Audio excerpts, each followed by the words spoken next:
Hello everyone and welcome back to the channel. So today I'll be making a tier list video on every single boss in Dark Souls 2. So in Souls games, the most memorable parts are usually the bosses of the game, and so I figured since I've already made tier list videos on the bosses from Dark Souls 1 and Dark Souls 3 before on my channel, why not complete the trilogy with Dark Souls 2. Now, I will also make a tier list video on all the bosses in Elden Ring as well. However, I want to beat that game on Rune level 1 before I do so. But since I've already done that for Dark Souls 2 on my channel, which if you want to see my 5 boss fights against several bosses from Dark Souls 2, you can have a look on my channel. But yeah, without further ado, let's get right into how I'll be rating these bosses. So just like my Dark Souls 1 and Dark Souls 3 boss tier list videos, I'll be rating these bosses based on their mechanics, what I thought of the boss's arena, the boss's attack patterns, the boss's moveset, and a little bit about their lore as well. Though personally, a lot of the bosses in Dark Souls 2 don't really have much lore. However, the ones that do have lore, they have quite a lot. So yeah, their lore can definitely bump them up in the rating if I feel that their lore is cool enough. As for the difference from my Dark Souls 1 and Dark Souls 3 tier list videos, I will not be rating the boss weapons that you can get from all of these bosses. So if you don't know about Souls games, in Souls games when you defeat a boss, you get a soul from that boss, and then you can take that soul to a specific NPC who can allow you to make one of 2 weapons, usually, from that boss soul. However, in Dark Souls 2, a lot of the bosses don't follow this rule, and instead their souls can allow you to make up to like 3 to 4 items. Like for example, the Dragonrider over here, as I remember, has 3 items that you can make from his soul. And then there's also the fact that some of the bosses in Dark Souls 2 have unique boss souls that you can only acquire once you beat their NG plus variant. So for example, the Lord bosses in Dark Souls 2, like the Rotten over here, has a unique soul called the Old Dead One soul that you can only get if you beat the Rotten on New Game Plus. So that soul can also give you additional weapons, which the normal soul of the Rotten cannot give you. So that's why I will not be rating those weapons, because not only will that make this video way too long, I also don't really have much experience with the boss weapons of Dark Souls 2. So that's why I will be excluding that from my list. But yeah, that's all my criteria for rating these bosses. So since we have so many bosses in Dark Souls 2, because if you don't know, Dark Souls 2 has like the second highest amount of bosses in Souls games. It's only behind Elden Ring in that regard. Yeah, let's get right into it. So to start off this tier list, we have the Last Giant. Now, depending on how you decide to play Dark Souls 2, this can be your first boss that you face, or it can also be a boss you fight way later into the game. Although to be honest, as I remember, this guy is never actually mandatory, so you can also skip this guy if you want. But I'm going to guess for most people who will be playing this game, the Last Giant is often the very first boss that they face in Dark Souls 2. Well, other than the Pursuer, but I'm going to talk about that a little bit later. As for the Last Giant himself, I'm just going to put him in high C tier. I think he's a fine boss as a whole, because he's just supposed to be a tutorial boss, so I don't expect this guy to be too tough. And to be honest, he just captures that feel pretty well. He has very slow attacks. I would say though that his giant size does make it difficult to sometimes see his attacks. However, that can only be said for his front hand slam attacks, where if you fight him in front of him, he will try to slam you with his hands. So those attacks can be hard to see. However, for most people, the best way to fight this guy, and usually how people fight this guy, is by going behind him and hitting his legs. And what that does is that completely prevents him from using his hands to try and damage you. Instead, he has to rely on his leg storms in order to damage you, which can be easily seen coming, so it's not a huge deal.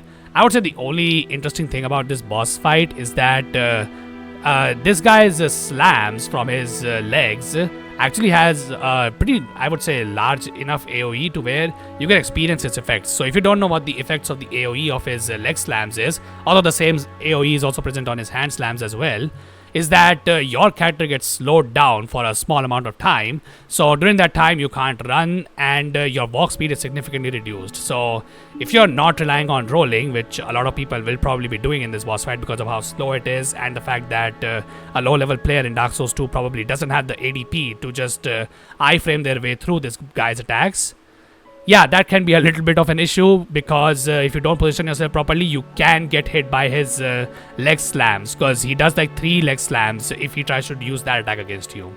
The most noteworthy thing about this guy, I would say, is his second phase, where he rips out one of his arms and then uses that as a sort of whip to try and hit the player. Although this whip can easily be dodged if you fight this guy while you are between his legs. So if you go to the side of his legs, the last giant can actually swipe to the side with that hand. So you can get hit by it, and that does a decent amount of damage. But other than that, I don't think anybody is going to be facing too much trouble against the last giant over here. So yeah, mechanically, I would say he's a fine tutorial boss, just like the Asylum Demon and the Vanguard from Demon Souls. Although the Vanguard was a boss that the players are supposed to actually lose to rather than, defeat him. However, as for the lore of this guy, the only thing I would say for this guy's lore right now is that he's the exact same character as the Giant Lord over here. So I'm gonna skip his lore section for now, because yeah, both of these bosses share the exact same lore, and I think the lore of the giants would make much more sense as we progress through and talk about some of the later bosses in Dark Souls 2.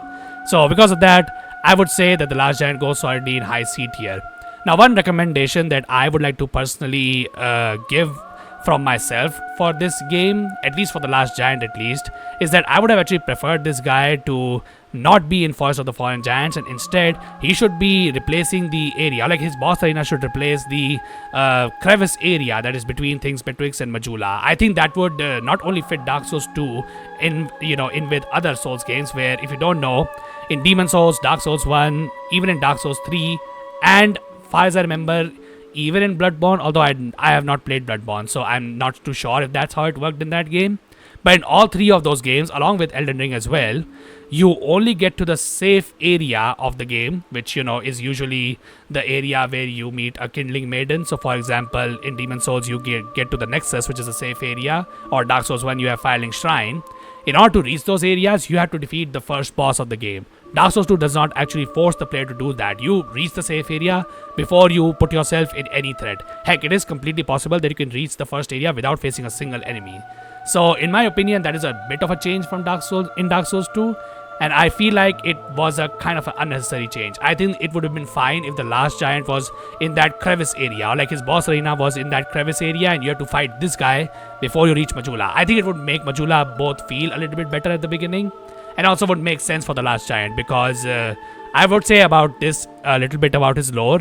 The last giant is supposed to be a giant lord who was trying to invade Drang Lake but lost the war to King Vendrick.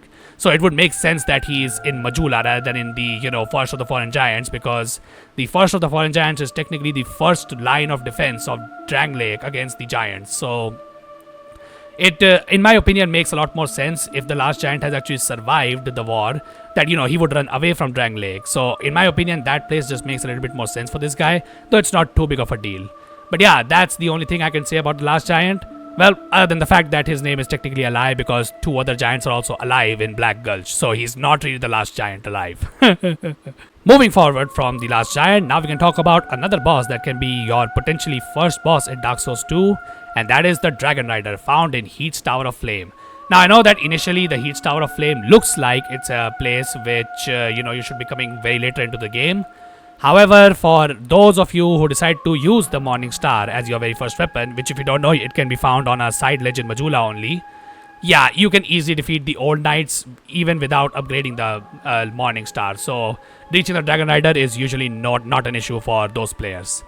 So, the Dragonrider, I would say, is pretty similar to the last giant in the sense that he's also supposed to be a tutorial boss, meant to teach the players the basics of Souls mechanics. However, in my opinion, he doesn't do the job as well as the last giant. Though, to be honest, it can also depend, because I think he's a better, or like he's a more of a reminder of the Souls combat's basic mechanics, rather than, an actual first boss that can teach you how to, handle a Souls game, if for some reason Dark Souls 2 is your first Souls games. So because of that, I think I'll put the Dragonrider below the last giant, but I think both of them are easily high C tier bosses. So the Dragonrider, One thing that is cool about him is kind of his lore, but to be honest, there's not much to it. The Dragonrider is supposed to be just a knight that used to ride dragons during his fights that he partook in. However, unfortunately, because I guess the game engine for Dark Souls 2 was too limited, designing a boss fight like the Nameless King was too difficult for the game. So we never actually get to see a Dragonrider actually fighting on top of a wyvern. A bit of a shame, but honestly understandable, because I do not know if a boss fight like the Nameless King can be replicated in Dark Souls 2. But anyways, moving forward from that, this guy is pretty similar to the last giant, where he has slow attacks, though he is a little bit faster than the last giant, and he covers a lot of ground because he uses a halberd, specifically a one-handed halberd moveset, and does large swipes which can knock the player back. And depending on how you decide to tackle his Tower of Flame, this ability of the Dragonrider to knock the player off can either be a huge problem, or it doesn't really matter that much. So what happens in the boss fight of Dragonrider is that the arena is just a very small circular platform which is surrounded by ocean. So if you fall off of the platform, you instantly die. So what you are supposed to do is pull some levers that are spread across the Heat's Tower of Flame map, and what they do is that when you pull those levers, they raise additional discs on top of this platform and extend the platform in a sense. And if you pull all of the levers, the threat of you falling down to the ocean and dying is completely removed. So then the Dragonrider becomes just a normal tutorial boss that you can just learn the moveset off pretty easily and then beat him with little issue. However, if you are experienced with this fight, obviously doing that is honestly a bad thing, considering just like the Dragonrider can knock you off the circular platform, you can actually push him down the platform yourself if you know how to do it. There's a very popular strat that you can use to continuously knock the Dragonrider into the hole. So that way you can farm a lot of souls off of this guy if you have bonfire ascetics, or just to get like 12,000 souls early into the game, which this guy is a great source of. So because of that, I would say the Dragonrider is easily a C tier boss. I don't think there's much to him personally. I think he would be a lot more cooler or more memorable if he actually was lore accurate. But since he isn't, there's not really much to say about this dude. So moving on from the tutorial bosses of Dark Souls 2, we now have the Pursuer, which well, depending on how you explore the Forest of the Fallen Giants, can actually be your very first boss in Dark Souls 2. Yeah, that thing can be said for a lot of bosses in Dark Souls 2, what can I say. But anyway, so for the Pursuer, it's really difficult to actually raid this guy, if I can be honest. And the difficulty comes from the fact that just like the Dragonrider, the Pursuer actually spawns multiple times throughout the game, especially if you're playing the Scholar of the First Sin edition of Dark Souls 2. And unlike the Dragonrider, which is just copy pasted into later areas of the game, the later versions of the Pursuer that you face in later parts of the game, those versions have additional attacks which the boss variant of the Pursuer does not have. So I'm not sure whether I should count that for this boss tier list or not. I'm gonna, for simplicity's sake, just not gonna consider those attacks to be something that I should consider for this guy's mechanics, because those versions of the Pursuer, even though they have new attacks, they aren't bosses, they are mini bosses, and by that time the player is pretty strong enough to just make a joke out of the Pursuer. So I'm gonna ignore those versions and just rate the Pursuer on the boss fight that we face, which is in the Forest of the Fallen Giants. Now the funny thing about Pursuer is that you can face this guy pretty early on, like as soon as you enter the main area of the Forest of the Fallen Giants, which is just beside the second bonfire. Behind the secret wall, or like not a secret wall but a wall that can be blown up by either the player himself or the enemy that is standing on top of a platform and throwing bombs at the player. Yeah, if you climb up on that platform yourself, if you go to the center and pick up the items, a bird from above, a giant bird, drops the Pursuer on top of you, and that's actually a boss fight. Now, a lot of people don't actually consider that a boss fight for some reason, because it doesn't have all of the presentation elements for a boss fight. Like, for example, there's no fog gate preventing the player from, running away from that place, nor does a HP bar, like a giant HP bar, like, other bosses spawns on the bottom of the screen. Yeah, that doesn't happen during the, that encounter of the Pursuer. However, I will consider that a boss fight type encounter, because if you defeat the Pursuer in that encounter somehow, you do get the soul of the Pursuer, and you don't have to fight him in his actual arena, which is on the same place where you fight the Giant Lord. So yeah, that is a pretty cool, I guess, encounter type situation. Though, to be honest, if you're a new player to Dark Souls 2, you will most likely die on this encounter. And you only get one chance of beating him there, because if you die, the Pursuer doesn't respawn to that area. You then have to go to his arena, which you can only go through once you get the Soldier's Key from the last giant, and then fight him in his boss arena. So, if you're talking about his very first encounter, there is a way to actually not trigger the enemies, but trigger the Pursuer spawn, and that is by going to the center where the items are, but not actually picking the items. And, taking your steps carefully to where you don't aggro the enemies that are pretending to be dead. And that way what happens is that the Pursuer will drop onto the platform, but the enemies don't get aggroed. Then what you can do is you can go to the corner where that enemy throwing bombs, at you from top. You can go to that section of the platform and then face the Pursuer over there. And what this does is this allows you to fight the Pursuer without triggering any of the enemies. So that is pretty handy if you want to beat the Pursuer out of his boss arena. Though, to be fair, his boss arena has something that is pretty cool and unique to this boss, as I remember. So, depending on how you want to do it, you can either skip that part of the game, or, if you want to feel cool about yourself, you could try to beat Pursuer over there. So, yeah, if you beat the Pursuer over there, you do get his soul and you don't have to face him again. But if you decide to fight him in his arena, what is present for the player is that there's a working ballista in his arena, and what you can do, if you position the last giant correctly, you can actually use the ballista yourself to damage the Pursuer, and the Pursuer gets two-shot by the ballista. So yeah, that is a pretty quick way to finish this boss fight, because the Pursuer also gets stunned by the ballista as well. So you can just, fire at him again, and that way you just get an insta-kill. So I would say that's a pretty cool thing, but honestly, even if you decide to not do that, the moveset of the Pursuer is not too bad. He has a dash attack which is very, very well telegraphed, so you shouldn't really have much trouble dodging it as long as you are dodging away from his sword. So that's how most of the Pursuer's attacks are dodged. You have to dodge away from his weapon. As long as you do that, the Pursuer shouldn't be able to hit you.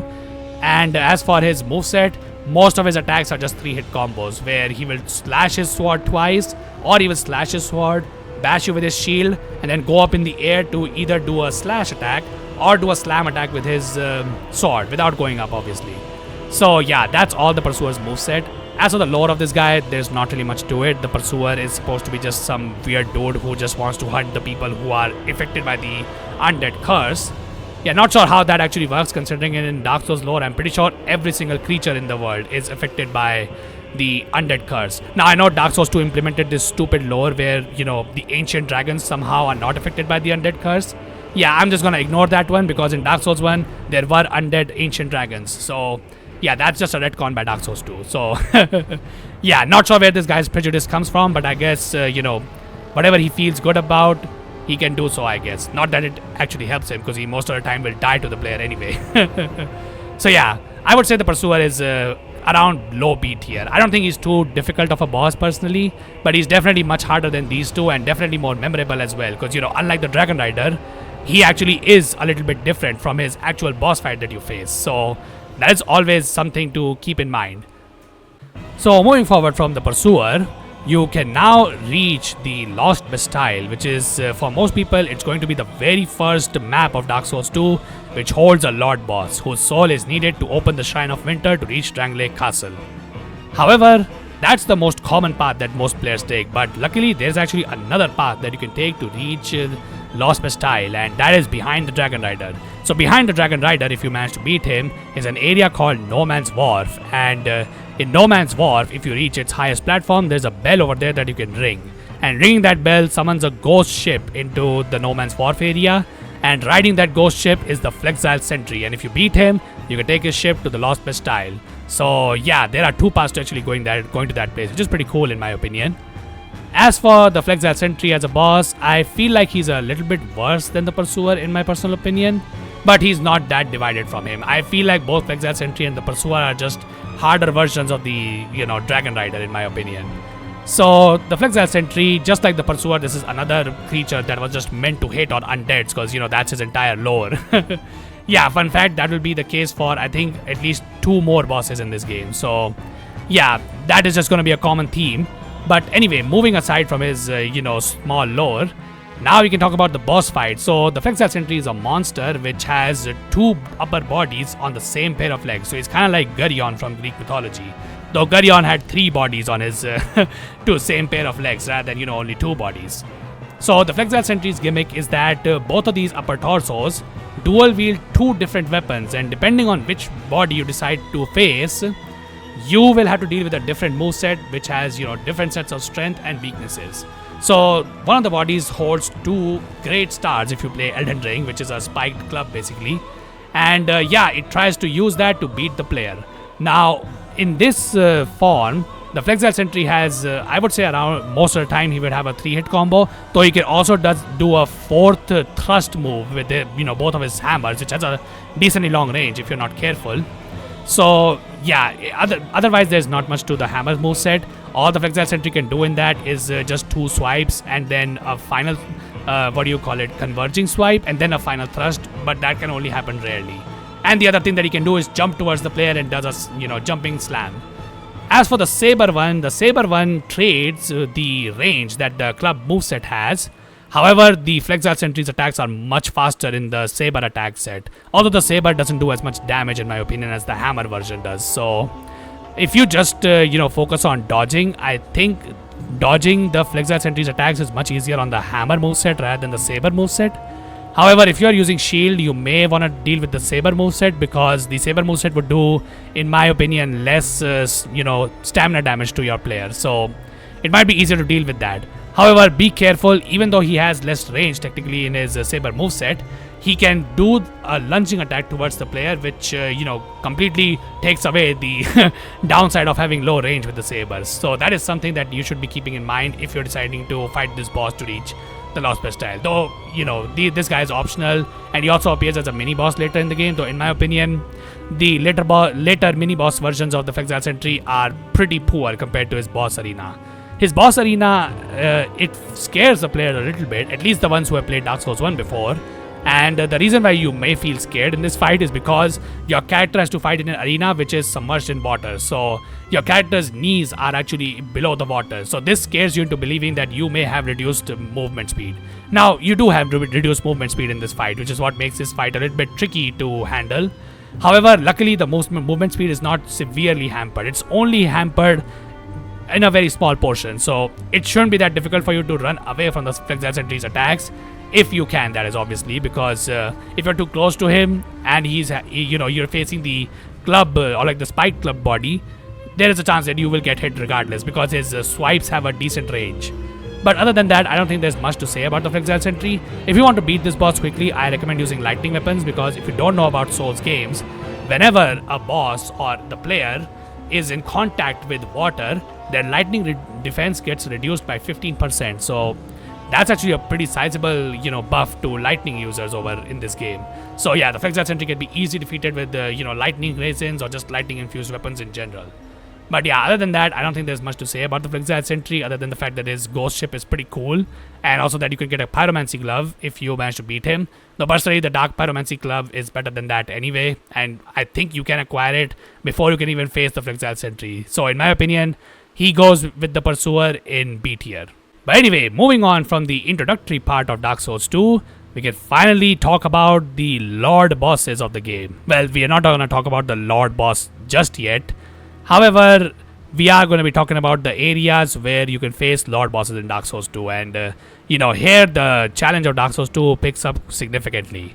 So now you can face any of the Lord bosses in any order you want. Heck, you can skip some of these bosses to face a Lord boss, before even fighting these guys. But I'm going to think that for most people, you will at least be fighting 2 of these bosses before you tackle your first Lord boss. So for me, the very first Lord boss area that I decided to explore was down the Majula hole, which is the Grave of the Saints, the Gutter, and then finally the Black Gulch. So in the Grave of the Saints, you face this dude over here, the Royal Rat Vanguard, or as the Dark Souls 2 community calls him, the Mohawk Rat. So I honestly do not know how to rate this boss either, because the fun fact about Royal Rat Vanguard is that this really isn't a boss fight. This is just a weird enemy encounter. I'll talk about why this guy is a little bit weird, but before that, I think I'll just put him in low C tier. I don't think he's F tier, because there are some positive things about this guy that I want to say. But honestly, I think I should probably make another, section over here saying that, this guy is not a boss, and just put him over there. Because I think there are other bosses in this game as well that can also fit over there. But for now, I'm just going to put him in C tier. So the Royal Rat Vanguard, what this is just an encounter with a bunch of rats that are, coming into a room that is just comprised of, I think, 9 rat statues that you find all around Grave of the Saints. And what happens is that around the coffins that are present on the walls of this arena, rats will come from, and what you need to do is that you need to kill these rats. And once you have killed enough rats, the Royal Rat Vanguard will spawn, which is, as the players call him, the Mohawk Rat. So that's how you distinguish this from the other rats. So that's the entire gimmick of this boss fight. You need to actually tell which of the rats that you are facing is the Royal Rat Vanguard, and then kill that specific rat to end this boss fight. So obviously the way to tell, which rat is the Royal Rat Vanguard is by seeing which rat has a mohawk on his head and his back. Because the rats in Dark Souls 2 do not have very long hair on their backs, but the Royal Rat Vanguard does. So that's a distinguishing property about him. As for the encounter itself, it's a really weird encounter. So for most people who have played Dark Souls 1, you would be terrified of this encounter at the very beginning because, well, rats in general in Souls games are pretty vicious enemies. What they do is that they chase the player, relentlessly. They are pretty fast, and if they catch up to you, their attacks can stun lock players with low poise. And yeah, that can be a huge problem because not only do the rats do a decent amount of damage, but they also apply a status effect on the player. So in Dark Souls 1, rats used to apply poison. I don't remember if the same was true in Bloodborne, but I think they applied bleed in Bloodborne. And in Elden Ring, rats that are frenzied can apply frenzy on you, so they are pretty dangerous. Now, the same mechanic applies to the Royal Rat Vanguard boss fight as well, where the rats, if they attack you, they do apply status effects. However, for some reason, the rats in this boss encounter are extremely docile, which looks very unnatural for someone who has played Dark Souls 1 before Dark Souls 2. And yeah, that feels extremely weird because the rats are just so calm. They don't even run towards the player, they just walk. And most of the time, the rats don't even try to walk towards the player. Instead, they will just walk around the arena, and the player can just sometimes even walk past an entire group of rats, and then none of them even try to attack the player for some reason. Now, they obviously will sometimes attack you and you can even get ganked, but it feels very random to me, and I do not understand why they decided to make the rats this way. Though I'm going to guess that it was probably because if the rats actually behaved the way, the rats are supposed to naturally behave, this boss fight would be an absolute nightmare. So, good on Dark Souls 2 devs. Personally, I would have loved to see this change implemented on the rats, because I think dogs in Souls games usually do the job of a vicious animal, attacking the player pretty well. I don't think we need rats to do the exact same thing that dogs do. So I think it would have been cool if the rats actually behaved. Though obviously, if we're talking about realism, rats being vicious actually makes sense because rats have a lot of energy. So yeah, there's not much to talk about the Royal Rat Vanguard outside of that, because all this dude is just a high-ranking member of the Rat Covenant, and yeah, that's pretty much it. Now, the only thing that I would like to mention over here is that even though I said I won't talk about the boss items, I would like to mention over here that the Royal Rat Vanguard's boss soul is needed to get the Toxic Mist Pyromancy, which is one of the most useful pyromancies in, every Souls game. But Dark Souls 2 is especially good because of how poison and toxic work in this game. So, even though this is an optional boss, if you are a pyromancer, I highly recommend defeating the Royal Rat Vanguard. If you want some tips on how to deal with this fight, just remember, as soon as the health bar of the Royal Rat Vanguard appears, the Royal Rat Vanguard will always spawn in front of the fog gate that you enter through to get into this arena. So he will fall down from the rooftop in front of that fog gate.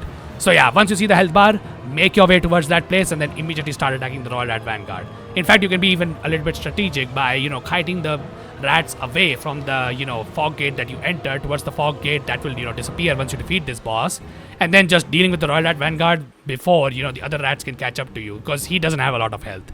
So yeah, because of that, I think the Royal Rat Vanguard is in low C tier to maybe a high F tier boss, because, well, this is not a boss in general, so yeah, I'm gonna give this a little bit of a leeway and say because he has some cool changes to the rat enemies, I think he deserves at least low C tier in my opinion. Anyways, so now we can move on to somebody who is far more interesting than the bosses we have discussed so far. And that's because we are about to talk about the very first Lord boss that I have faced in Dark Souls 2, the Rotten. And I'm not gonna lie, when I first played Dark Souls 2, I didn't really think much of the Rotten. I thought he was pretty mid for a, Lord boss in my opinion.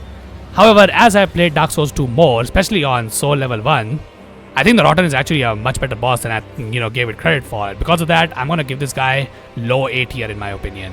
So the Rotten is a Lord boss, which if I had to guess, he's probably related to the Four Kings. Poisonous Flame from the future over here. And I would just like to say over here that while I over here did said that the Rotten is related to the Four Kings, probably, the reality is he might actually be related to Gravelord Nito, and the reason for this is because the old Dead One's soul that you only get if you beat the Rotten at New Game Plus might actually be referring to Gravelord Nito, and the reason for this is because Nito was the Lord of Death in Dark Souls 1, and the soul that he got from the first flame was literally called the Dead Soul. So it is possible that the Rotten's New Game Plus soul might actually be that exact same death soul that Gravelord Nito once had. So the Rotten may actually be related to Gravelord Nito. We also need to consider the fact over here that Gravelord Nito, just like the Rotten over here, was an amalgamation of several skeletons making a huge body. So yeah, it is more likely that the Rotten over here is more related to the Gravelord Nito, and the old Iron King might be the one that is related to the Four Kings. So if you don't know about the Lord bosses in Dark Souls 2, I think all of them are at least related somehow to the Lord bosses in Dark Souls 1. So for example, the Duke's Deed of Freja is related to Seath the Scaleless, the Lost Sinner is related to the Witch of Izalith, but I don't think it's ever clarified which ones the Old Iron King and the Rotten are related to. But if I have to make a guess, the Rotten is probably related to the Four Kings because he's an dark using enemy. So yeah, the Rotten has dark magic in some of his attacks, but those attacks only appear in his second phase. So let's talk about the first phase. So the Rotten's Arena, let's talk about with that first. Rotten's Arena is just an open area with a bunch of oil pits that are, lit on fire. So if you step on these oil pits, you will take a lot of chip damage, and the oil pits also slow your movement. So yeah, this arena can be pretty difficult, but in my opinion it's actually a good thing because the Rotten actually teaches the player a very important skill in Souls games, which is called spatial awareness. If you don't know what spatial awareness means, it means being aware of your space without actually looking at it. So you just keep a mental note of which places on the map you should be and which places on the map your opponent should be for you to be in always in favor of the battle. So yeah, I think the Rotten does a very good job of that because you need to keep a mental note of where these oil pits are if you don't want to accidentally just die to the Rotten, because if you get hit by the Rotten's attacks can actually knock the player down, at least the ones where he does a swipe attack or maybe a heavy charge attack at you. So yeah, those attacks can actually knock you into the oil pits, and that's usually an instant death because the Rotten does a lot of damage. But outside of that, the Rotten's attacks are actually not that hard to dodge as long as you're dodging them smartly. So the smart way to dodge the Rotten's attack, and this is something which is again very useful for later bosses in Dark Souls 2, is that because in this game the rolling iframes are a bit weird and they don't work as well as the other Souls games, it's usually better to roll into the direction from where the boss's attack is coming from. What I mean by that is when the Rotten does his large swipe attack, his hand usually comes from the left side and he swipes towards the right. So if you roll to the left, you are more likely to dodge the entire attack, instead if you roll to the forward, because if you do roll forward or you roll backward, there is a chance that the Rotten roll catches you and then you get hit by his attack. So yeah, this is something that I would say is a pretty important skill in Dark Souls 2 because of the ADP issues of this game. And so the Rotten teaching you this pretty early on into the game because it's very easily possible to reach the Rotten. So yeah, the Rotten does a pretty good job in my opinion of that. Also, spatial awareness is something I gave the Bell Gargoyles in Dark Souls 1 a A tier for as well. But I'll be talking about that once we get to the Gargoyles of this game. But anyways, other than that, the second phase of the Rotten, he adds 2 dark attacks to his arsenal. So the first one is just a charge slam with his butcher's knife, where he channels dark energy on his butcher's knife and then slams the butcher's knife in front of him, which what it does is that it creates a giant AoE in front of him. And yeah, if you're in front of the Rotten at this point, you will most likely get hit by this attack, and it's usually a one shot. But if you have high enough vigor, you can survive this attack. As far as other dark attack, it's basically a similar attack to the Wrath of the Gods that the players can do, except it's a dark version, I guess. So this attack in particular is like a very tricky attack to dodge on the Rotten, because this Wrath of the Gods attack requires very precise timing to dodge, because its AoE, I think, lasts for exactly the same amount of iframes as you get in Dark Souls 2 from rolling. So that's why your timing needs to be very precise, otherwise you will get hit by this AoE. However, the smarter way to dodge this attack is to always be like, a little bit less aggressive during his second phase, to where you can see the attack coming. So if you see this attack coming, you can actually just run away from the pursuer to dodge this attack, because his Wrath of the Gods does not have too much range. So yeah, it's very possible to just run away, and that's actually usually consistent. So if you just, tone down your aggression a little bit in the second phase, the Rotten doesn't do too much damage to you. Other than that, I don't think there's much to say. The Rotten can do some split attacks, but honestly, these split attacks can just be easily dodged by going to the sides of the Rotten, and he usually can't hit you with those. Also, they give like very good opportunities to hit this guy as well, because he leaves himself vulnerable during those attacks. So yeah, in my opinion, the Rotten is a pretty good boss. The only thing you should be avoiding is the, using of dark magic, which usually in Dark Souls 2 is the best magic in this game. But yeah, against the Rotten, it's pretty bad because he's resistant to dark. So yeah, as far as lore, the Rotten is just supposed to be an amalgamation of, all the things that make their way into the gutter. Because if you don't know, the gutter that is found below the Majula hole is supposed to be a place where the citizens of Drag Lake just discarded whatever items they didn't want in their lives. And also people, of course, because we need dark in the, lore. So Rotten is basically just an amalgamation of a lot of those things, made into a single being. So that's why he's a Lord boss. But yeah, other than that, there's not really much to say about the Rotten. But I think he's definitely a good boss, and so I will give him at least low A tier on this tier list. So moving on, now technically this boss fight right here, this can also be another very first boss that you face in Dark Souls 2. However, I'm going to guess that a lot of people will probably not be facing the old Dragonslayer as their very first boss, because this boss is actually kind of hard to get to, plus he's also difficult to beat if you have not played Dark Souls 1. So the old Dragonslayer, I honestly do not know how to place this boss. So in my opinion, the boss is pretty good, and he's definitely, I would say, even better than the Rotten. However, the reason why I actually want to place him lower is because this is actually not a unique boss to Dark Souls 2. This is basically just a reskin of Super Ornstein mixed with the attacks of Ornstein and Smo. And yeah, that boss fight appears in Dark Souls 1. So this is basically just a reskin of that. So in my opinion, I technically should rate this guy a little bit lower than the Rotten, even though he's technically a better boss fight than the Rotten in my opinion.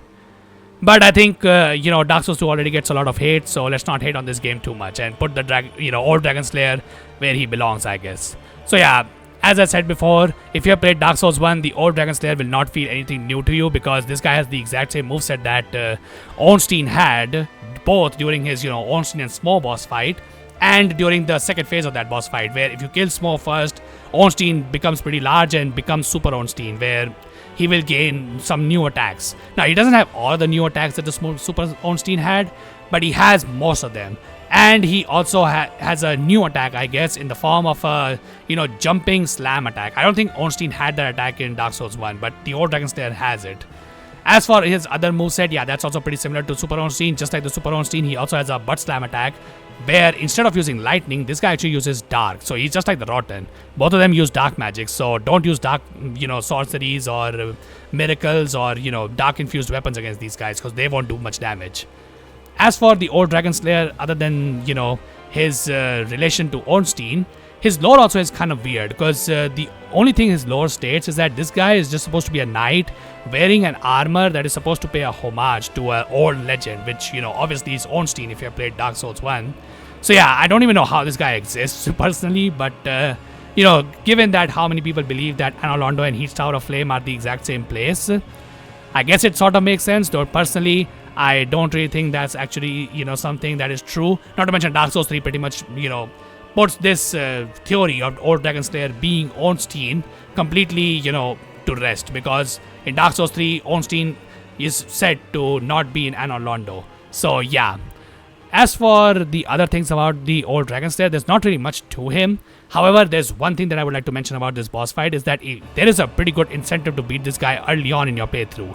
And the reason for this is because defeating this boss fight gives you the old Leo ring. So it's kind of similar to the Ornstein boss fight, because if you kill Ornstein last in Dark Souls 1, you get both his soul and the Leo ring, which in Dark Souls 2 is just called the old Leo ring. However, both of those rings do the exact same thing, but the ring is much more powerful in Dark Souls 2. So the reason why it's so powerful is because what that ring does is that it boosts the counter damage of all thrusting attacks that you do. I know on the item card for this ring, they say that it only boosts the thrusting damage, or the counter damage of thrusting weapons.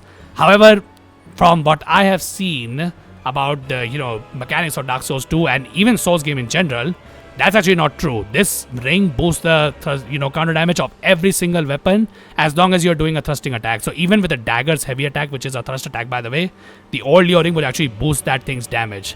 And given the fact that the best weapon class in Dark Souls 2 is easily the rapiers, yeah, the rapiers become insanely strong once you get the old Leo ring. So if you're using them, highly recommend using the old Leo ring, as you can make the entire game a practical joke with that thing. So yeah, because of that, I think the old Dragonslayer easily deserves a mid A tier spot at the very best. But anyway, moving on, now we have the second Lord Boss area of Dark Souls 2, or I guess for most people this will be their very first Lord Boss area, the Lost Bastille, and over here we can face 3 bosses. Although there, in the cut content of Dark Souls 2, there was supposed to be a 4th boss as well, but that never made it into the, the game, because I think they ran out of time to develop the game. But anyways, so the boss that, the very first boss that you can face is the Ruined Sentinels boss fight. And so I don't know the general consensus on the Ruined Sentinels, but in my personal opinion, this boss fight is absolute trash. And I will put this as the very first F tier boss fight in this game. So why does the Ruined Sentinels suck so much? So the reason why I think the Ruined Sentinels boss fight sucks is because this is a trio boss fight. Yeah, not a duo boss fight, but a trio boss fight. So you have to fight 3 guys with decent healths in this boss fight. And not only that, the arena is also like really stupid. So in this boss fights arena, as soon as you enter through the fog gate, you actually drop on a platform, not the actual arena of the boss fight. And on that platform, one of the Ruined Sentinels is waiting for you. And what you're supposed to do is, fight this Ruined Sentinel who is alone. Because how this encounter works is that one Ruined Sentinel is on the same platform where you'll be dropping to once you go through the fog gate. But the other 2 Ruined Sentinels are on the other side of the arena on a different platform. And so they slowly walk towards your platform by first dropping onto the main arena and then jumping on top of your platform. So the way this boss fight is meant to be done is that you need to defeat the very first Ruined Sentinel before the other 2 Ruined Sentinels can make their way towards your platform. Now, you can technically do that if you are using strike weapons and you have also upgraded them. But because this is like legit the very first area of a Lord boss that most players are going to be making their way to, I'd highly doubt that a lot of players actually have the DPS to actually kill that Ruined Sentinel before his buddies show up. Not surprising considering if you search Ruined Sentinels on Google, the, I think, very first result or the second result is of a Reddit post where people ask, how do you beat the Ruined Sentinels? Yeah, this boss fight is very dumb. So yeah, if you don't manage to kill the first boss fight, the first Ruined Sentinel, you are in for a lot of pain, because all 3 of these guys will fight the player together. So there's no coordination between these bosses, by the way. So don't think about it like the Demon Prince boss fight where, one of the demons attacks from far while the other attacks from close. Yeah, all of these bosses, like all 3 of the Ruined Sentinels, they think of them fighting a character in a one-on-one combat. So yeah, they don't consider their buddies at all. So sometimes they can either block their buddies from attacking by, coming in front of their attacks and then doing their own attacks on the player, or they can just, sync their attacks just magically on the player and just not giving them any chance of doing anything. So yeah, also one of the worst part of this boss fight, I would say, is the fact that when you drop down to the main arena, the player actually takes fall damage if they don't equip the Silver Cat ring, which in my opinion is really dumb, because of Dark Souls 2 having significantly botched iframes on their rolls. What can happen is that as you are dropping down to that platform, the actual main area of the boss fight, this Ruined Sentinel, the one that you may either fail to kill or decide not to kill, he can actually hit you while you're falling, and if that happens, there is a solid chance that he lowers your HP enough to where you die from the fall damage. That has happened to me a lot on my very first playthrough, where I didn't have the damage to kill the first Ruined Sentinel before his buddies show up. So yeah, this fight is extremely dumb in my opinion, and honestly I don't want to talk about it too much. As for the lore, yeah, this is just another boss fight that is just meant to hit on the undead, because apparently these are just armors made by the jailer of Lost Bastille, and that's pretty much it. These are just armors that have some vengeful souls in them, so they are not even being, controlled by humans or whatever. So basically the same lore as the Black Knights from Dark Souls 1, though a demented version of it, because the Black Knights lore was actually cool. But anyways, the Ruined Sentinels is an F tier boss fight. But anyway, moving on to the next optional boss of Lost Bastille. Yes, fun fact, none of these bosses are actually, mandatory for you to do. Only the Lost Sinner over here can be considered mandatory, or you can, farm 1 million souls and completely skip the Lost Bastille. But since I'm going to be talking about every single boss, let's talk about the Bellfry Gargoyles from Dark Souls 2. So, as their name suggests, yeah, these guys are heavily inspired by the, gargoyles from Dark Souls 1, where the Bell Gargoyles, that boss fight took place on a rooftop, and the Bell Gargoyles were meant to guard a bell. Though the Dark Souls 2 versions of the Bellfry Gargoyles don't do that. They actually require the player to actually ring the bell before they can actually access this boss fight. So, yeah, and also this boss fight takes place on a rooftop, just like the Bell Gargoyles boss fight from Dark Souls 1. So before I talk about this boss fight, I need to talk a little bit about the Bell Gargoyles boss fight from Dark Souls 1. So a hot take that I feel like I have is that when I did my Dark Souls 1 bosses tier list, which if you haven't checked that out, be sure to check it out. However, in that tier list, this is a small spoiler by the way, I rated the Bell Gargoyles on A tier. Now, I know that might be very surprising to some of you guys because from what I know, the general consensus on the Bell Gargoyles boss fight in Dark Souls 1 is that they are not a very noteworthy boss and they are not very memorable. The only thing most people remember about them is that they are the very first boss that you can spawn Solaire on. Don't get me wrong, that's a pretty good reason to remember a boss. However, in my opinion, that boss does not get the credit that in my opinion it deserves. So why do I like that boss fight so much? So the reason why I like that boss fight so much is because in my opinion it is one of the best bosses in Souls history that actually teaches the player the skill called spatial awareness. I talked about spatial awareness in the Rotten section and I think Rotten does it pretty well too. However, in my opinion, the Bell Gargoyles boss fight in Dark Souls 1 does that really well because if you're not aware of your surroundings, either the Bell Gargoyles can knock you down off the rooftop, which by the way, yeah, if that happens you will instantly die, or you can roll to dodge the Bell Gargoyles attacks, but you roll into the, outside of the rooftop, so you die regardless. So that's why spatial awareness is a very important skill in that fight. Unless you spawn Solaire, I guess. But, for me or like for new players, I don't think that will be something that you'll be doing because you need to be a human when you reach the Bell Gargoyles. But anyway, so that is just one thing that I think is never, something that people appreciate.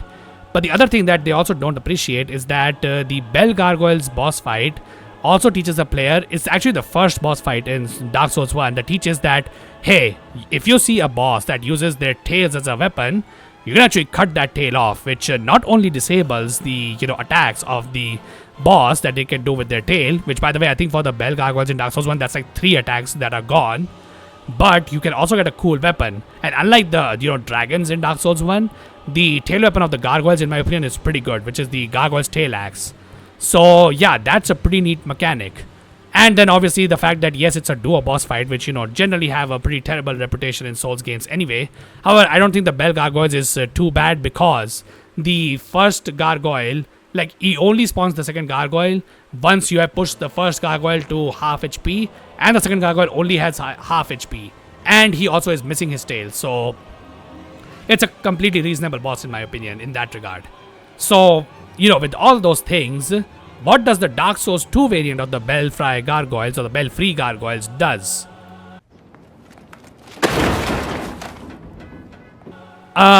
Yeah, so when the Dark Souls 2 devs decided to design this boss, they decided to take all of those cool things and throw them into the trash can, in the exact same place where this boss fight belongs. Because in my opinion, this is an even worse boss fight than the Ruined Sentinels. So what is so terrible about it? Yeah, remember that spatial awareness things that I was talking about that the Bell Gargoyles in Dark Souls 1 did so well to teach the player?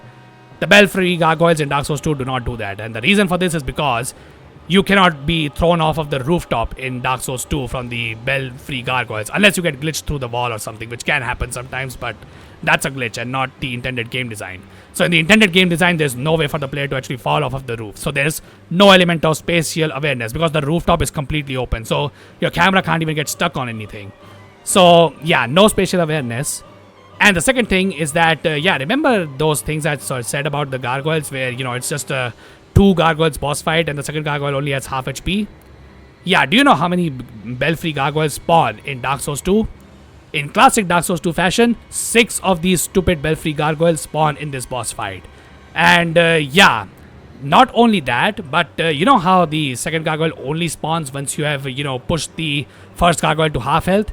Yeah, the same does not happen with the Bell Gargoyles in Dark Souls 2. Instead, I think their spawn works on a time check. So if a certain amount of time has passed, the second gargoyle will spawn, and then the third gargoyle will spawn, and then the fourth gargoyle will spawn as well. So I think from what I have seen, only 4 gargoyles at once can spawn in this stupid arena, which thank God for that one. But yeah, if you do not have the DPS to deal with these guys, this boss fight can become absolutely terrible, and you will be forced to just run around the entire arena like an idiot, waiting for the gargoyles to make some stupid decision which leaves them open to your attacks, and then use those small opportunities to damage the boss, take down their HP, and then finish this boss fight hopefully. Now, I know some people will call that a skill issue for me, but I'm just gonna be honest with you. Yes, I can agree with the fact that kiting an enemy to, favorable positions is a skill, but however, even though it's a skill, I don't think the process itself is fun at all. Like, I'm not gonna lie, I personally really hate when a boss wastes my time, and in my opinion, the Bellfry Gargoyles does that in spades. Like, this boss fight just wastes so much time, where I have to rely on the boss to do anything stupid, because I don't have much control on, what happens in this boss fight. All I can do is just pray that I don't get hit by the gargoyles, and yeah, I don't get ganked. So yeah, because of that, I think the Bellfry Gargoyles is absolutely terrible in Dark Souls 2, and in my opinion, this might actually be the worst boss in the entire game. Now, technically, is he that hard? No, but as I said before, just because a boss is hard does not mean it's a bad boss, and just because a boss is easy does not mean that it's good. So because of that, I'm gonna give the Bellfry Gargoyles the right treatment that they deserve, because I don't think the Dark Souls 2 player base talks about how bad this boss fight actually is. So I'll be the one to do that, and Bellfry Gargoyles respectfully go into the bottom of F tier. But anyways, okay, so finally, from moving on from the awful bosses of Lost Style, let's talk about one that is actually, in my opinion, a pretty good boss, and that is the Lost Sinner. And I think generally people can agree this is a pretty good boss fight. Now, personally, I think the old Dragonslayer is a better boss than both of these guys, but because the old Dragonslayer is just a lazy reskin of Super Ornstein, I'm gonna place the Lost Sinner, which is actually a unique boss to Dark Souls 2, higher than old Dragonslayer. So yeah, anyways, so let's talk about the Lost Sinner. So the Lost Sinner is, I don't know what this girl's lore is, which, yeah, by the way, this is a girl, not a boy. The Lost Sinner apparently committed some kind of sin. I don't know what kind of sin it committed, but then it decided to put a punishment on itself, and yeah, and somehow she has the Lord Boss soul of the Witch of Izalith herself. Although I think her boss soul that you get in New Game Plus actually gives you the items of Chaos Witch Quelaag, so I'm not sure what's that supposed to mean. But anyway, so the Lost Sinner's boss fight, in my opinion, is pretty cool because there's a gimmick to this boss fight. And the gimmick is that as soon as you reach the cell where the Lost Sinner is kept, there are like two, I don't know what you call these things. They are like this oil supply for the lanterns that are present in the, prison itself. And what you can do is that before entering the boss, you can actually light up these oil supplies, and that would actually light up the arena of the Lost Sinner. And so what happens is that the Lost Sinner's arena is extremely dark. So this does two things. First, it makes it difficult to actually see the Lost Sinner. But number two, it also messes with your lock-on system in Dark Souls 2. So if you don't light up these oil supplies and light up the lanterns inside the Lost Sinner's boss arena, you won't be able to lock on to the Lost Sinner unless she's really close to you, and that's something that you honestly don't want to happen because the Lost Sinner is pretty fast and her sword is very long. So yeah, dodging the Lost Sinner's attacks can be pretty difficult if you can't lock on to her. So yeah, I would say, though, to be honest, it's not that big of a deal to actually light up those things because you should have access to flame butterflies, or you can just carry a torch from the Sinner's rise and just take it down below because it's not that difficult to do so. However, the Lost Sinner, in my opinion, is cool because first of all, it has a cool boss arena, but second, it's a fast boss. A lot of the Dark Souls 2 bosses, at least in the base game, suffer from the fact that they are just too slow. So even if they have difficult to dodge moves, if you are just roll spamming for some reason, yeah, once you get used to those timings, they become pretty easy to deal with because most of them have like very similar timings. Luckily, the Lost Sinner does not fall into that category, and she actually has fast attacks that you need to, always be aware of and how to dodge.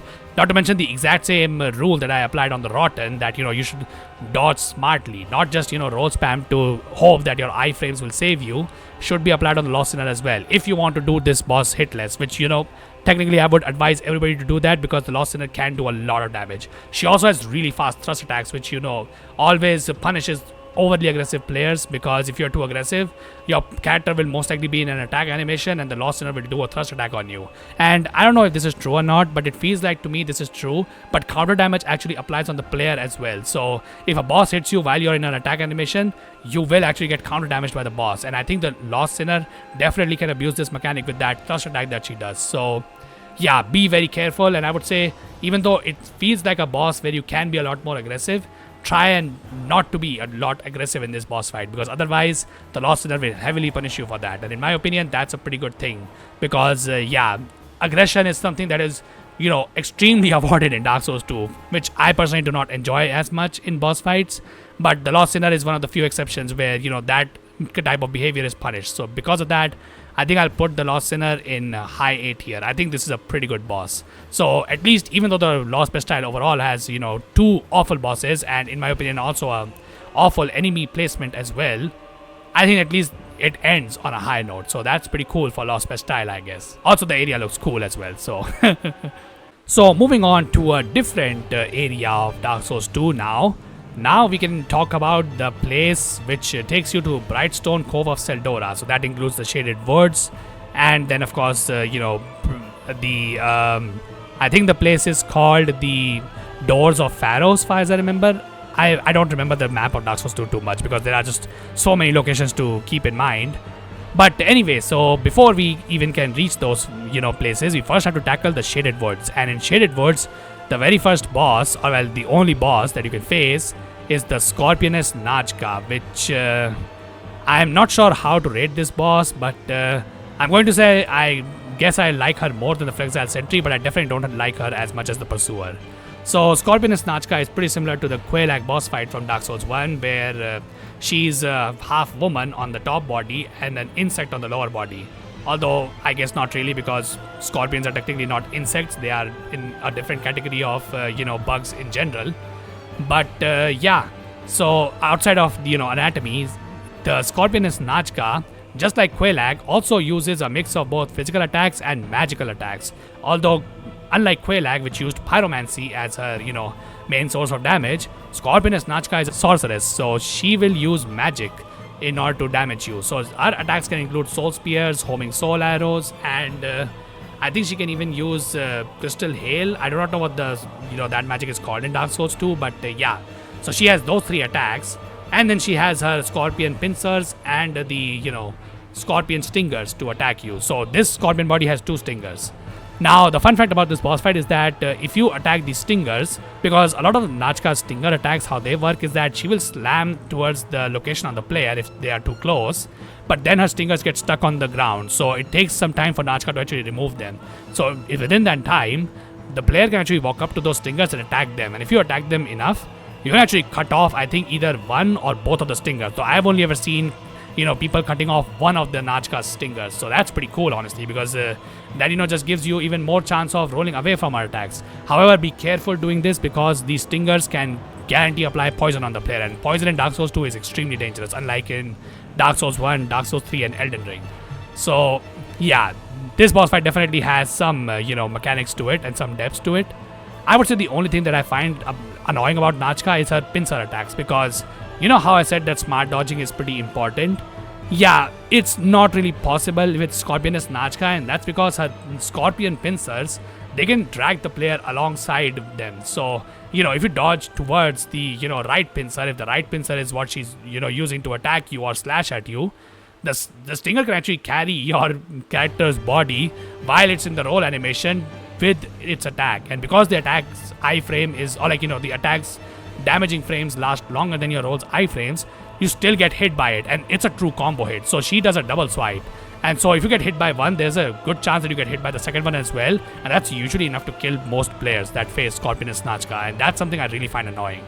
Other than that, she has, what do you call it, a gimmick where she goes under the ground and then, spends some time under the ground and then comes out and tries to damage the player significantly. However, you can easily dodge this by going to a, brick-like platform that is present in her sandy arena, and she can't actually damage you then, because then she has to jump from the side, which gives you more time to dodge her attack. So, it's a pretty safe spot in that regard. However, there's a tree that is present in this boss fight, which you can only break if you get Najka to jump on it when she is under the ground. So, yeah, you can use this to actually get that item. Though personally, that item is never worth it because I think it's just a single flame butterfly. So, yeah, you can even ignore it if you want. There's nothing special about that item. Other than that, there's not really much to talk about Najka. Najka's lore is that she's just one of the abominations created by the Duke of Seldora, and she's apparently the wife/teacher of Man Scorpion Tark, which is actually a friendly NPC that you can find in Shaded Woods. However, in order to talk to Man Scorpion Tark, you need the, I think it's called the Ring of Whispers, I believe. I do not know what its actual name is, but yeah, if you wear that ring, just like in Dark Souls 1, where you need the old witch's ring to talk to the fair lady, you need this ring to talk to Man Scorpion Tark. Otherwise, your character cannot understand what Tark is actually saying. So she's related to Tark, and Tark wants the player to actually defeat Najka and put her to rest because Najka apparently has gone insane. So yeah, once you do that, you can actually go back to Man Scorpion Tark and he will give you a Fragrant Branch of Yore, which is, pretty good because Fragrant Branches of Yore are difficult to come by, and there are a lot of places in Dark Souls 2 where you can waste Fragrant Branches of Yore. So yeah, that is something that I would recommend most players do at the very least. You don't actually have to summon him for the boss fight if you don't feel comfortable summoning. Though, if you do summon him, Man Scorpion Tark can, in most cases, solo Najka on his own. Because he's a pretty powerful summon. But yeah, other than that, there's not really much to talk about Najka, so she's going in mid-beat here. But anyway, once you beat Scorpioness Najka, you finally make your way to the Door of Pharaohs. And in Door of Pharaohs, there is a secret area which is apparently meant for the people who are part of the Rat Covenant. So in this area, there are a bunch of Mastodon Knights and a bunch of these weird rat dog hybrid type of enemies, which are very aggressive. And this area's bottom area is filled with water, so that's very annoying to deal with. However, if you are part of the Rat Covenant, these guys do not have any hostilities towards you, so they will not attack you at all, unless you attack them first, I guess. But yeah, while most of the things in this area are not aggressive towards you, what is aggressive, regardless of whether you are in the Rat Covenant or not, is the next boss on our list, which is the Royal Rat Authority. So yeah, just like the Vanguard, this is another high-ranking member of the Rat Covenant. And this dude...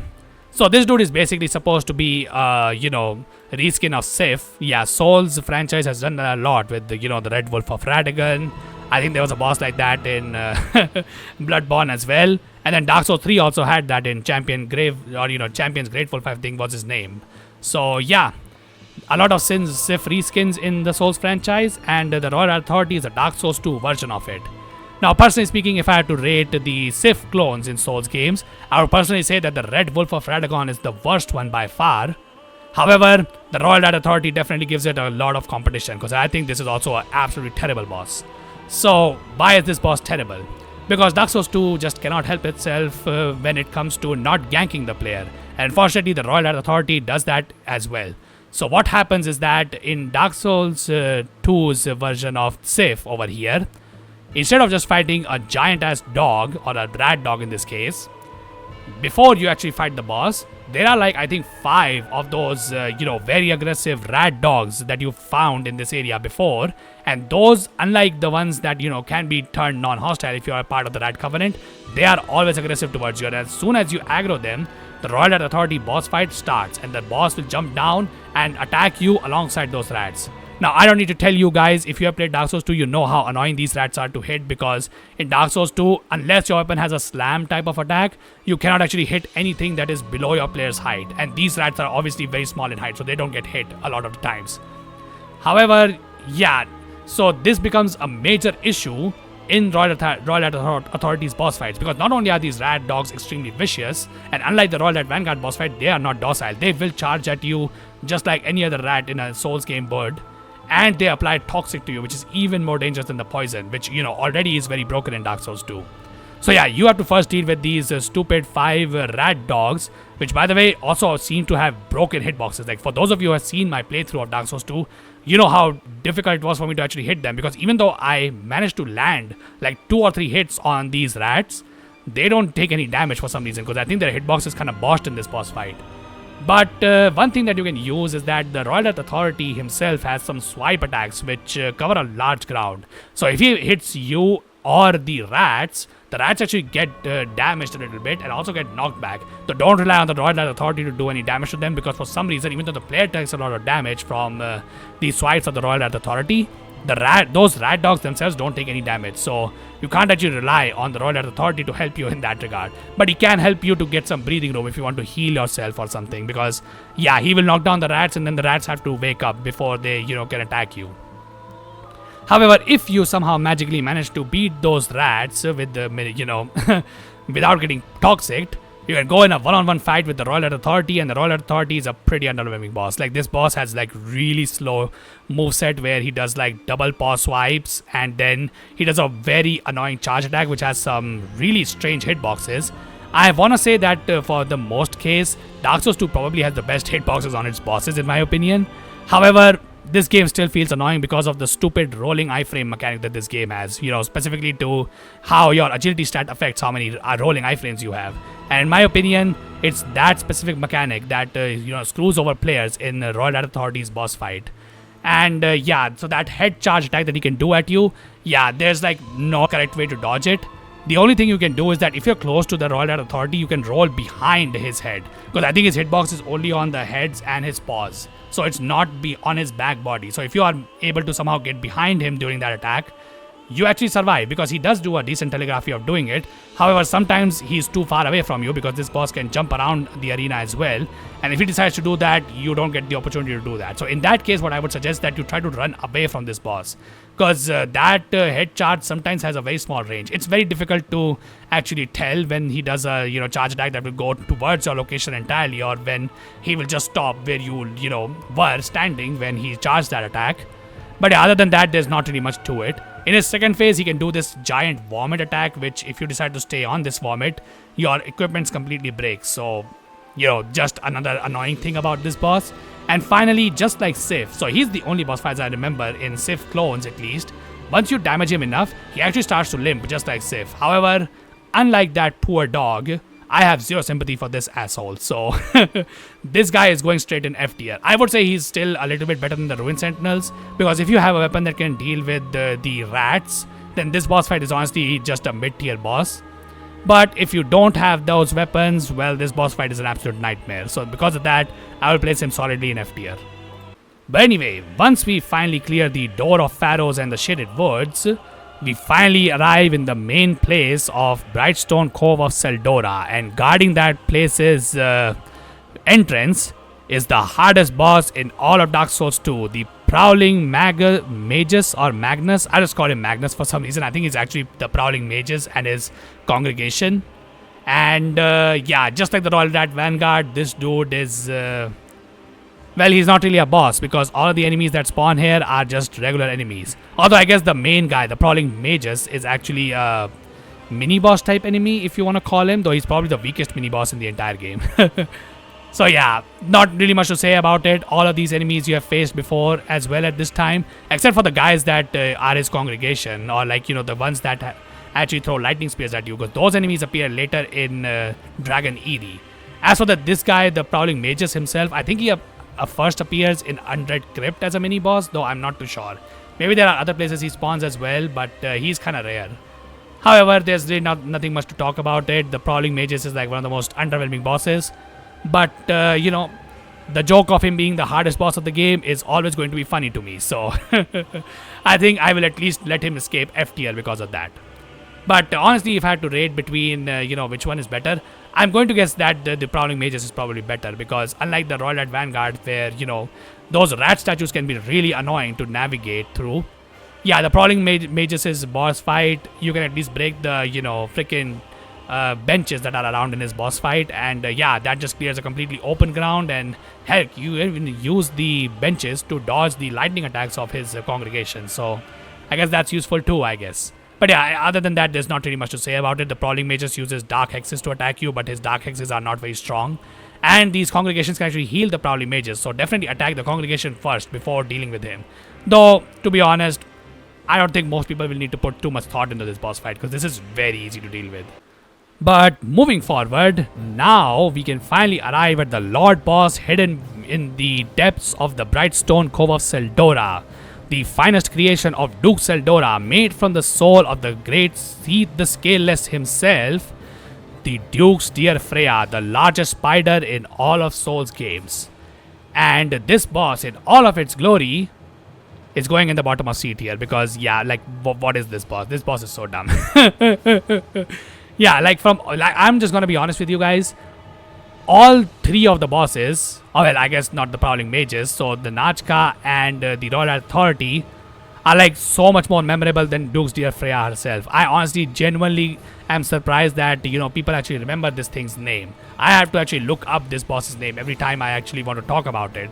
So yeah, let's talk about this stupid boss fight. So, the Duke's dear Freja is a boss fight that takes place in a giant arena where there are a ton of spiders aside from Duke's dear Freja. So yeah, it's a gank boss fight.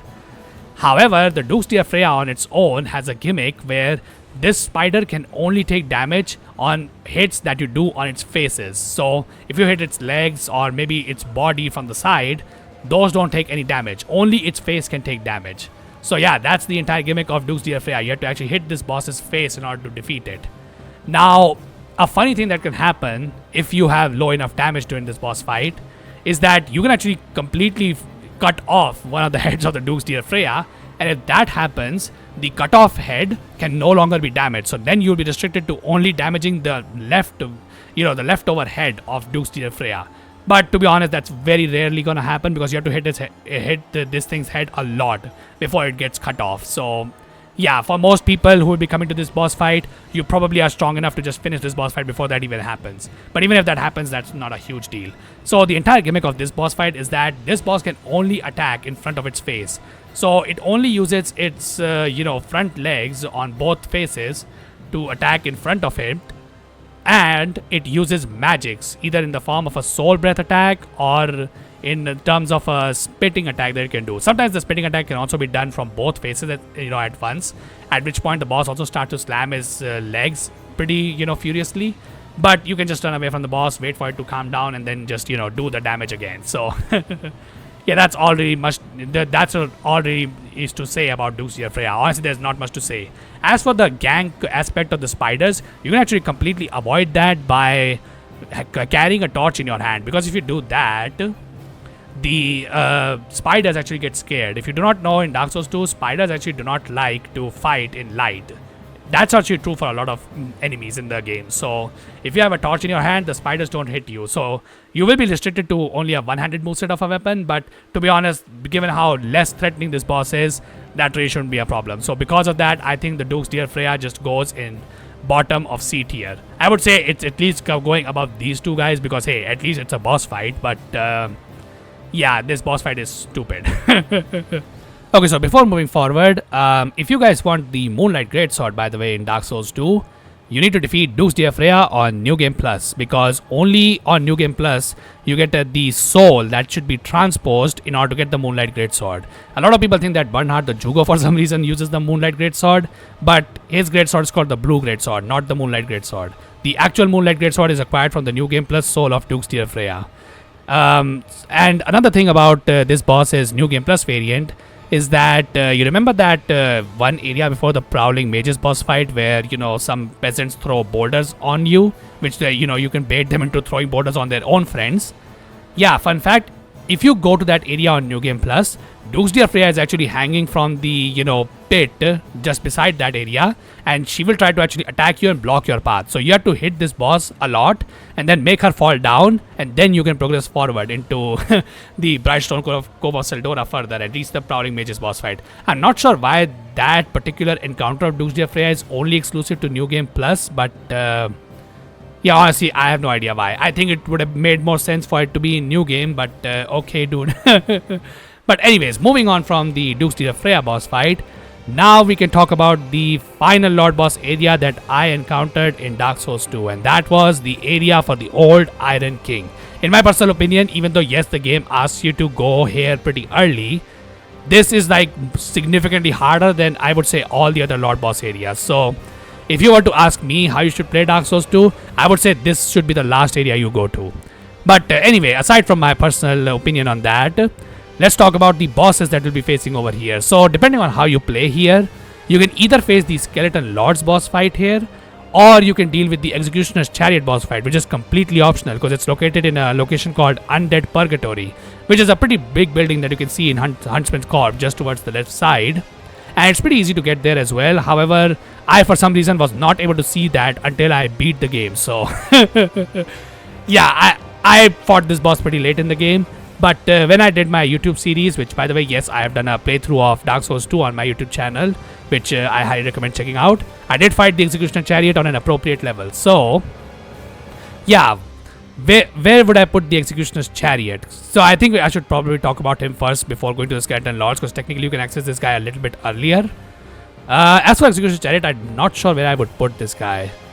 I guess I'll put him in top of C tier, honestly. Because this is a complete gimmick boss fight, by the way. So the gimmick here is that the Executioner's Chariot, the Undead Purgatory where this boss fight takes place, is just a circular running track with a hole in the middle. Or like not in the middle, but like in one of the corners.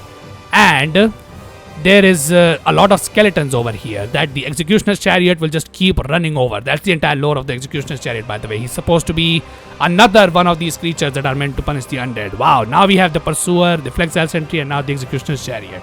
Yeah, as I said, that's gonna be a case for a lot of enemies in this game. But anyway, moving aside from the, undead racism, yeah, so Executioner's Chariot boss fight is just doing that. It's just crushing the skeletons over and over and over again. And yeah, now it will try to do the same to you once you enter this boss arena. But unfortunately, even though, you would think that the skeletons should help you, given that the Executioner's Chariot is, torturing them, yeah, they actually try to attack you because apparently they are, masochists or something. But yeah, so that's the entire point of this boss fight. You need to defeat the skeletons first that are, all around in this battle arena while avoiding the Executioner's Chariot. The way to avoid him is that on each side of the wall, there are certain specific sections with some jail bars in them. And you can go take cover over there and you will avoid the Executioner's Chariot. Though be careful to, always move as much inside of these areas as possible because the Executioner's Chariot hitbox is a little bit weird. So if you stand in the edges of these places, he can still hit you, which is very annoying on SL1 because this guy can actually one-shot you with his chariot. So be careful on that. So the problem, however, I would say in this boss fight is that the skeletons cannot be actually permanently killed unless you defeat the 2 necromancers that are present in this boss fight. And dealing with them can be extremely annoying because they are actually hiding in one of these corners. And if you have a large weapon like the halberd, yeah, it can become a pain in the ass to deal with them. And you also have to deal with the fact that the skeletons are also trying to gank you. So because of that, I highly recommend bringing as many alluring skills to this boss fight as possible to distract the skeletons away from yourself while you deal with the necromancer. Just know that the alluring skills do not work on the necromancers, so you will have to deal with their magic on your own, although it's not that difficult to do. So once you have dealt with all of these skeletons and the mages or necromancers in this place, then you can focus on the Executioner's Chariot. Now the most obvious way that the people deal with him is that when you go to the other side of the hole, there's a lever over there that can bring down a jail bar type gate down onto the track that the Executioner's Chariot is running on. And then the Executioner's Chariot is so dumb, he doesn't apply his brakes as, when he comes running towards the gate, and instead he would just crash into it and die. However, the boss fight does not end over there because the actual boss fight is the horse that you have to fight over here. So the horse survives the crash. Only the Executioner's Chariot dies. So yeah, then you have to deal with the horse, which honestly is not that difficult of an enemy. He just has a bunch of, normal horse attacks like, kicking. And he can also breathe some dark magic in front of him. But honestly, this boss is pretty easy to deal with once you remove the chariot. And then the boss fight ends.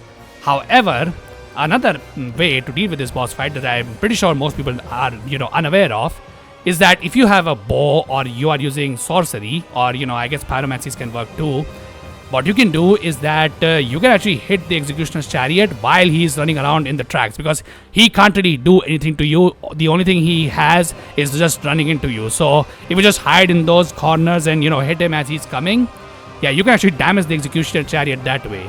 Now, you have to do this a lot, many times, because the Executioner's Chariot does have decent amount of health. However, if you damage him to, I think, enough to where he is on 33% of health, the Executioner's Chariot can actually fall down into the same pit that is present just beside you when you enter the boss arena. And then you get a pretty similar scene to what the Ceaseless Discharge boss fight was in Dark Souls 1, where the Ceaseless Discharge is trying to hold on, not trying to fall into the pit. And you are completely free to hit, his hand, or in this case, the horses try to, stay onto the platform. But you can just hit the horse. The horse can't really do anything to you. So, yeah, that's a pretty interesting death animation for the Executioner's Chariot that I'm pretty sure not many people are aware of. Though, to be honest, it's annoying to get because, as I said, the Executioner's Chariot has a lot of health. And you need to bring him down to 33% of his health to get that animation. So, yeah, because of that annoying, the interesting mechanic of this boss, I would say this boss deserves at least high C tier. I don't think it's as good as these guys, because the Executioner's Chariot is technically supposed to be a mini boss, because the horse appears again as a mini boss type enemy in Dragonlake Castle. But I would still give him a little bit more credit over here and put him on top of C tier, just because there was at least some effort put into this boss, I would say. Other than, of course, the annoying gank that Dark Souls 2 just, loves so much. But anyways, moving to the main path that we need to take in order to get to the final Lord boss of Dark Souls 2, and also continuing with the undead racism, we now have the Skeleton Lords. And by the way, for anybody wondering how this is continuing the undead racism, it's never stated in the game. However, the Skeleton Lords lore is that these guys were meant to kidnap or imprison the undeads of the Dragonlake area, or the at least Harvest Valley area. And yeah, then we do not know why they imprisoned or kidnapped those undead. However, given how close this boss fight is to the Executioner's Chariot, and the fact that the Executioner's Chariot itself is a skeleton, it's most likely possible that these guys were kidnapping undead and then sending them to the undead purgatory, where they will be constantly tortured by the Executioner's Chariot. So yeah, that's all the lore of this boss, by the way.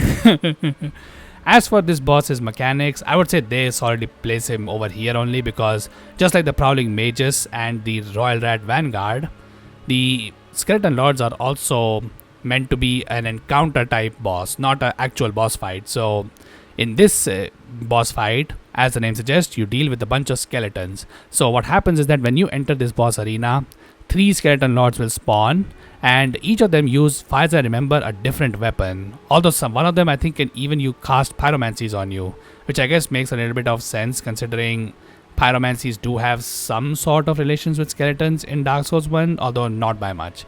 But anyways, outside of that, Skeleton Lords, how this boss fight works is that when you kill one of the 3 Skeleton Lords that spawn initially, to replace that Skeleton Lord, a bunch of other skeletons will show up, and then you have to kill them too, and then you have to repeat this process 3 times until everybody goes down, and then this boss fight ends. So all of the skeletons that spawn over here actually share the health pool of the Skeleton Lords. So killing all 3 Skeleton Lords does not end the boss fight. In fact, they I think comprise only like 20% of the health. So yeah. But anyway, so how this works is that each of the Skeleton Lords have a preset determined type of skeleton that will spawn. So killing one of them will result in 3 Bone Wheel skeletons spawning, which by the way is the most noteworthy thing on this boss fight. Though luckily the Bone Wheel skeletons are not as overpowered as they were in Dark Souls 1, though they are still pretty annoying to deal with, and I would say they are probably the biggest threat in this fight, even bigger than the Skeleton Lords themselves. As for the other 2, one of them can spawn a large group of normal skeletons that you have probably faced in Forest of the Fallen Giants only. And then the other one can actually spawn a small group of elite skeleton soldiers. So elite skeleton soldiers, as far as I know, are just those skeletons with a helmet on their head. So they have more health, and I think they do a little bit more damage, but they're not that different from the regular skeletons. So the optimal way to deal with this boss fight is to not kill the 3 lords first that you see at the very beginning of this boss fight. Instead, you should kill one of the Skeleton Lords and then deal with its minions first, and then kill the other Skeleton Lords. Though if you don't want to do that, if you have a lot of alluring skulls, which by the way skeletons do drop alluring skulls, yeah, you can use those to kite the mini skeletons, the ones that spawn after you kill the skeleton lords, away from yourself while you kill the other 2 skeleton lords. So all types of skeleton get allured by the alluring skulls. However, far as I know, the skeleton lords themselves do not. But considering there's only 3 of them and they don't have too much health, it's not that big of an issue. The only other interesting thing I can mention about them is that beating their NG plus variant gives you the clear bluestone ring plus 1, which is a pretty cool item, I guess. However, wait a second, I think it's clear bluestone ring 2, not 1, so my bad. But the other thing is that I just recently learned this during my SL1 run, but I think all of the skeleton lords can also be parried and you can backstab them as well. I mean, do you need to do that? Not really, they die in 3 hits anyway, but it might be useful to those of you who are using thrust weapons like spears. If you're using rapiers, it's probably not going to matter too much because the counter damage usually completely negates the skeleton's gimmick of taking very little damage from thrust weapons while they are extremely weak to strike. So they're kind of like the Crystallians from Elden Ring. But anyways, so moving on from the Skeleton Lord's boss fight, the next boss is not encountered in the next area, which is Harvest Valley, but instead in the area after Harvest Valley, which is Earthen Peak. And there the first boss we face is the Covetous Demon, which honestly, if you're rating this boss on difficulty, this is the second hardest boss behind Prowling Magus. Like, come on guys, this is so hard. Like, people simp for like what? The Burnt Ivory King or Fume Knight as the hardest bosses? Come on man, what kind of skill issues is that? These 2 are clearly the hardest bosses in the game. But anyway, so the lore of the Covetous Demon is, this is a very deep lore by the way over here. So yeah, let's spend some 1 hour talking about the lore. And the lore is, Covetous Demon was once a man that loved to eat a lot and wanted some company, but his eating desire turned him into the Covetous Demon. Yeah, very interesting lore, I know that. But yeah, anyways, this boss fight is, well, let's see. So he has a giant slam that he can do in the front, or he can roll, or try to roll but fail because of how fat he is. And he can then do a follow-up roll to that attack as well. I would say he does a decent amount of damage if you do get hit by this guy, but yeah, the only people who are ever gonna have trouble with the Covetous Demon are the ones who are not allowed to do any damage to a boss while hitting them. Because this guy has pretty high poison resistance, so if you're doing some pacifist run where you use the butterfly set to, poison a boss to death, yeah, it can take a long time to do that against the Covetous Demon because he has decent poison resistance. But yeah, other than that, there's not really much to say about Covetous Demon, so yeah, we're moving on. But anyway, moving on from the Earthen Peak's entrance, now we can come to the end of Earthen Peak where we find Mytha, the Baneful Queen. And this boss, honestly, it's pretty hard to judge this boss if I can be honest. So for those of you who have only played Dark Souls 2 once and did not look up any guide, I'm going to guess you guys did not burn the windmill. And if you didn't do that, I'm pretty sure most of you guys would want me to put this boss in the bottom of F tier right here. And personally, if I had done the same thing, I would have probably put this boss in the bottom of F tier as well. But to be fair, I think it's probably too harsh to punish this boss for a stupid gimmick that the devs of Dark Souls 2 do a poor job of explaining to the player. And hey man, their poor job resulted in so many frustrations and probably breaking of some controllers. So if we are just talking about the boss fight, without that stupid thing, I think Mytha is a fine boss. I think I can put her easily in B tier. But yeah, if you are just somebody who, played Dark Souls 2 once and did not look anything up and fought the Mytha, the Baneful Queen, without burning the windmill, I can totally understand putting this boss in the bottom of F tier. And honestly, if this boss worked, the intended way of beating this boss was that, I would have placed this in F tier as well. But anyways, so talking about Mytha, the Baneful Queen, let's talk about her lore. So Mytha, the Baneful Queen was a woman who wanted the attention of her king. Now, the game doesn't explain what king this was, but I'm going to guess it was the old Iron King.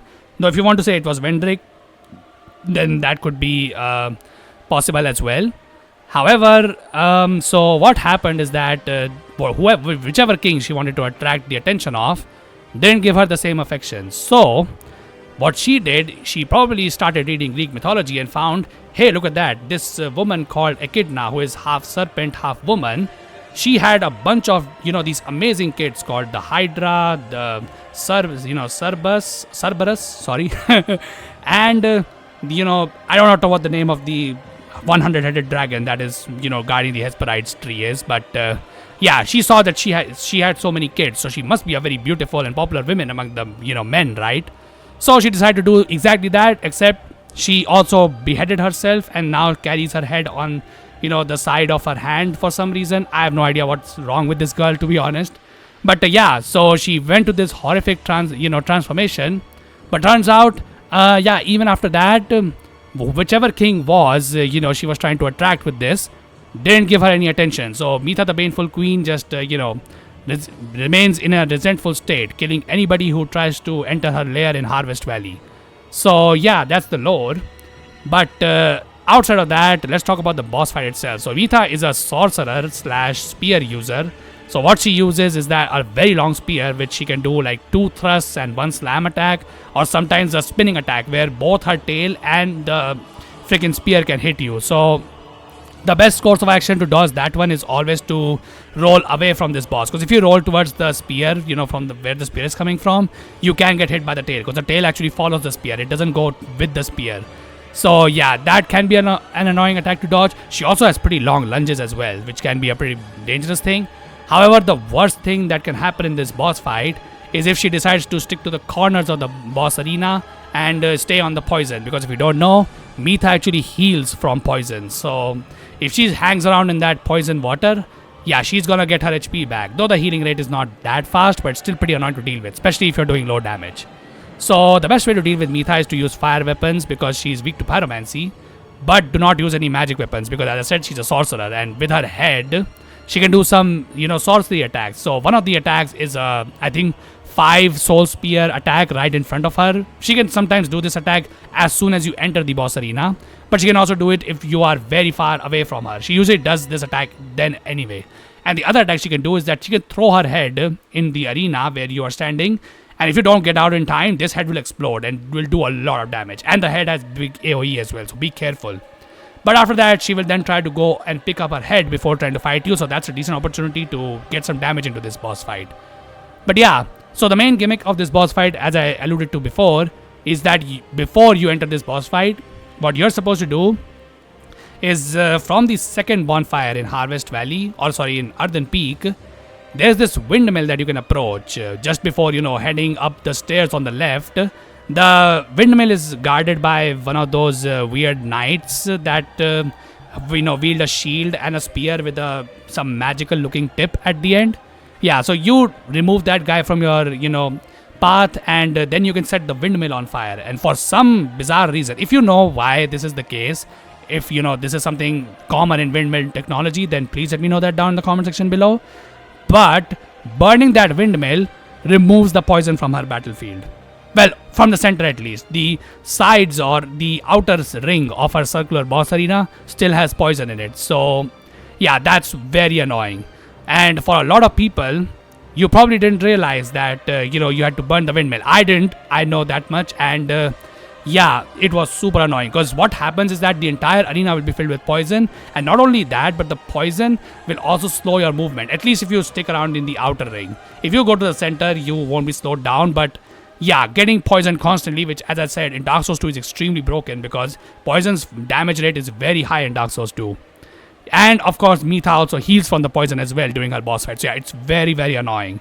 How I managed to beat her on my first try, I still remember. So I was playing a sorcerer build, so my soul spears were doing nothing to Mytha, and I only had 4 of those things. So what I did was that, luckily, pyromancy is something that does not require any stat investment in Dark Souls 1 and Dark Souls 2.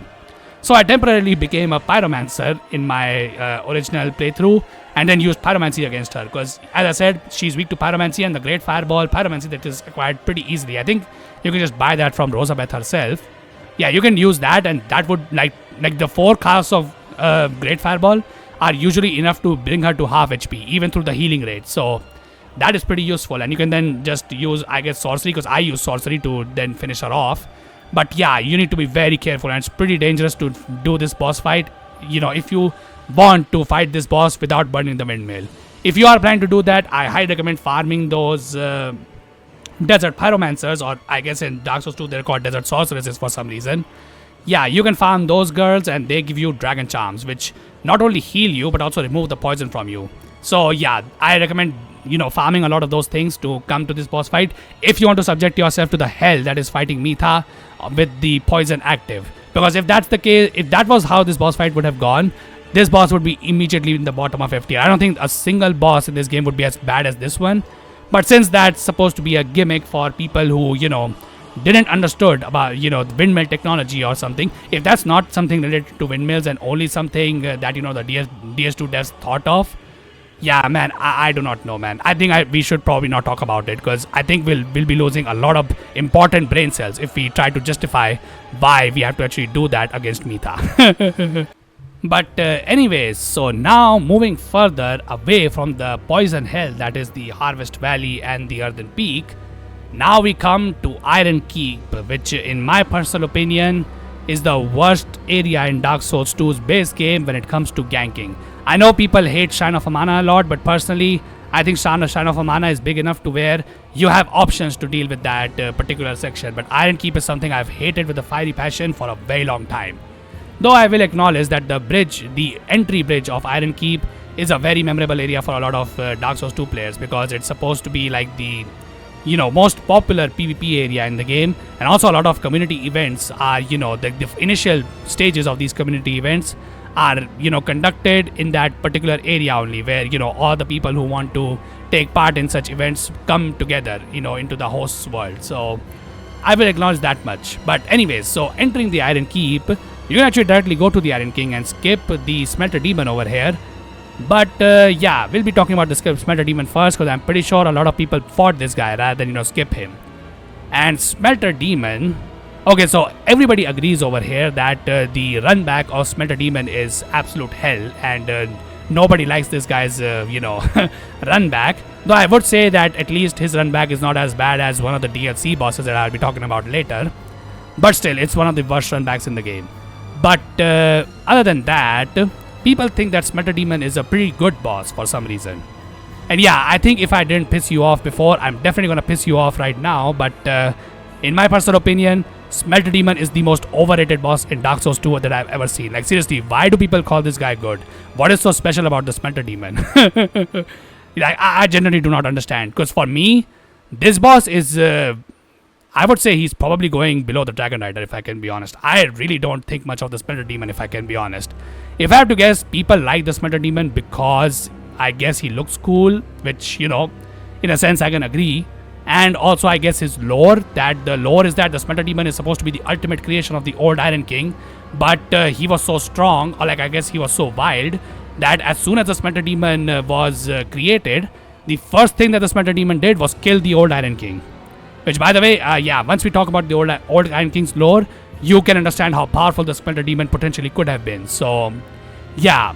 But I'm not gonna lie, his boss fight does not translate his actual power, or at least the lore accurate power of the Smelter Demon. Because I'm not gonna lie, if he was able to kill the old Iron King this easily, he might actually be the strongest character canonically in Dark Souls 2. Or maybe in the entire Souls franchise. But yeah, his boss fight is just, in my opinion, completely unremarkable. I think he's just personally a bigger version of the Dragonrider to me. He has the, same thrusting attacks that the Dragonrider can do, although I guess the Smelter Demon does them a teensy bit faster. But other than that, just like the Dragonrider, he has like 3-hit combos where he slashes his large-ass sword twice, and then can do either a slam attack, just like the Dragonrider, or a unique thing that he can do is jump up in the air and do a plunging attack. And then after that plunging attack, he can also do a follow-up explosion, though sometimes he doesn't do it. So you'll have to look at the Smelter Demon to ascertain when he's doing that or when he is not doing that. One noteworthy thing I would say about the Smelter Demon is that while I was looking at the boss weapons for Dark Souls 2, I know I wouldn't discuss them here. His sword kind of looks cool in my opinion, because what the sword does is that its heavy attack launches a bunch of flames in front of the sword. So also the sword looks sick, by the way. So I guess that's one reason to like the Smelter Demon. But yeah, otherwise, boss mechanic wise, I don't think there's anything interesting about the Smelter Demon. So I call him the most overrated boss, because a lot of people they say that Smelter Demon is a pretty good boss. And I also have one of our commenters on my I think Dark Souls 2 SL1 videos say that they would actually wish this guy to come back in Night Rain. Now personally, I would wish that as well. But I would definitely appreciate if they make significant changes to the Smelter Demon from Dark Souls 2, because this guy, in my opinion, is not very interesting, if I can be honest. I guess I should also discuss his phases. So initially the Smelter Demon is just attacking you, generally like how I said he has 3-hit combos. But then later on, I think it's a time pass check, not a health check. But after some time passes, the Smelter Demon would actually ignite his core in his stomach, and then this boss fight becomes pretty annoying, because what happens is that once he ignites his core, you take damage while you are sticking close to the Smelter Demon, which is going to be the case because even I would say spears are not, long range enough to where you can avoid taking chip damage from the Smelter Demon's core. So yeah, that's a pretty annoying mechanic of this boss fight. And then finally, the Smelter Demon would place his own sword in his core and then ignite that sword, elongating its range like so high. I think unless the Smelter Demon is on the other side of the arena and you are also on the other side of the arena, you cannot avoid his attacks at all. So Smelter Demon basically takes away your ability to, position yourself correctly. You have to roll all, every single one of his attacks. And also, by the way, make sure to do smart rolling here, because the Smelter Demon can be, very easy to get roll caught from. So yeah, just be careful of that. And you do not want to get roll caught by this guy, because this guy gives very little opportunity to heal you, because he follows in the Dragonrider's, he follows the Dragonrider boss fight itself, where the arena is extremely small, though this time you do not get the option to elongate the boss arena at all. So the Smelter Demon is way too big for his arena, I would say. So most of the time, you won't be able to even see the entirety of the Smelter Demon. That's how big his arena is. But yeah, that's all really I have to really say about the Smelter Demon. I don't think this is a particularly noteworthy boss, nor that he's a very hard boss. The only thing memorable about him is his stupid run back, and the fact that, I guess in his lore, he might actually be one of the strongest characters in all of Souls history. Anyway, so moving on from the Smelter Demon. By the way, thank you if you are still sticking in with this video after my, hot take on the Smelter Demon. I really appreciate you, keeping your cool and understanding that this video is just my opinion. But anyways, so next up is the Old Iron King, and yeah, I have no hot takes on this one. Just like the Souls community, I also agree the Old Iron King is one of the, most underwhelming bosses in the entire game, which is pretty sad to say considering he's a Lord boss. But then again, I guess we can also say the same about Gravelord Nito in Dark Souls 1, huh? But anyways, so the Old Iron King, I'm not gonna lie, I don't even know how to describe this boss fight. So when you enter the boss arena, the game does its absolute best to make you think that the Old Iron King is probably going to be the toughest adversary that you have faced in the game so far. He's a giant monster with, horns of a bull, and he has bat-like wings, and he's like ginormous, and he's coming out of a lava pool. So you think that he will be absolutely, hell to fight. But yeah, then the boss fight actually starts when he, gets close to you. And then you realize all of his attacks, like, you don't even need to roll to dodge many of those attacks. All you do is just run away and just keep whacking at him, and he just dies after that. Yeah, so all the Old Iron King does from, I remember from this boss fight, is that he can do a slam with his, single hand, or he can do double slam with, both of his arms. He can then swipe at you from, his left or right arm. He can, I think, do it from both hands, though I've only ever seen him do it with the right arm, or I guess from his perspective it would be his left arm. And he can do a laser attack, which I guess is the most noteworthy thing about this boss fight, because if you don't know, in the Old Iron King's arena, the corner where there's the doorway which you can enter once you defeat this boss fight? Yeah, if you hide in that corner, you can avoid every single one of the Old Iron King's attacks as long as he is in the front of the boss arena. So, in front of the fog gate, basically. However, if he goes to the other side, like let's just say he dips into the lava and then comes from the side, like maybe from the side of that exit area, you can just, I think, run away from the Old Iron King, and then he will dive into the lava and come back to you. So yeah, that's just a trick to just bring him to the position that we want the most. Now, while you're in that corner, all of his attacks will miss. However, he can still hit you with his laser attack. However, because the laser attack is so slow and well telegraphed, because you can see it coming, you can just move towards the Old Iron King, avoiding the laser attack. And fun fact, you can get counter damage on the Old Iron King while he's doing the laser attack. So if you're having a rapier and you have the, old Leo ring, you can melt the Old Iron King's HP at that point. So yeah, that's why I said that, by the way, the rapier is the best weapon class in the game, because a lot of bosses in Dark Souls 2 suffer from this, where their attack animation would be continuing, but the hitbox itself is just gone, but they still take counter damage for some reason. So that's why the rapiers are so broken. So yeah, The old Iron King also suffers from this, and you can do a lot of damage to him. Now he has a lot of health, so you probably won't kill him instantly there, but you will do a lot of damage during that part. So yeah, definitely take advantage of that. As for the other things about this boss fight, I would say people who actually die to this boss fight, which by the way is pretty rarely gonna happen, but if you die to him, I'm going to guess most people die from that one sneaky little pit that is just beside the fog gate. Because yeah, it's not visible actually if you just run straight towards the boss. Though the arena is pretty small, but it's still easy to miss this hole, because I remember when I first came to this boss actually knocked me into that hole because I didn't realize it was there. But yeah, once you know that the hole is over there, you can just easily avoid it and the old Iron King is gone.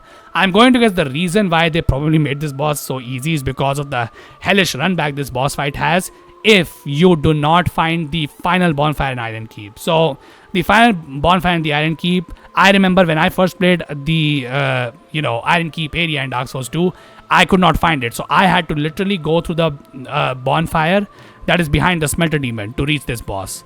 So yeah, that was very annoying to deal with, but if you find the final bonfire, then it's pretty easy. And so I think it's because of that only that they decided to make the Iron Keep so, the old Iron King so easy. But I'm not gonna lie, making a Lord boss this easy and underwhelming is kind of dumb. As for his lore, so this guy has a lot of lore behind him because he's obviously one of the 4 kings of Dark Souls 2, which are pretty significant to the lore. But the old Iron King's lore is that, just like the other kings, he was a candidate, just like our Bearer of the Curse, a candidate for linking the first flame.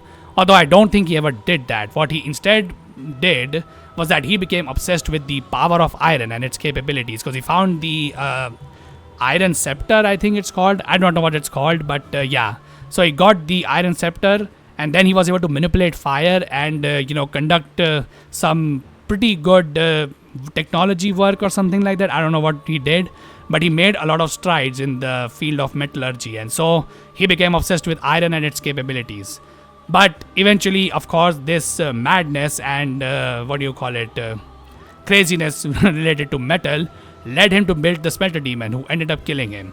Though he didn't actually die, we have to kill him over here. So, but he ended up losing his power and his kingdom went to ruin. And then the age of, I think, the next king, whoever the king was, I don't think it's ever explained which king came after, the other. But yeah, the next king came after him and then took over the Dragon Lake area. So yeah, that's the lore of the old Iron King. There's a lot about this guy in the Broom Tower, by the way. The base game doesn't tell us much about this guy at all. But anyways, moving on from the Lord bosses, either by defeating them or by grinding 1 million souls and skipping all of them, we can finally go through the Shrine of Winter and enter Dragon Lake Castle itself. And in Dragon Lake Castle, the very first boss that you will be facing is Twin Dragonrider, located just beside the throne of the king and the throne of the queen. So as for the Twin Dragonrider, honestly, I have not much to say about this guy. This is just another Dragonrider boss fight where you this time face 2 of them, with one guy standing on top of a pillar and shooting great bows at you, while the other Dragonrider is the exact same Dragonrider that you faced in the beginning of the game in Heat's Tower of Flame. So yeah, not much to say about this guy. Their lore is also not different because they literally give you the exact same Dragonrider soul that the original Dragonrider gave you. So yeah, not much to say about this guy. This guy is just C tier.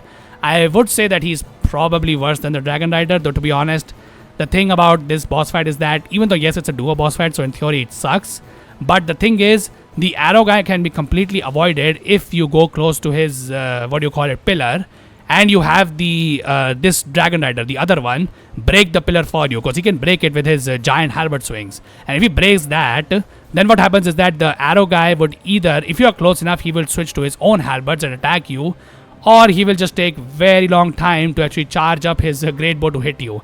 And by this point, the player should be strong enough to where they can just kill the first Dragonrider before this other Dragonrider even gets the chance to actually hit them with the great bow. So yeah, I don't think this guy is too threatening. Also, another fun fact, the other Dragonrider, the one that is shooting bow at you, he only has half the health of the original Dragonrider, so he gets melted even easier.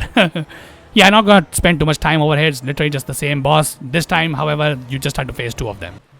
But anyway, moving on from the Twin Dragonrider boss fight, we have gotten our quest at this point to where we have to find Vendrick, who is not in Dragon Lake Castle, but instead in an area called the Undead Crypt. Though I don't think we are told that he's in the Undead Crypt. We're just told that he's not in Dragonslayer Castle and he's further down below. So, guarding that path, that takes us to that place, is the Looking Glass Knight, which is the first loyal knight of Vendrick, or like one of the first loyal knights of Vendrick that we face when we try to reach him. Because if you don't know, the entire lore of Looking Glass Knight is tied to the fact that Vendrick does not want to meet any of anybody after he has made his discovery about Nashandra's true nature. So, yeah, he has placed many of his loyal knights in the path that leads to the Undead Crypt. And the first one we face is the Looking Glass Knight, or LGK as people like to call him. And honestly, I'm not sure what the general consensus of people are on this boss, but honestly, as I've played Dark Souls 2 more, I've started to really hate this boss, and so I put him in bottom of C tier for now. So, the Looking Glass Knight, okay, so one thing that I would say is pretty weird about this boss is, first of all, he's a knight in complete metal armor, and yet he's extremely resistant to lightning. In fact, I think lightning is his highest resistance.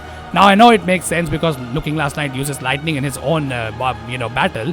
He can either do a swipe attack, which launches, I think, 3 to 4 lightning orbs towards the player, or he can do a giant slam, which also does the same, but his lightning sword, I think, has some AoE on it, while the sword is buffed with lightning. So yeah, he has lightning powers, which is probably why he's resistant to lightning.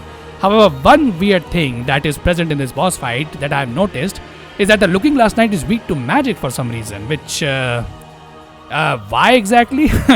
Because I don't know how old you guys must be who are watching this video, but when I was a kid and I read fairy tales and old stories about magic users, the common ways that people one of the common ways that people dealt with magic was use shiny mirrors, because apparently they can deflect magic attacks away from the target.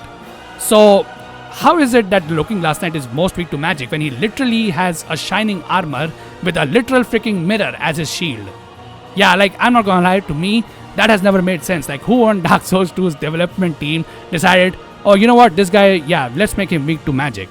Yeah, I'm not gonna lie, that makes like zero freaking sense to me, if I can be honest. But yeah, anyway, outside of his stats, let's talk about the moveset a little bit. So he's kind of like the other knight bosses in the Dark Souls 2 base game, where most of them have 3-hit attacks, and then, well, they give you a giant break to lay into him. The Looking Glass Knight, I would say, is much harder to abuse with that mechanic, because first of all, some of his attacks can be a little bit fast, and the most important problem in this fight is that if you hit his shield is actually a physical object, and that does not share the health pool with the boss itself. So if you hit the shield, not only do your attacks get deflected away, as if you were hitting the shield with one hand, yeah, the Looking Glass Knight takes no damage, and the shield is most likely going to be the area where people end up after they try to roll away from his attacks. So you have to try and roll into the side of this boss where his sword is. So that's something you need to keep in mind, because his shield will literally block every damage that he is doing. However, the reason why I started to hate this boss is because my perception on bosses which have PvP mechanics in them have changed after I played Dark Souls 3 and Dark Souls 2 a lot. And I'm not gonna lie, I think personally these games do not excel when you put a freaking actual player in a PvE setting, and that's why I personally do not like the Looking Glass Knight. So what's the PvE or like PvP aspect of this fight? So after taking a certain amount of damage, the Looking Glass Knight would set its mirror down and then have one of those weird knights that you have seen. I think you can see these guys in Dragonslayer Castle itself, though they are more prevalent in Aldia's keep, as far as I remember. So what happens is that he sets his shield down, and from within his shield, somebody breaks through the glass and enters the fight arena. Now, if you're playing offline, this will just be a random dark spirit type enemy. But if you're playing online, there's a chance that the Looking Glass Knight summons an actual player through this mechanic into your boss fight. And then you have to deal with the player as well as the Looking Glass Knight. Now, one thing that I would give Dark Souls 2 credit for is that unlike the Ruined Sentinels boss fight here or the Bellfry Gargoyles over here, the Looking Glass Knight is actually programmed to, handle itself better, I would say, in a PvP setting, because the boss becomes extremely passive during that phase. So he will just let you deal with the PvP player first before doing anything. So he can do sometimes some attacks to, annoy you, like for example his giant jump attack, or the most common that I have seen, his, 3 electrical orb attack. But he usually doesn't do a lot. So I would say that's definitely good that they have done it. But honestly, why even have this mechanic then in the first place? The Looking Glass Knight is not going to do anything. It's just a distraction from the main boss fight, in my opinion. And that's why my opinion on this boss fight has changed, and I personally do not like this mechanic. Because the Looking Glass Knight has a lot of health, and if you're not using magic-infused weapons, which probably is going to be the case because, as I said, generally in endgame of Souls games, magic sucks because a lot of the enemies and bosses become resistant to it. So yeah, I'm not gonna lie, I personally, because of this, do not like the Looking Glass Knight too much.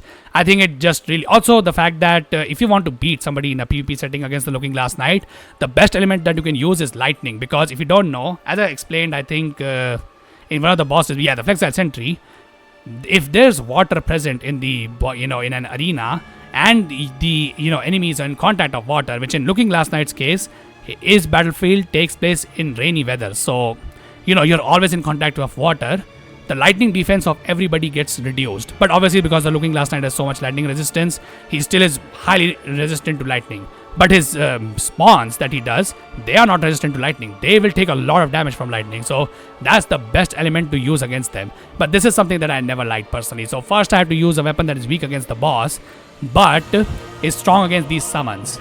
So yeah, that's why, in my opinion, I do not like the Looking Glass Knight too much. I think the aspect that you have to change your element every time he does summon somebody is pretty annoying. And also the fact that, the boss pretty much becomes a non-factor when somebody is spawned to this fight, in my opinion, just hurts the Looking Glass Knight, in my opinion. And because of that, I don't think he's as bad as these three over here, but I definitely don't think he's as good as, any of these guys over here. Moving on from the Looking Glass Knight, now we come to the most beloved area of Dark Souls 2, the Shrine of Amana. Yeah, this area is loved too much by the Dark Souls community. Honestly thinking, people just, give too much love to Shrine of Amana, if I can be honest. There are other places that are also pretty good in Dark Souls 2, but Shrine of Amana just takes the cake out of all of them. But anyways, so in this area, we only face one boss, and that is Grandma Frog over here, also known as Demon of Song. And for anybody wondering, no, I will not be replacing the D with the S over here. So as for Grandma Frog over here, I think I'll place her solidly between the Covetous Demon and the Old Iron King. Because, let's just be honest here, the old Grandma over here is nothing too special, if I can be honest. Her lore, honestly, is something that I do not know how to perceive, to be honest. So I think her lore basically implies that she might have been a demon once that, got a taste of human flesh and then was confined into the Shrine of Amana. Though I'm not sure who actually confined her. They say, I think, that some priestesses kept this thing confined, but they all are dead at this point. So why don't the Demon of Song just, leaves the area? Honestly, I have no idea. I would say the more interesting thing about the Shrine of Amana as a whole is the Milfanitos that you find around in these areas, and specifically the song that they sing. Although I think the Demon of Song also sings the exact same song, which, if you don't know, the special thing about this song is that if you listen to it closely, alongside the end credit song of Dark Souls 1, you'll actually find that the Milfanitos are actually singing the exact same song as the end credit song of Dark Souls 1. Yeah, not sure what to make of that, if I can be honest, but yeah, since Demon of Song is also singing the exact same song, I guess it's sort of a homage, although I'm not sure what they're actually implying with that song, if I can be honest. But anyway, speaking of the boss itself, yeah, there's really not much to say here. This is another gimmick boss fight where the Grandma Frog over here has a weird skin flap on her body, which she uses to cover her face, and when she has done that, you cannot do any damage to this boss. This boss is completely invulnerable to damage until Grandma decides to show you her lovely hands. Though, to be fair, she only does it when she is looking to attack you, so be careful, because the Demon of Song does do a lot of damage, but its attacks are like super slow, and once it completes its attacks, which usually involves just a 2-hit combo of one slam to the ground and then a swipe, and that's it. After that, you can hit this boss's face or its hands to do a lot of damage. So yeah, you just need to be careful of that. The one attack that I think can throw off your camera is the one where the Demon of Song tries to stand on its hind legs, or maybe tries to do a frog jump for some reason. But because it's so big and bulky, it can't do so. So instead, it just trips and falls down. And yeah, that's kind of a slam attack. though I don't think it has much AoE, if I can be honest. So you can just easily avoid it by running away. Honestly, not gonna lie, this is one of the few bosses that you can actually beat on your first try, like, you know, as a new Souls player without even rolling, which is pretty funny. Though to be honest, rolling is not that useful in this boss fight anyway. So yeah, I don't think there's much to say about the Demon of Song. It's not that difficult of a boss fight, and by the time players get to it, most players will just quickly steamroll over the Grandma Frog over here. But anyways, so once we defeat the Demon of Song, we can finally say a pretty sad goodbye to Shrine of Amana, because obviously nobody wanted that place to ever end, but sadly all the good things must come to an end. So then we come to the Undead Crypt where Vendrick is residing.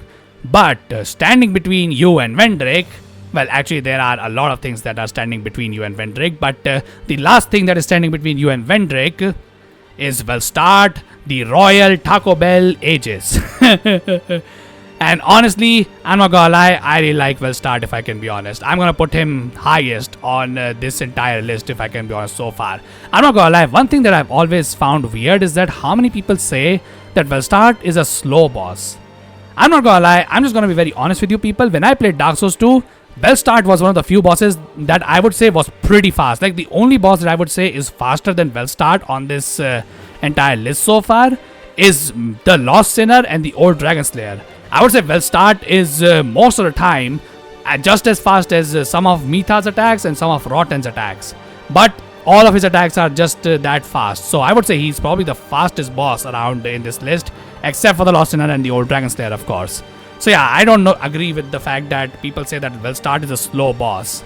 But anyway, even if he was a slow boss, I really like this guy's design. Also, his name is pretty cool, because I think Velstadt means loyal protector, while the Aegis is the shield of Zeus, which is pretty cool, because later in the Greek mythology stories, the shield is passed down to Athena, who later attaches the head of Medusa to it. So not only is this shield, pretty good at deflecting attacks, but if your enemy looks at it, it will literally turn into stone, because that was Medusa's entire gimmick. But yeah, anyways, outside of the references over here, Velstadt's lore is also pretty cool. He's the most loyal guard of King Vendrick, or well, he used to be like a pair alongside another, knight that we'll talk about later. But yeah, he's the one who stayed with Vendrick throughout his journey. Also, a fun fact, in a later DLC boss fight, Velstadt appears as a, secondary mini-boss type enemy. But that boss we'll talk about later. But because of that, many people believe that Velstadt originally came from Shulva, the Sunken City. So yeah, that's pretty cool lore on this guy. Also, we'll delve deep into his lore later as well. But anyway, Velstadt, I would say it's a pretty difficult boss, honestly. Like, he's one of the more challenging bosses. Like, if you come straight from Demon of Song and then to Velstadt, the difficulty level is pretty huge between these two bosses. But honestly, it's a pretty welcome change, because I'm not gonna lie, the Demon of Song, and as long as you have, decent weapon against the Looking Glass Knight, and then most of the bosses before him are pretty sleeper bosses. So this game can become pretty boring, because the difficulty level, in my opinion, just never jumps between these bosses. Luckily, Velstadt changes that, and this boss, I would say, is difficult because his attacks include wide swings of his hammer, or Taco Bell hammer, that I like to call him.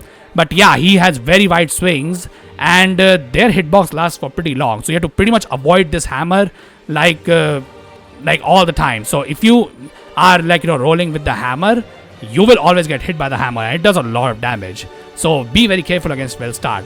However, the cool thing about Velstadt's hammer is that it's also a chime, or a, miracle casting tool. And in his second phase, Velstadt literally starts casting hexes on the player. So first hex he does is apply a buff to himself, which I think both reduces the damage and buffs his damage. So I know it buffs his damage, but I do not know if it reduces the damage he takes as well.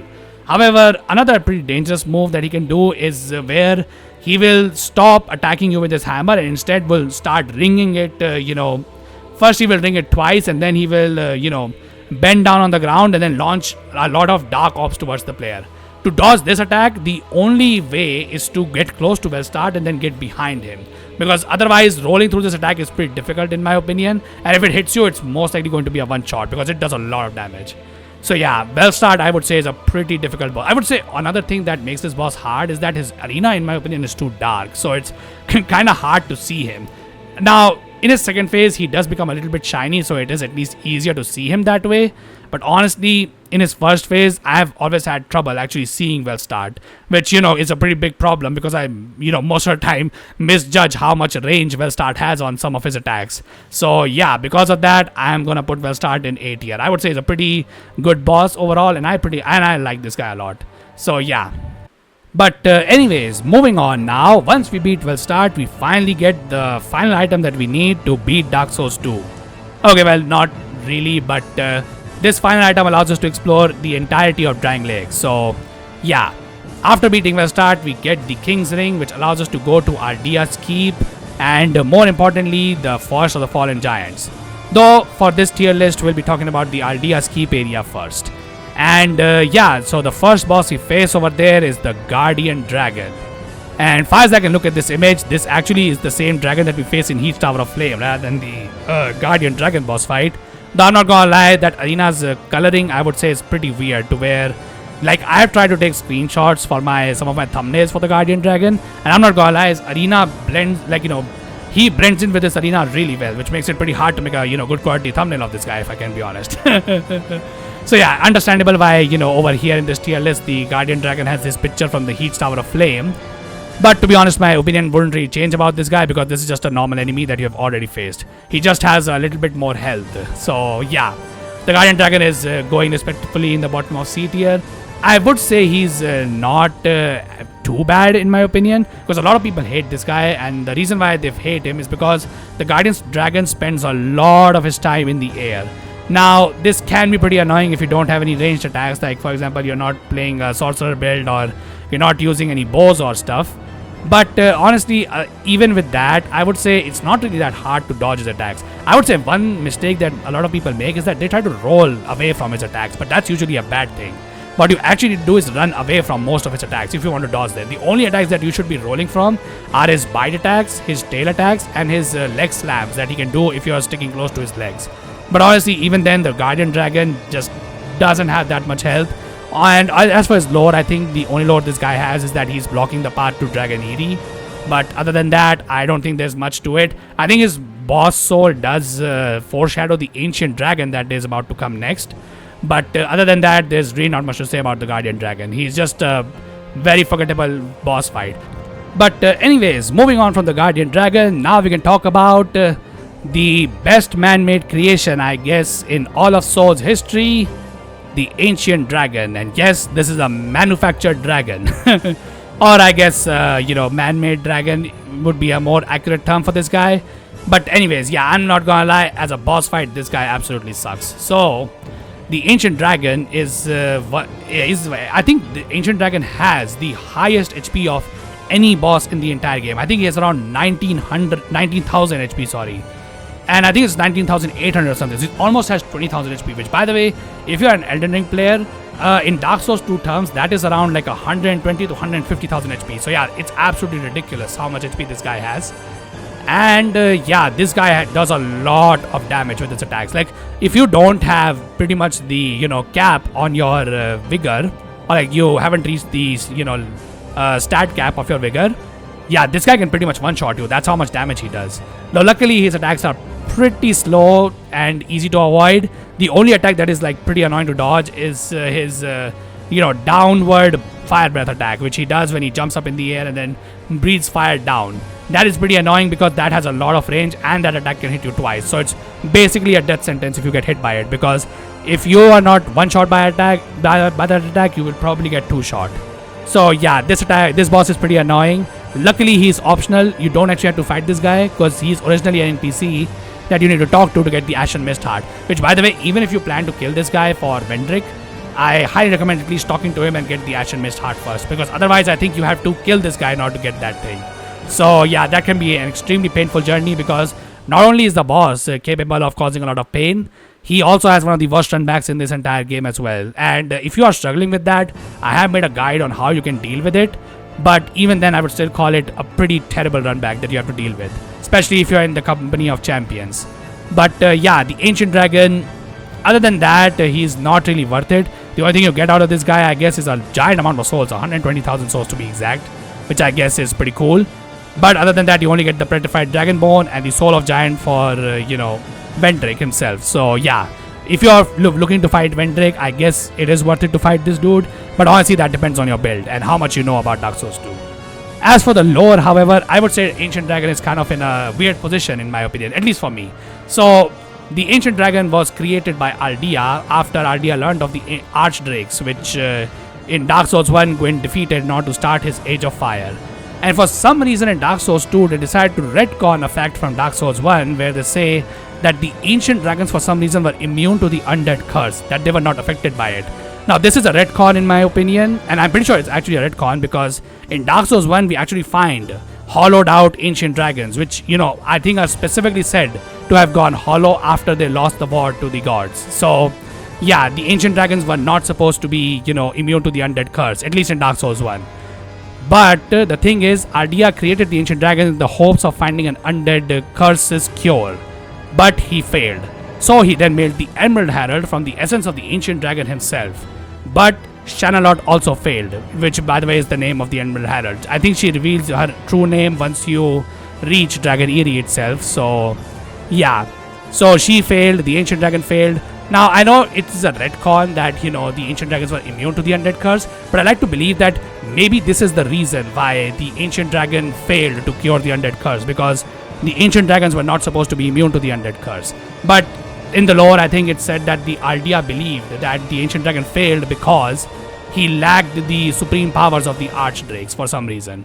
I think he was talking mostly about their scales, because that was the special thing about the Archdrakes from Dark Souls 1, that their stone scales granted them immunity to death. So yeah, it has pretty interesting lore, I would say, at the very least. Though to be honest, I'm not gonna lie, if you want to skip this dude and skip Vendrick as well for some reason after this, though to be honest, I would say this, it's not completely necessary for you to take his soul to beat Vendrick.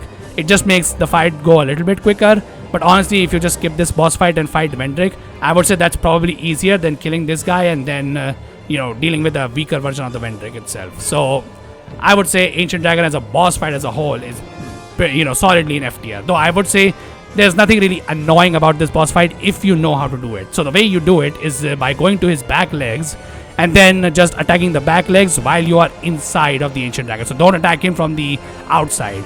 Rather attack from the inside, because if you attack from the outside, there is a chance that the Ancient Dragon does not do the stomp attack and instead do something else, which is not ideal for this boss fight. So what happens is that if you attack him from, within him into his legs, he will just continuously do his leg stomp attack, which for some dumb reason the Ancient Dragon does for, in front of you rather than, in the same place where the leg was.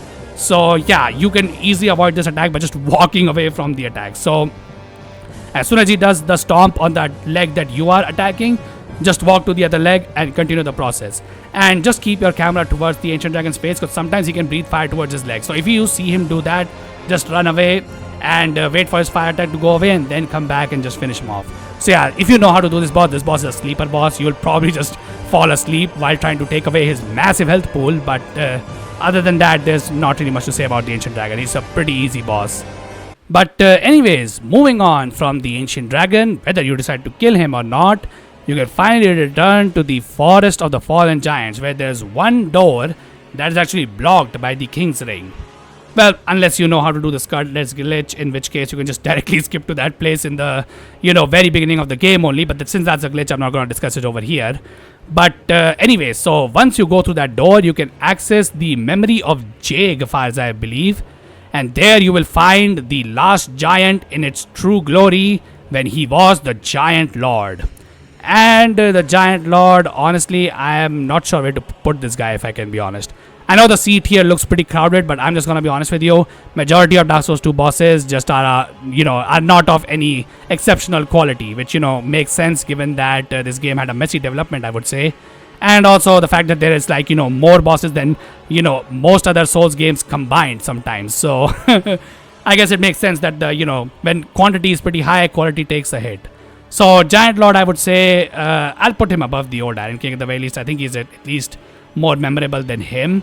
But honestly, there's not really much to say about the Giant Lord. Also, now that I think about it, maybe the Duke's Deer Freya is at least worse than these guys. Come on. Though maybe not as bad as this dude. But anyways, so the Giant Lord, I would say there's not really much to say about this guy other than his lore, which is that the Giant Lord is obviously as his name suggests, he's the Lord of the Giants that attacked Drangleic. Now the lore here is that Vendrick had a weird, or like not a weird, but like a foreign queen arrive in his land called Nashandra. And Nashandra warned him off the giants, saying that they were plotting to do something terrible to Drangleic. So Vendrick went to their lands, invading their homes, and then taking away some important power that was pretty important to the giants. And then using that power, he built those weird golems in his castle, which you need to kill like enemies close to them so that the souls can be sucked by those golems, and then those golems perform their action. So yeah, that pissed off the giants, and the Giant Lord commanded his armies to attack Drangleic, and thus the main war that happened in the story of Dark Souls 2 happened, which is the war against the giants. And the giants, I would say, pretty much brought Drangleic to their knees. Even though Drangleic won that war, the damage caused by the giants was very significant, and leading that army was the Giant Lord. Now, it's kind of weird, if I can be honest. Like here, Dark Souls 2 becomes really weird. So when we face the Giant Lord, we are actually exploring a memory, but a lot of people consider it a time travel for some reason, though I'm not sure if that's true. So for some bizarre reason, we are going into the memory of a giant named Jag, and there we see the Giant Lord getting beaten by our character. However, somehow the game implies that it was us that went back into time and then we defeated the Giant Lord. Even though not in reality, we didn't really go back in time, we just went back into a memory. Because here's the thing, for example. So I'll have to talk about something else. So here we have Sir Alonne. Now Sir Alonne is also a memory boss. And yeah, so in this boss fight, what happens is that we're exploring the memory of the old Iron King. And in the lore, I'm pretty sure it's stated that the old Iron King defeated Sir Alonne. But here's the thing. So we defeated Sir Alonne by exploring the memory of the old Iron King. So even though we defeat Sir Alonne, it's technically the old Iron King who does it in real life. And we are just exploring we are just living the memories of the old Iron King, defeating Sir Alonne. I think that's how the game at least interprets it.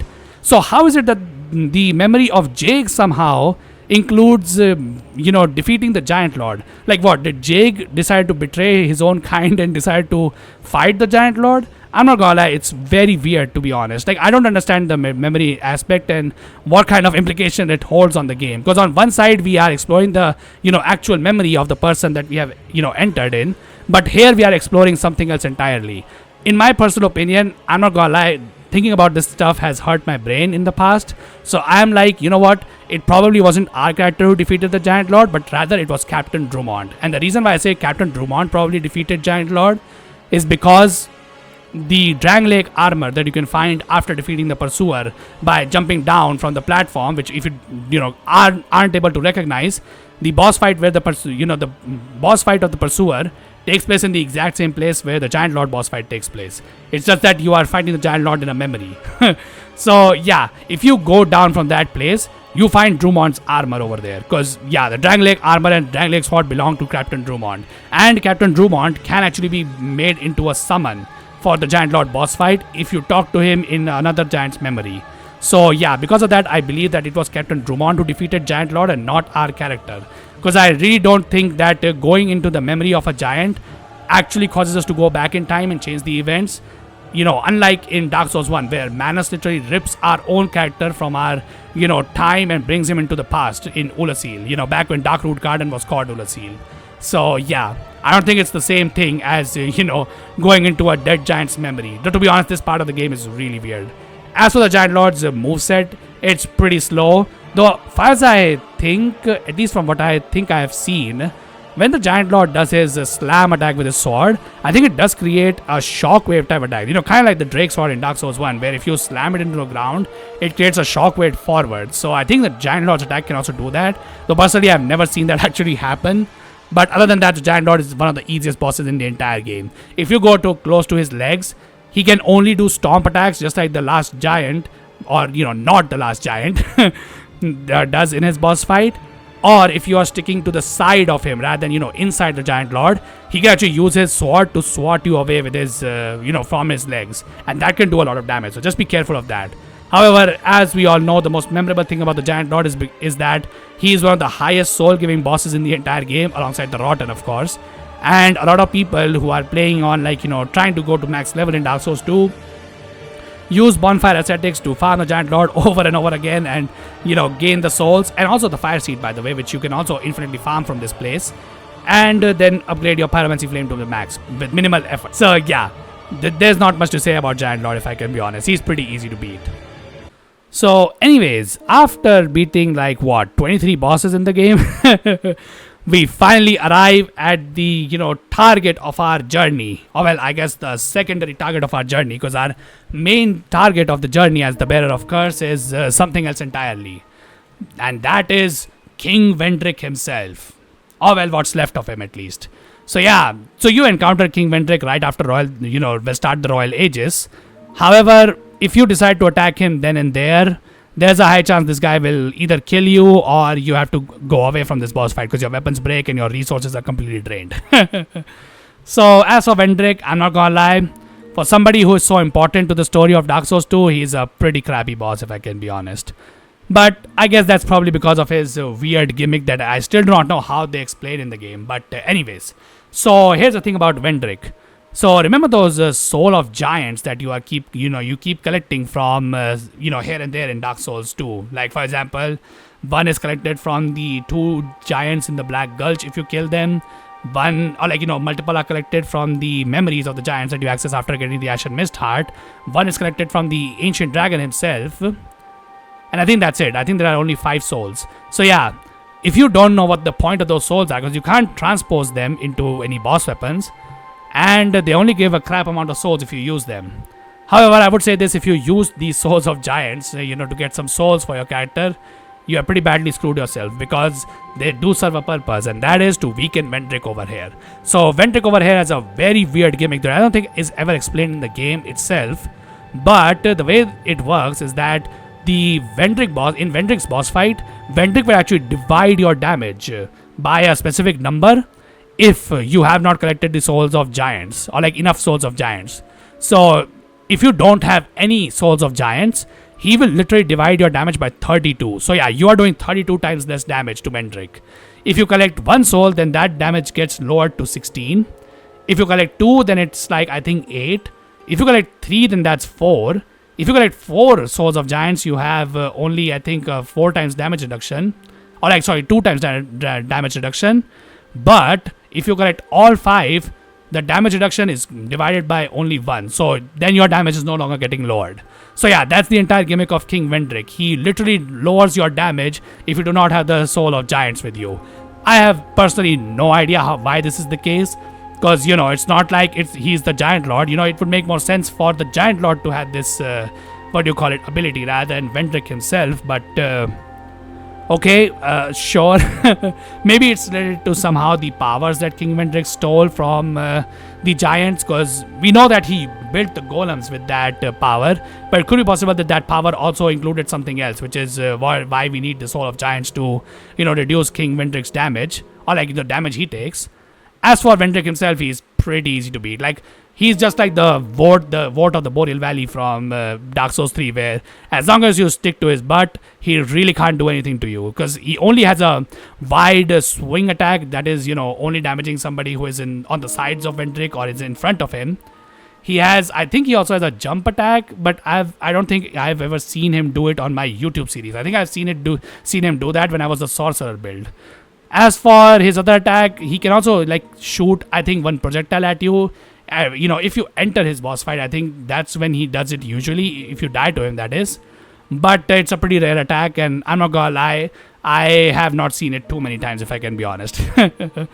But yeah, honestly, outside of that, there's not really much to, Vendrick's actual boss fight. He's just a boss that is supposed to be a damage sponge, and he's only a damage sponge if you, do not collect the soul of giants. So yeah, as for the lore, yeah, there's a ton of lore for Vendrick. He is just like the other kings and the Bearer of the Curse, a member, or not a member, but a undead who has become strong enough to link the first flame, which is, in Dark Souls 2's term is sitting the throne.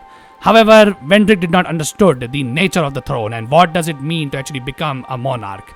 Well, initially at least. So once he married Nashandra, he realized what sitting on the throne actually means, and why Nashandra actually wanted him to get stronger and stronger. So yeah, as soon as he found out that he's a massive simp, he decided to become a basement dweller and lock himself away from the world in shame, since he did not want to sit the throne anymore.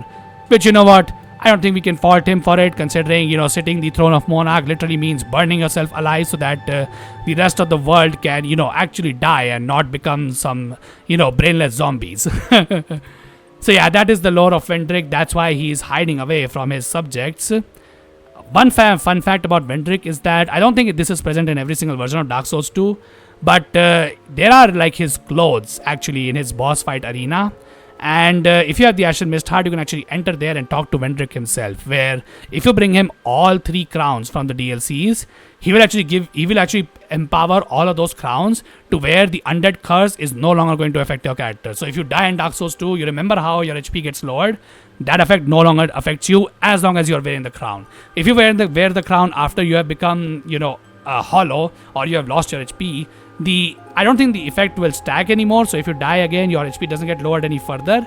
But it won't remove that lowered amount of HP. So wearing the helmet all the time will prevent you from going hollow. So that's a pretty good thing about this game, I guess. But the only thing that ruins this is that you have to get all 3 crowns, which means beating all 3 DLCs. So pretty much a feature only useful for New Game Plus. But honestly, given how much BS there is in the New Game Plus or Dark Souls 2, it kind of makes sense to give it to the player there, because players will be dying a lot in New Game Plus. Anyway, so the next boss on our list is actually the Darklurker boss fight. Now this is a secret boss fight if you guys don't know what this boss is. And this boss is found once you start doing the Pilgrims of the Dark Covenant. At the very end of that quest line, you have to face this guy, which for those people who have actually faced this dude, considered it to be the hardest boss of Dark Souls 2, before the DLCs at least released. But I think even without the DLCs, there is an argument that Darklurker is the hardest boss of Dark Souls 2. So yeah, that I'm pretty sure will give this guy solid rating from most players, because that's how the Soul community usually rates bosses. Bosses that are hard usually get rated pretty high. For me, however, I would say, so here's the thing about Darklurker, I always go back and forth on this boss.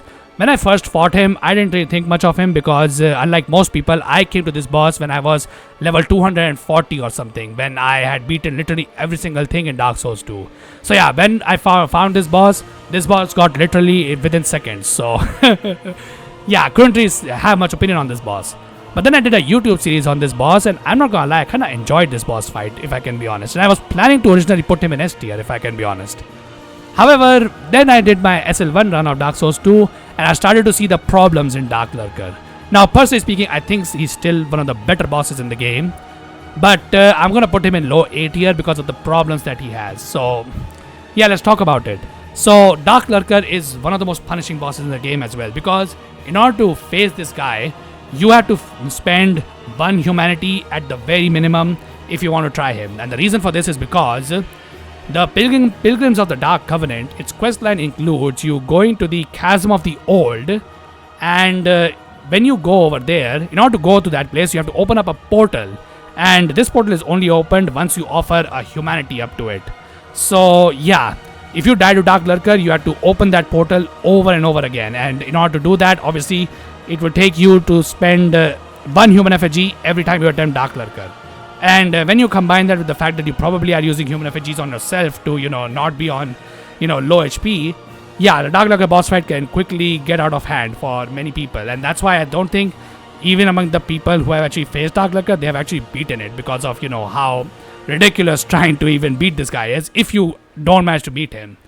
But anyway, so as for the Darklurker, his lore is very obscure. We do not know what the Darklurker is actually supposed to be, because there are like 2 sides of his, interpretation that I've seen.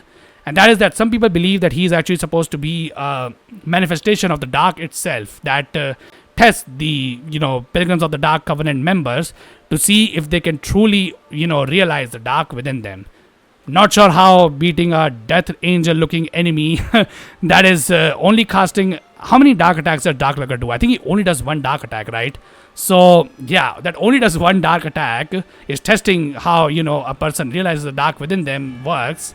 But the other side is that some people believe that Darklurker was actually supposed to be kind of like Knight Artorias, where he was a warrior or she was a warrior that was trying to defeat the dark, stop the abyss from overcoming, the entire world. But instead they became corrupted, and now they attack anybody who manages to, reach the deepest layers of the abyss. So yeah, that's the two sides of the interpretations that I've seen for Darklurker. Personally, there's like the game's descriptions for this guy doesn't really tell us what this thing is actually supposed to be, so you can make your own predictions on what Darklurker is. As for the boss fight itself, yeah, I would say this is a pretty hard boss fight for a couple of reasons. So the first reason is that Darklurker also has a very high amount of HP, though not as ridiculous as the Ancient Dragon. But the second reason is that Darklurker does like one of the highest damages of any bosses in the entire game. And some of his attacks are tricky to dodge. So I would say that his easiest attack to dodge is his laser attack that he does once he goes into the air. When he does that, all you have to do is just hang below Darklurker and then you can do whatever you want. Though be careful, Darklurker does try to track your movement with the laser attack. So if you're far away from him, be careful and run to the side in order to get close to the Darklurker so that his laser doesn't hit you, because all of his attacks do a lot of damage. He also has a triple fireball attack that he can do on the player. However, I would say his most dangerous move is this one attack where he will summon two small portals above the battle arena, and then he will shoot a small dark orb into the portal that is in front of him, and then the other portal that he had opened will actually spawn that bomb towards the player's direction, and this bomb actually tracks the player. And for most players, this attack is a one-shot because this orb will then explode into a giant explosion. So the way to dodge this orb is to always keep an eye on the second portal that is away from the Darklurker, and as soon as this orb comes, instead of trying to roll through it or roll away from it, you have to run to the side so that this orb cannot track you, and then just get out of its AoE explosion, because the AoE is pretty big. However, I would say the biggest threat in this fight happens in its second phase, which triggers once you hit this guy to half HP. So once you get to half HP on Darklurker, the Darklurker will split itself into two Darklurkers, and both of these Darklurkers can then do all of the attacks that Darklurker has been subjecting you to previously. Now, he can also do a Soul Spear attack and a Soul Greatsword attack, but his Soul Greatsword, far as I know, only has 2-hit combos, so there's also a thrust attack that he can do sometimes. The Soul Spear is honestly pretty easy to see coming because the Darklurker will raise one of its hands and then, do a throwing animation towards the player. So I would say it's pretty easy to dodge, but if you fail to dodge it, the Soul Spear can also be a one-shot because of just how damage it does. So yeah, the Darklurker is, just because of that second phase, I would say the Darklurker is very, very tough to deal with because his damage is so high. And when two guys are, doing, ridiculous amounts of combos, like for example, one would be shooting 3 fireballs at you while the other one spawns that dark orb at you, this limits your dodging ability and can get you killed very easily. So because of that, Darklurker is like very hard, and that's also the reason why I put him in A tier.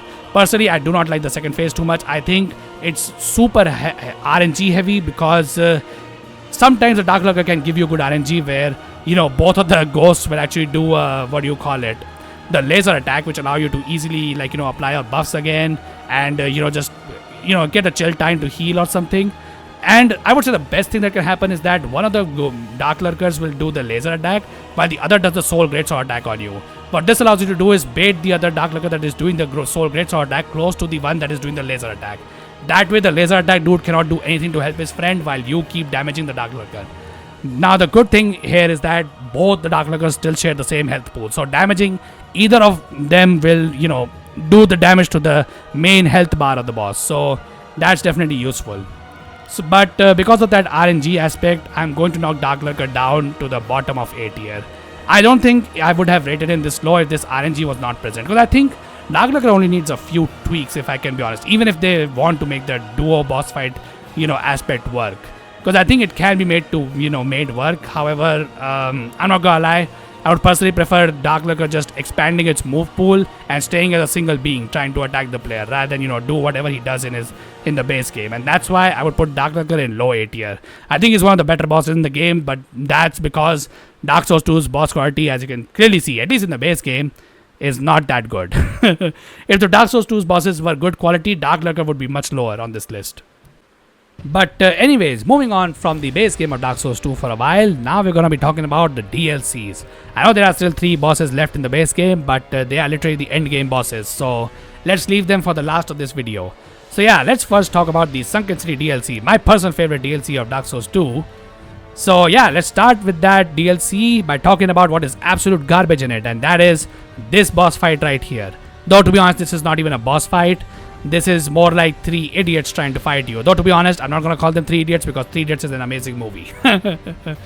But let's call these guys the standard Elden Ring invasion experience, because yeah, I think that's the best way to describe this. So a lot of people I have seen on Reddit and other forums that complain a lot about how invaders in Elden Ring ruin their experience. Yeah, here's a fun fact, by the way. There's an opposite side to that conversation as well, where invaders complain about how terrible invasion in base Elden Ring is.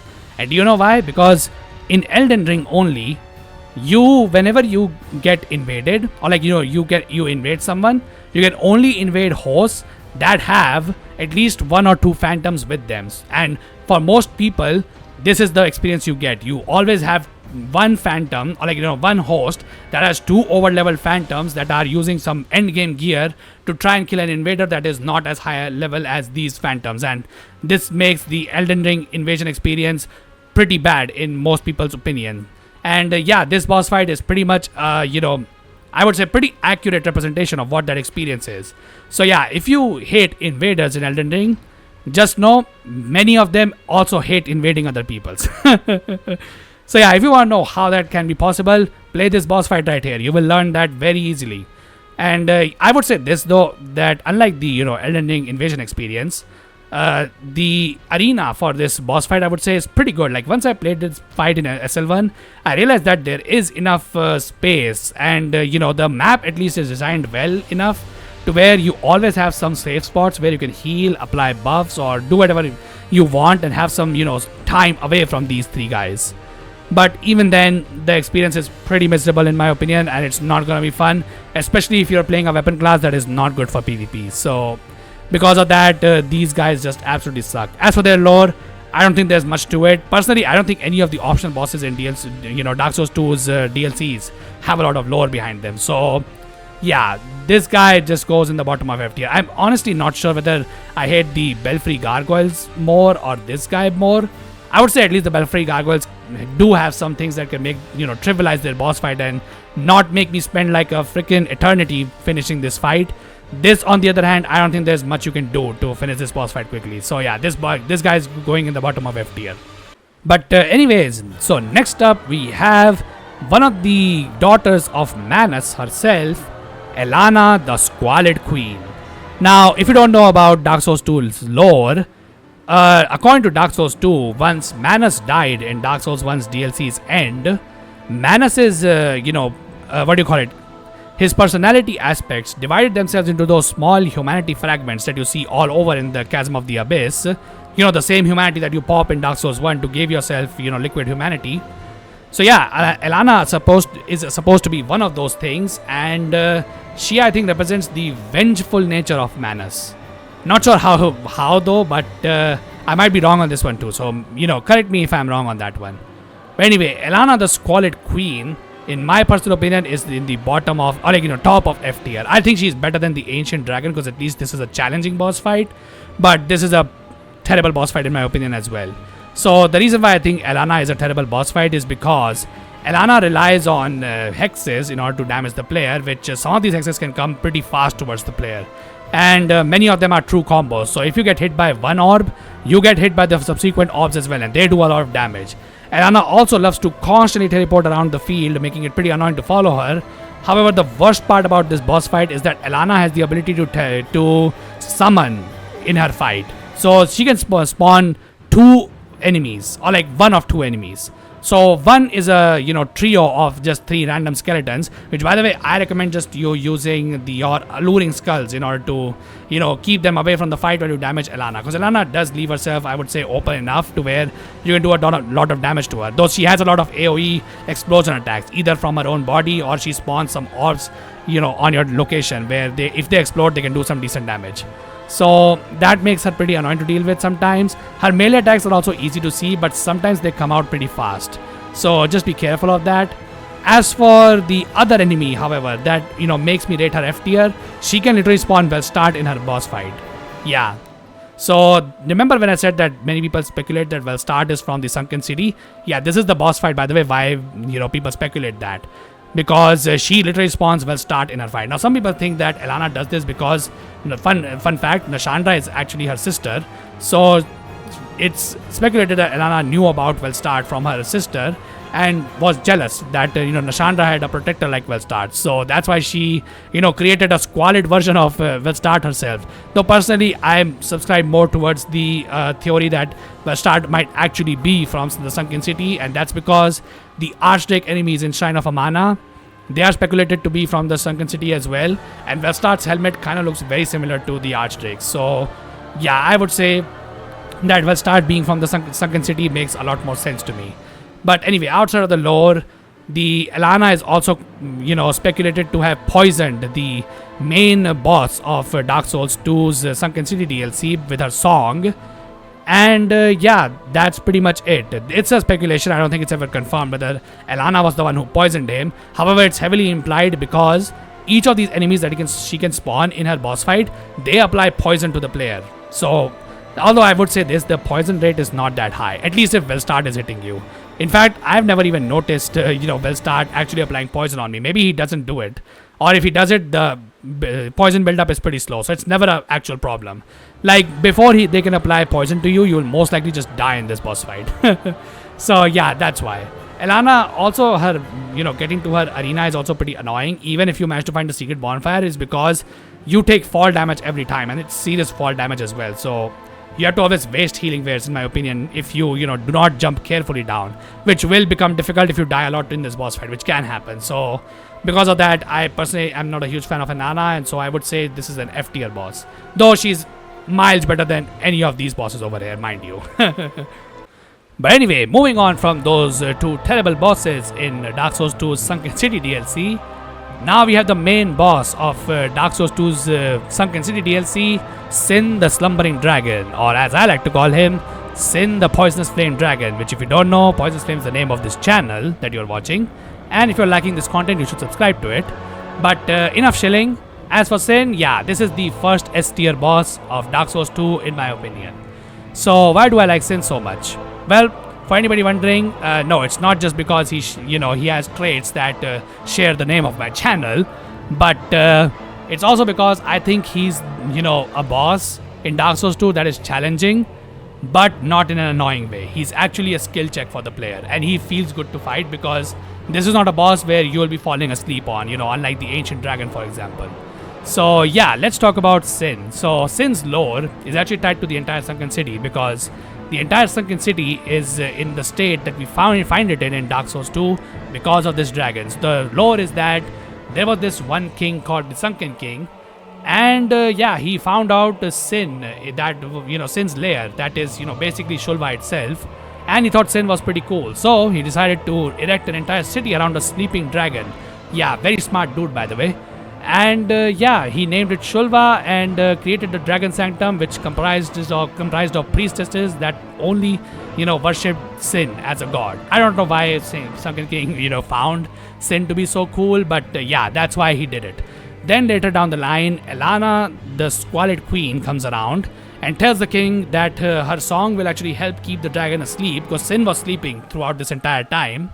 And yeah, she was like, her song will actually help keep Sinh sleeping and well rested. So the Sunken King was happy with that and decided why not take Elana as his queen. However, when this story takes a dark turn is when the not the Archdrakes, but the Drake Blood Knights appear on the scene. So if you don't know what the Drake Blood Knights are, they are a group that loves to spill dragon's blood. Now whether they drink the dragon's blood or bathe in it, I don't know why they like to spill the dragon's blood, but they're kind of similar to what the Dragon Communion members were in Elden Ring. So yeah, one sect of the Drake Blood Knights, led by a person named Yorg, found out about the existence of Sinh, and so they decided, you know what, let's go to the Sunken City and slay that dragon. Obviously, the Sunken King was not happy with that, and so he decided to go to war with the Drake Blood Knights. Unfortunately, Shulva lost this war, and the Drake Blood Knights managed to make their way through the Dragon Sanctum and into Sinh's lair. Now, it's not clear whether the Sunken King managed to run away or was he killed by Sinh himself. I'm not too sure what happened, but yeah. So Yorg managed to reach Sinh's lair, And then this dude decided to throw his giant spear to kill Sinh. Yeah, this dude did not do his homework, not realizing the fact that the ancient dragons are immune to death unless their stone scales are ripped apart. Which, by the way, is the specific reason why, Gwyn chose his lightning spears against the archdrakes when he found out that his lightning spears could actually pierce their stone scales and remove them from their body. So, yeah, he decided to throw his spear. Obviously, that didn't kill Sinh, but it did woke him up. And once Sinh woke up, he spewed his poisonous flames all through Shulva, killing pretty much everybody who was present there. And the ones who got revived, because of the undead curse, became hollow, or they never revived. Like, York, for example, that never revived, or the Sunken King. So, yeah, that's the entire lore of Sinh, the Slumbering Dragon. As for the boss fight itself, he has a ton of moves, but I would say the moves that you should be looking out for are his flamethrower attacks. So, one of his flamethrower attacks is just a fireball attack that he does a lot, by the way, in his boss fight, where he would just go in the air and then just fire a fireball at your location. This attack is pretty easy to dodge, just run away from it because it doesn't have too much range, and it takes a lot of time for this fireball to actually reach you, so you're good to just run away from it. However, the one attack that you should be looking out for is when he goes into the air and then does a dive attack towards the player's location while breathing his fire. This attack can be hard to dodge because if you don't dodge it, Sinh the Slumbering Dragon will apply Toxic to you. And yeah, that is pretty much an insta-death at that point. However, the third fire attack is, I would say, you should also be looking out for because it's actually the exact same attack as Black Dragon Calamit's 180-degree fire attack, which you can sometimes do if you are, away from him. So, during this attack, if you run towards his face, you can actually avoid the attack and then do damage to Sinh, which, by the way, is pretty good time because you also apply counter damage to Sinh. And as for his other attacks, he has a double swipe attack from his paws if you are very close to him and trying to hit his chest. However, if you are just at the right distance, you can also do a head swipe attack towards the player. Now, to dodge this attack, do not roll into Sinh's head because his entire body, I think, is a hitbox during this attack. So what you're actually supposed to do is actually run away from Sinh. Yeah, that's the thing about Sinh's attacks. A lot of his attacks are just running away from him. The only attacks you should be rolling through are his tail swipe attacks and his, arm swipe attacks. But those are pretty, short range attacks. Aside from the tail swipe, of course, but he rarely does it. So yeah, as long as you're careful, Sinh shouldn't be able to kill you. And luckily, as I said, only his flames apply poison to you or toxic to you. So as long as you avoid those, you should be fine. I personally think that you can bring Dragon Charms to this boss fight to make it a little bit more tolerable. Though Sinh is pretty aggressive, so you may not get the time to actually pop one if he toxics you. But playing carefully usually works. And also bringing rapiers, because if you don't know, dragons are usually weak to thrusting attacks. So yeah, Sinh, in my opinion, is a pretty fun boss fight, and you will have a lot of fun doing this boss fight. But anyways, so now moving on from the Sunken City DLC, we come to actually the very first DLC I ever did in Dark Souls 2, and that was the Broom Tower DLC. Apart from its hellish, enemy encounters, the bosses, I would say, were pretty good. Sadly, the first boss that we'll be talking about is not one of them, and that is the Blue Smelter Demon. And yeah, this guy is going in F tier. And so yeah, let's talk about these Blue Smelter Demon. So yeah, remember how the Orange Smelter Demon had a pretty terrible run back? Yeah, the Blue Smelter Demon has an even worse run back than the, Orange Smelter Demon. So he is a pretty faithful recreation of the original Smelter Demon in that regard. His boss arena is also called the Iron Passage, so I guess that's also pretty accurate. However, that's not the main reason I'm, rating this boss F tier, because as I said, I'm not going to be counting the runbacks of a boss to, rate their positions on this tier list. The reason why I rate him F tier is because he's literally copy-pasted from the original Smelter Demon, which, as I said, I already don't consider to be a very good boss in the first place. But just like the Bellfry Gargoyles, he also ruins this boss fight somehow. How does he do that? I do not know how many people actually noticed this, because I also only noticed this when I was doing him on SL1. But the Blue Smelter Demon, he basically has all of the same attacks as the Smelter Demon, but he has this mechanic where he can sometimes super delay some of Smelter Demon's attacks, while other attacks he can just do extremely fast. Like, for example, these, wide swings that the Smelter Demon does, like in his triple attack combo where, he swipes his sword twice and then does a slam attack or a jump attack. Yeah, the Blue Smelter Demon can sometimes either, delay his swipe super long, or he can just instantly do it, and they do a lot of damage, by the way, because this blue Smelter Demon has, I think, around double the HP of the original Smelter Demon, and he also does more damage. So yeah, I'm not gonna lie, that's a pretty annoying gimmick of this boss, and that on SL1 got me killed a lot. So yeah, because of that, not only is he a copy pasted version, because yeah, there's literally nothing about this blue Smelter Demon. He also has the exact same lore as the normal Smelter Demon, which by the way doesn't even make sense, because the normal Smelter Demon, I'm going to guess, was the one that killed the old Iron King, and since the old Iron King was the one who created them, how did this version came into existence, by the way? Yeah, this guy just does not make any sense. This is literally just a copy pasted boss, except he is even worse than the original version, which already wasn't very good. As for his other things, yeah, so remember when this Smelter Demon ignites his core to apply that weird damage over time effect whenever you're close to him? Yeah, when the blue Smelter Demon does that, he also causes an explosion, which can actually get you killed on SL1. So that's pretty annoying, if I can be honest. But yeah, other than that, there's literally no difference here. Though I guess I've never tried this, but I think in Scholar of the First Sin, you can actually obtain the blue version of the Smelter Demon's Greatsword from the original versions of the soul of the Smelter Demon itself. You don't actually need the soul of this guy, because it's literally the same freaking item. There's literally nothing special about this boss, which is pretty bad considering he's already ruining a pretty bad boss. But anyways, I've repeated that enough. The blue Smelter Demon goes in F tier. But anyways, moving on from the blue Smelter Demon now, we can talk about the main boss of the Broom Tower DLC, and that is Fume Knight. And I don't think anybody would be surprised by this, but Fume Knight is easily going in S tier because he's possibly the best boss in Dark Souls 2. Now, is he the hardest boss in Dark Souls 2? I personally don't agree with that, but hey man, difficulty does not mean quality. So he is still taking S tier, even if, some bosses like, for example, the Darklurker might be harder than him. But anyways, so Fume Knight, or Rame as his actual name is a pretty good boss fight, and most people tend to agree with this sentiment. So why is he so good? So for me, the reason why he's good is because he's basically a better Velstadt the Royal Ages, which as you can see is on the top of 8 here for my list. So what Fume Knight does is he's pretty similar to Velstadt in the sense that he also has a very wide weapon, which is the Fume's Ultra Great Sword, which by the way, best designed Ultra Great Sword in all of Souls franchise. I'm not gonna lie, that is my favorite Ultra Great Sword in all of Souls games. But anyways, so yeah, he uses that weapon, which is almost, I would say, just as big as Velstadt's hammer, although I guess Velstadt's hammer is a little bit bigger. But what Fume Knight does is he pretty much stays exactly the same like Velstadt, where he has wide swings with his giant Ultra Great Sword.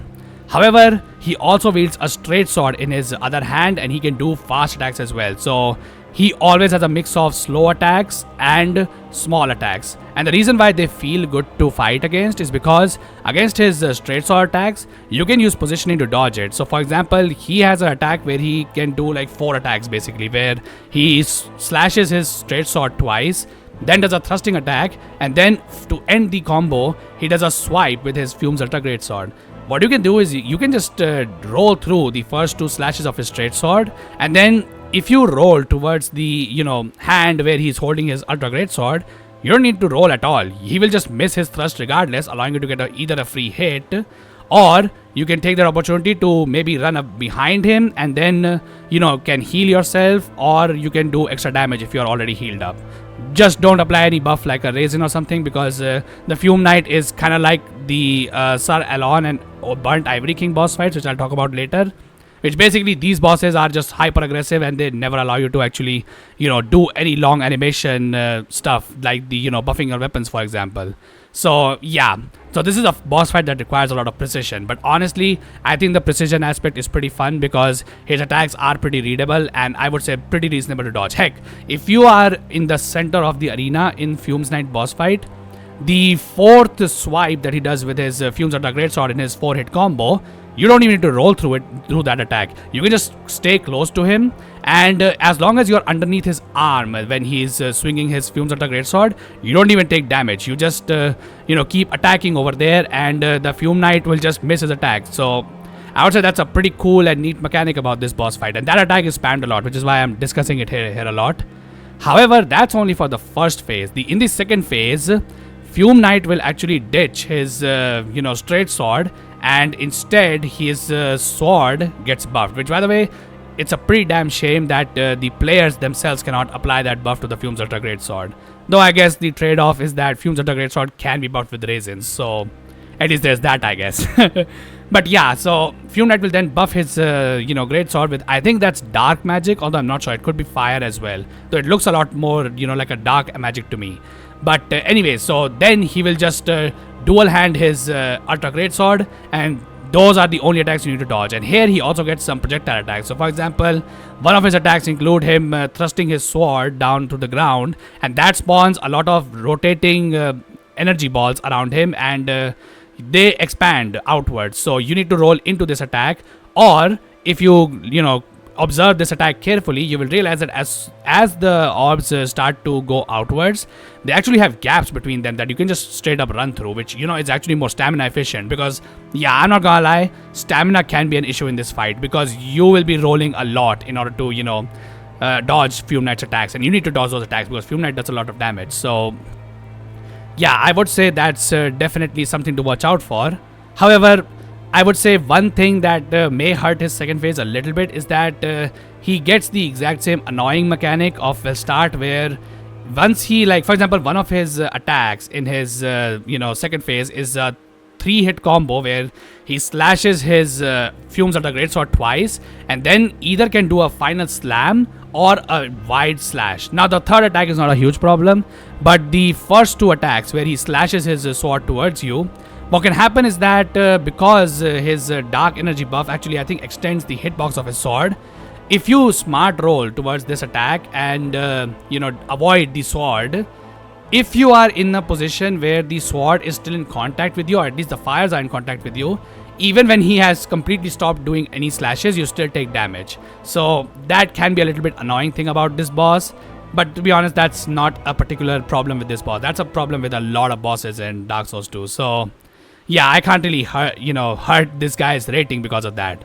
But yeah, it's a pretty fun fight, and I think most people agree with it, because yeah, even though he, I would say, is a pretty difficult boss because of his basically no heal mechanic, where he's just super aggressive and never allows the player to heal themselves, there are opportunities to heal yourself. I would say the worst experience that people can have in this fight is when they are playing as a sorcerer or a faith casting build. I would say faith builds are gonna have a really hard time dealing with Fume Knight, and that's because in Fume Knight's boss fight, the casting speed of your spells can really hurt you, because sometimes he can be so aggressive he won't even let you cast your sorceries, and he has enough poise damage to instantly break you out of your casting animations. So you need to probably do a lot of learning, because I say this from experience, because when I first played Dark Souls 2, I was a sorcerer build, and I had to get used to his timing and only attack when he actually allows me to do the attack. Some of the attacks that you can use to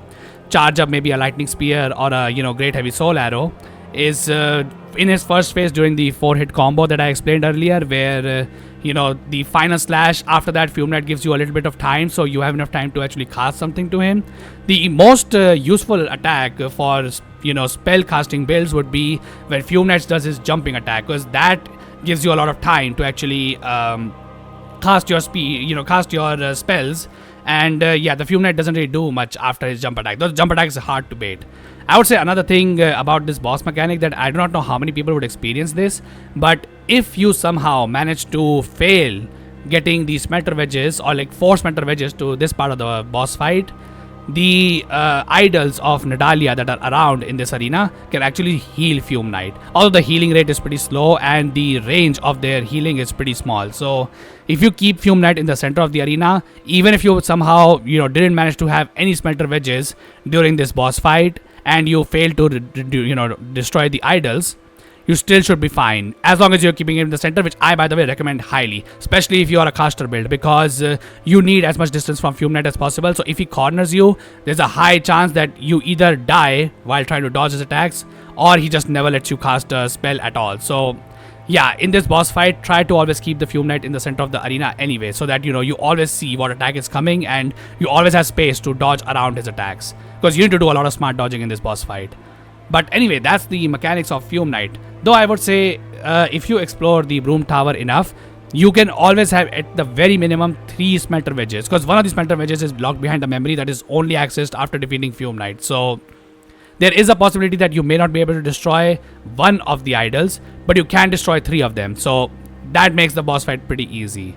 But anyway, as for the lore, I would say Fume Knight's lore is pretty excellent. So remember how I said King Vendrick had a lot of his loyal knights? Well, out of his most loyal knights, 2 of them were actually his elite knights, like his personal bodyguards. Now, one is the Velstadt the Royal Ages, as we learned from his item descriptions. However, the other one was actually Fume Knight, aka Rame. And so if you ask me, why is he in Broom Tower? Because Broom Tower technically is not in, not a part of Drang Lake. The reason is because in Rame's lore, what happened is that either he found out what Queen Nashandra was, or he just didn't like King Vendrick stealing the power of the giants. And so what he decided to either rebel against his king, or he tried to warn him against Nashandra.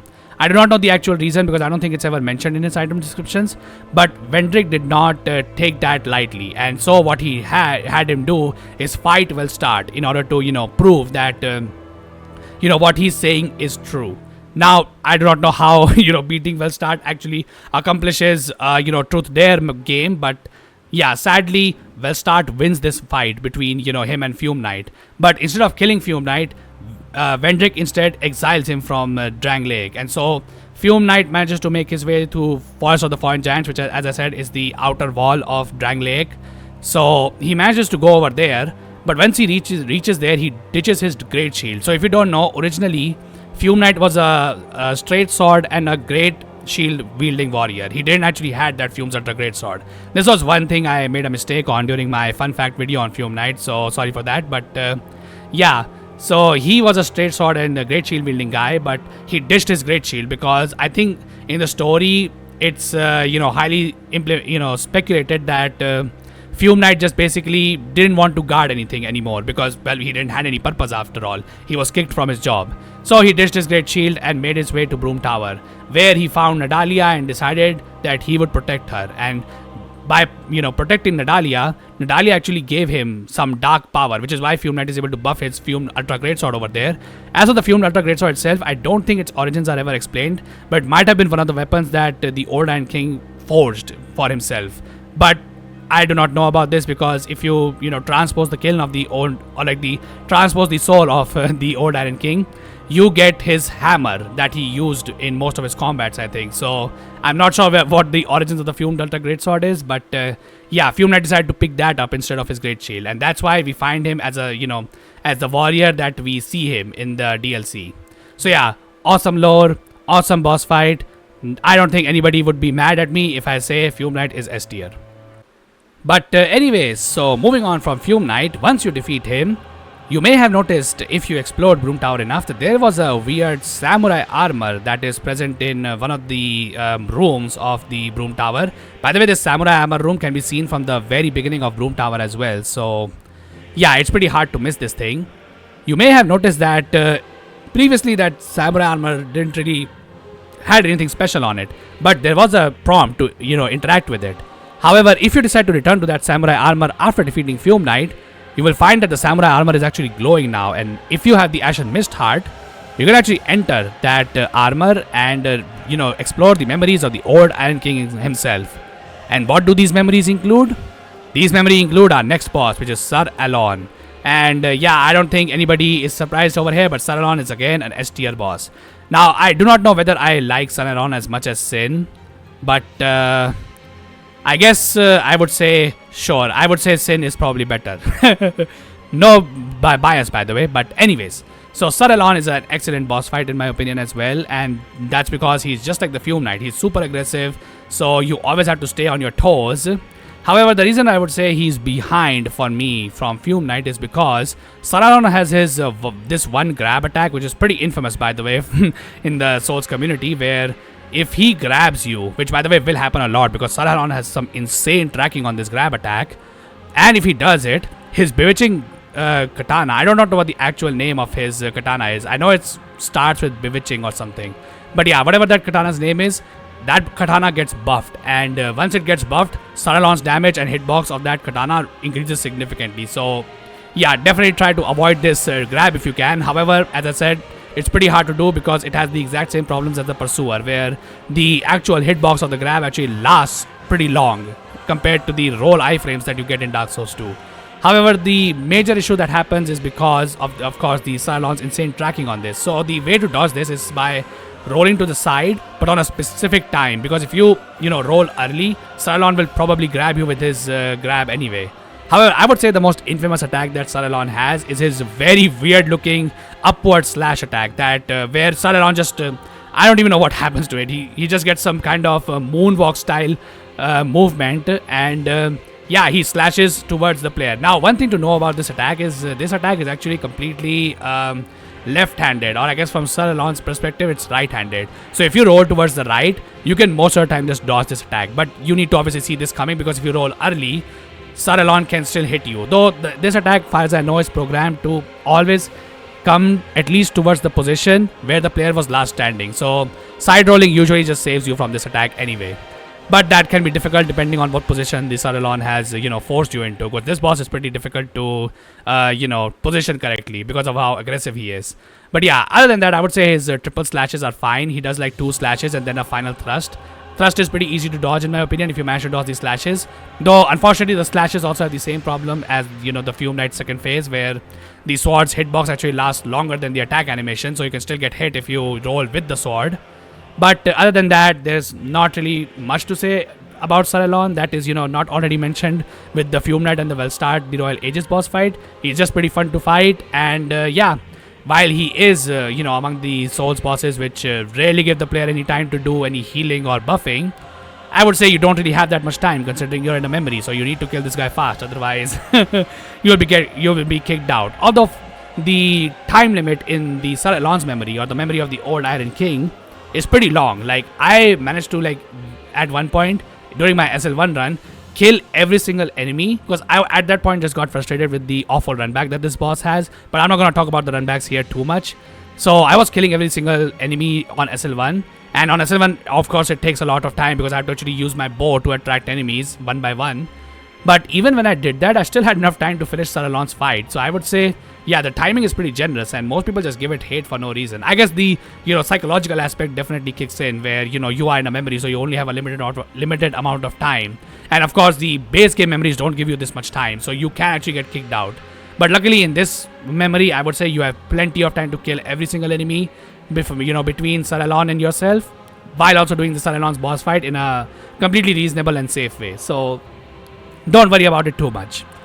But yeah, as for Cylon's lore, there's a lot of obscure lore about this guy, but it's pretty cool as well. So Cylon was an Eastern warrior, kind of like the Shiva of the East from Dark Souls 1. And he met the old Iron King when the old Iron King was just about to start building his new kingdom.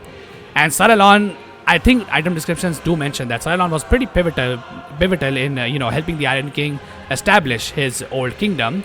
However, he was such an impressive warrior, and the old Iron King especially took interest in his sword, that the old Iron King decided that once he became crazy with power of his ability to use iron, he created metal soldiers like the Alonne Knights, specifically to be designed to be able to copy the abilities of Cylon. So yeah, he was that much impressed by Cylon's ability to fight and his weird abilities like his grab attack with his bewitching sword.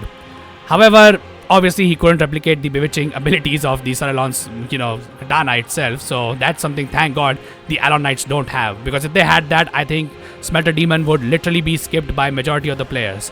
But anyways, so after the kingdom of the Old Iron King is established properly, as I said, Old Iron King went mad, and he basically became obsessed with iron and its capabilities. And this obsession is speculated, so we never actually know why Cylon did this. But what happens is that after the kingdom is established, Cylon leaves the side of Old Iron King and it starts exploring somewhere else. Now this infuriates the Old Iron King, and he decides to go on a hunt to finish Cylon off. And once he finds Cylon, which by the way is the memory you're exploring, Cylon and him are set to have a fight with each other. And over here, now here's the interesting thing. So there's a unique mechanic with the Fume Knight that I forgot to mention, and that is because of his relationship with Velstadt and how he lost the fight against him. Fume Knight holds a grudge against Velstadt. So if you wear his armor during Fume Knight's boss fight, Fume Knight will immediately go into his second phase without you even pushing him to, half HP, which is what he normally does. A similar mechanic is present in Sir Alonne as well. And the mechanic is, if you manage to somehow beat Sir Alonne hitless, it's pretty difficult to do so, which is why I have not made a guide on that, by the way. But yeah, if you manage to beat Sir Alonne hitless, you get a unique death animation from Sir Alonne, which is where instead of, just showing off his normal death animation where he just falls to his knees and dies, Sir Alonne actually commits seppuku on himself, which is the Japanese word for basically, unsubscribing from life. The opposite of what you should be doing to my channel. But yeah, so that's what Sir Alonne does to himself. Now, it's speculated because we never actually learned why, we get this unique death animation. But it's believed that when the old Iron King fought Sir Alonne, the old Iron King was so strong he literally beat Sir Alonne hitless. And instead of being consumed by the monster that the old Iron King was, Sir Alonne decided to give himself an honorable end and decided to take his own life. So yeah, that's the, I would say, most believed theory as to why that unique death animation exists. So yeah, that's why I was talking so much about, memories being, weird thing during the Giant Lord part of this video, because yeah, it's the old Iron King most likely that beat him hitless, not our player, which is why Sir Alonne does what he does over there. Because why would he just care that somebody managed to beat him hitless and he would just do something like that? It would make a lot more sense if the old Iron King is the one who did this, because as we learned from his lore, he was a crazy king and extremely powerful, and some even considered him a monster. So yeah, pretty cool lore overall and a pretty fun boss fight. I would say it's just that some of Sir Alonne's attacks can be a little bit BS to dodge sometimes, which is why I'm putting him below Sin, but just know he's still an S tier boss. And with that, we have now covered every single boss in Dark Souls 2's second DLC, Crown of the Iron King. So let's talk about the final DLC bosses from the Crown of the Ivory King DLC. And the very first boss that we face is Aava the King's Pet. Aava the King's Pet, I would say, is easily a high B tier boss. I think she's a better boss than pretty much everyone that we have, shown in C and F tier.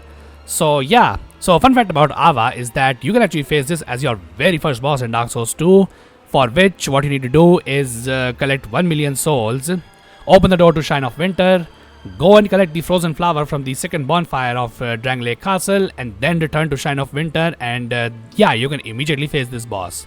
Now, when you enter Ilium Lois proper, you will find one path leads left, and the left path has a fog gate, which by the way takes you to Aava, and then there's a path in the right.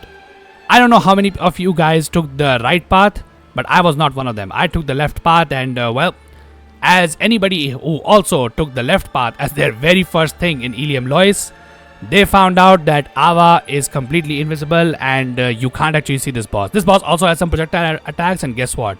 They are also invisible. So yeah, just giving a tip over here. When you enter Ilium Lois, take the right path and explore Ilium Lois as a whole. And if you do that, you get an item called the Priestess's Eye, which is what allows you to see what Aava is actually doing in her boss fight. Because Elana, the queen of Ilium Lois, is keeping Aava invisible through her fog. Which, by the way, side note about Ilium Lois, this fog effect that Elana has kept on Ilium Lois, which by the way is only removed once you beat Aava. Yeah, it's so bad. I literally cannot, have a look at this thing for like 15 minutes without my eyes literally burning.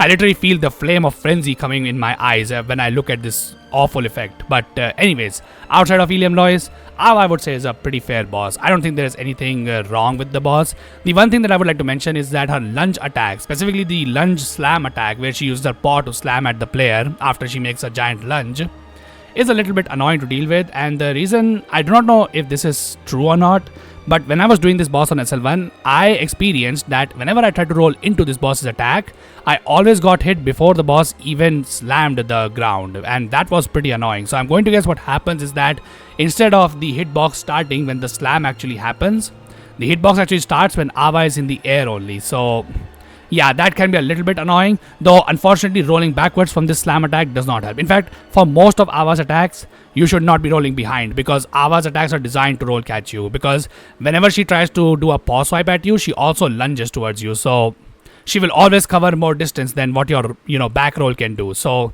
in order to dodge this tiger's attacks effectively, you need to do the smart dodges that I have talked about so much in this video. So yeah, as long as you do that, Aava shouldn't really be able to punish you too much. She's pretty similar to Calamite in that regard from Dark Souls 1. But yeah, other than that, the only thing I would like to mention is that her projectile attack, where she spawns 5 crystal homing soul masses around her, yeah, that's your opportunity to do damage, because while it is easy to dodge this attack, you can just run to the side and all of these crystal soul masses will just miss you. The better thing to do is to actually run towards Aava, and more specifically towards her back legs or her tail. And if you do that, these crystal soul masses completely miss you, because they cannot actually track you if you are in that position. So you can just go to those back legs and keep attacking while Aava is charging this attack. And as far as I know, she also takes counter damage during this time. So yeah, very good strategy for Aava if you are struggling with this boss. Other than that, her double boss swipe doesn't really have too many issues, and her lunge attack, as I discussed before, in order to more effectively dodge this attack, what I found is that it's better to always run back for a little while, and as soon as Aava does the slam, you can then use your iframes of your roll to dodge this attack. At least that's what worked for me on SL1. So yeah, that's only something that I would like to mention. Though sometimes you don't even need to do that, because Aava sometimes misjudges how long she needs to jump, and instead she jumps behind you rather than on the position where you are. So yeah, that is a little bit inconsistent over here, but honestly that shouldn't be too big of an issue.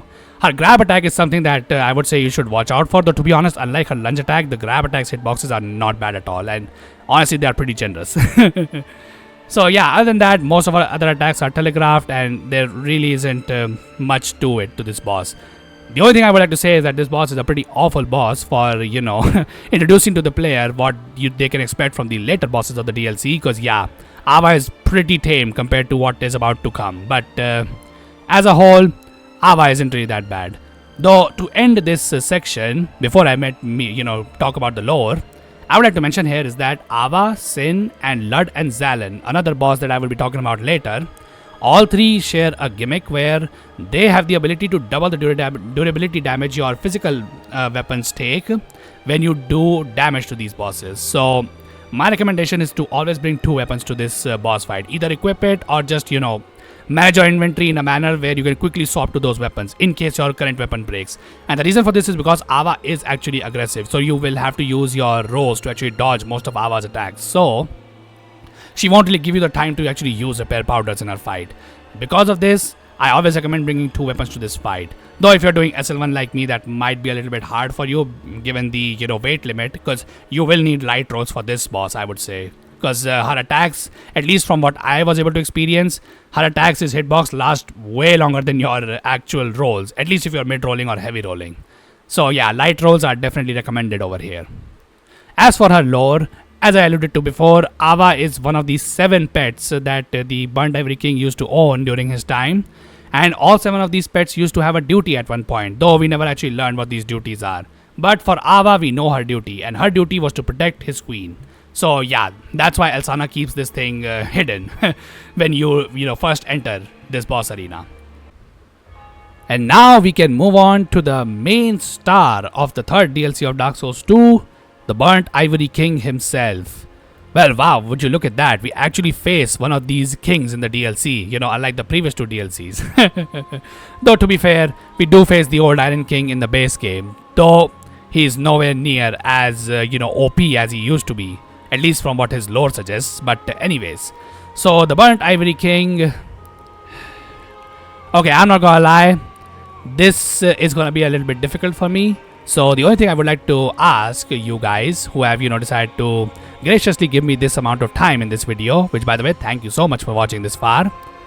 But if I have not pissed you off before, I'm definitely about to piss you off with this one. So normally if you see a tier list of Dark Souls 2, you will find the Burnt Ivory King either over here, or you can even find him over here. In my personal opinion, the Burnt Ivory King is not as fun as Sir Alonne or Fume Knight, because there's something about this boss that, yeah, I cannot put this in S tier. That's the main thing I would like to say, I guess. So, where will I actually place this boss? Well, as strange as this may sound, the Burnt Ivory King is going in the highest spot on the B tier. Now, before you start, bombing that dislike button, which by the way you shouldn't do that, not just because it hurts me and I'm such a great person, so you shouldn't really hurt me, but also because hitting that dislike button gives you bad luck. So please don't do that. Also, don't hit that unsubscribe button. Instead, subscribe to the channel. But anyways, outside of that stupid shill, yeah, so why do I put the Burnt Ivory King in high B tier instead of, the S tier, like so many of you probably are screaming at the screens watching this tier list right now?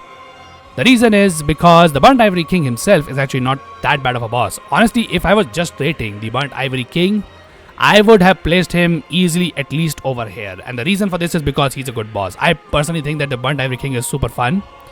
The issue, however, is how Dark Souls 2 has ruined this boss. And because of that, I have to talk about it and put him, in the place which I think is rightfully his own, which is actually the highest spot of B tier. So the problem with this boss isn't with the boss mechanics itself, is what you need to do in this boss fight to actually get to the good part. So I said I would not count the boss runbacks towards a boss for this tier list. However, I'm sorry, I have to make 2 exceptions in this video because 2 of them are so bad that I think I need to talk about them. And as you can probably guess, one of them does belong to the Burnt Ivory King. So what's the runback over here? You must be like, the bonfire is literally located right next to the fog gate. So what runback are you talking about? The runback isn't to the fog gate. It's what you do after you enter the fog gate that brings the Burnt Ivory King so down for me. And what you need to do if you have not fought this boss yet is that when you enter the fog gate, there's a giant hole behind this fog gate and you drop down to it immediately. Now, dropping to the bottom doesn't actually kill you. Instead, it takes you to a place called the Old Chaos, which is, far as I know from the lore, is supposed to be lost isolate, just completely consumed into lava. Luckily, you don't fall onto the lava. Instead, you fall on a large circular arena, which has 3 teleporters that spawn an enemy called the Charred Lois Knights. Now, when you enter this fog gate, you don't enter alone. There's a frozen Lois Knight, I think that's what they're called, behind this fog gate. And as soon as you enter the fog gate, this Lois Knight will also drop with you. And he is a helper to, help you deal with the battle royale stuff that is about to happen over here. And yeah, this is my main problem with this boss fight. Because in order to face the Burnt Ivory King, you have to kill a set number of Charred Lois Knights before his portal actually comes to, teleport him to the battlefield. Now, the Charred Lois Knights, if they were easy enemies, or like, quick to dispatch enemies, I should say, more likely, then I wouldn't have too much problems with them.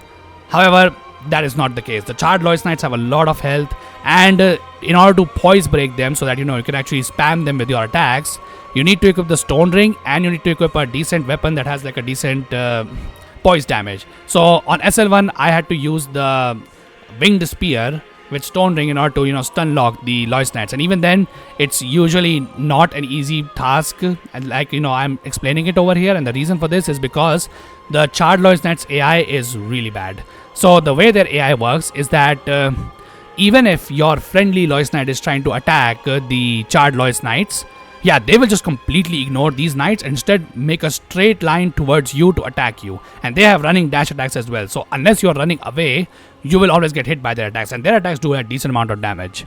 And that's my biggest problem. So even if you have friends, all 3 of them are actually acting smart enough to kill you. Knowing that, if you die, well, the other frozen Lois Knights don't really matter because they will go back up as well. So how does this mechanic work? So 3 teleporters obviously spawn 1 Charred Lois Knight, at once.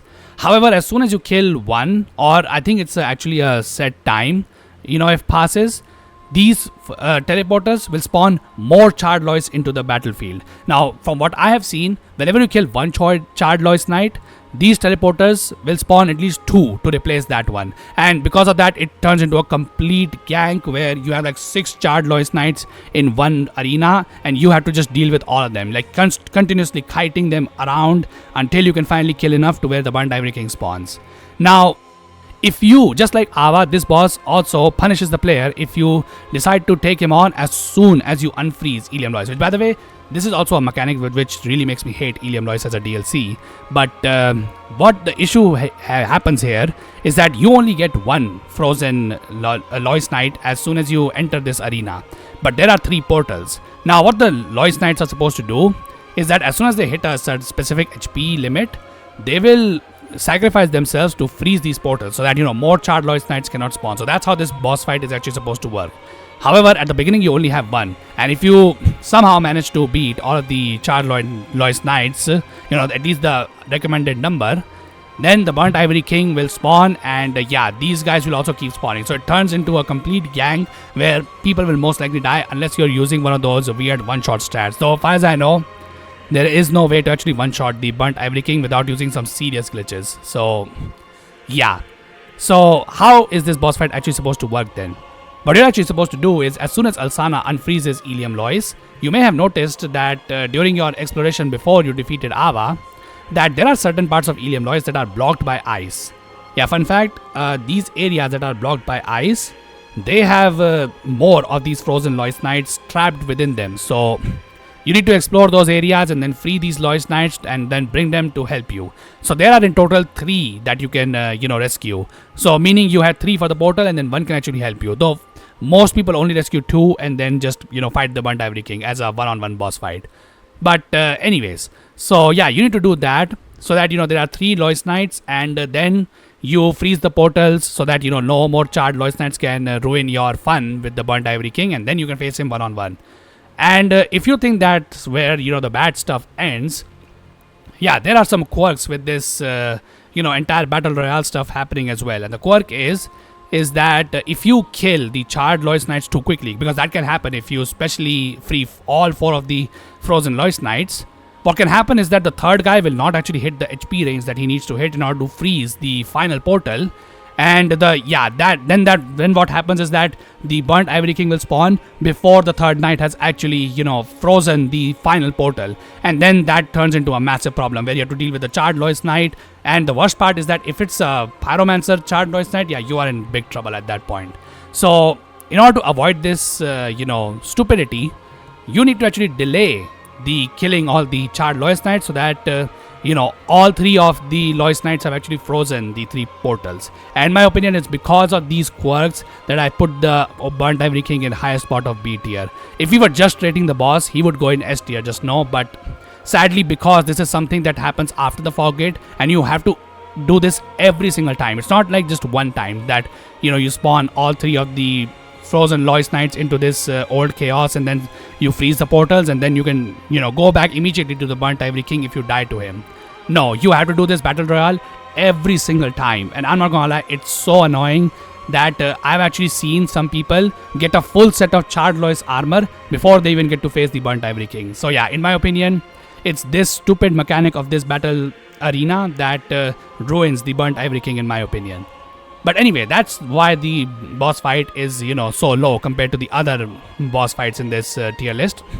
So what about the Burnt Ivory King himself? Well, as I said, he's a pretty good boss. So the Burnt Ivory King is probably the most aggressive boss in the entire game. Like, this is a no heals boss fight. The Burnt Ivory King literally gives the player no time to heal. Like, you need to get lucky if the Burnt Ivory King gives you a healing opportunity. As for his attacks, so a fun fact about the Burnt Ivory King is that he uses his sword in his left hand. So you can actually avoid most of his attacks by simply dodging to the right side, because he's completely left-handed and all of his attacks go from the left-hand side. So dodging to the right always saves you from them. However, this can be a little bit deceptive if he's doing the swipe attack, like the jump swipe attack that he can sometimes do.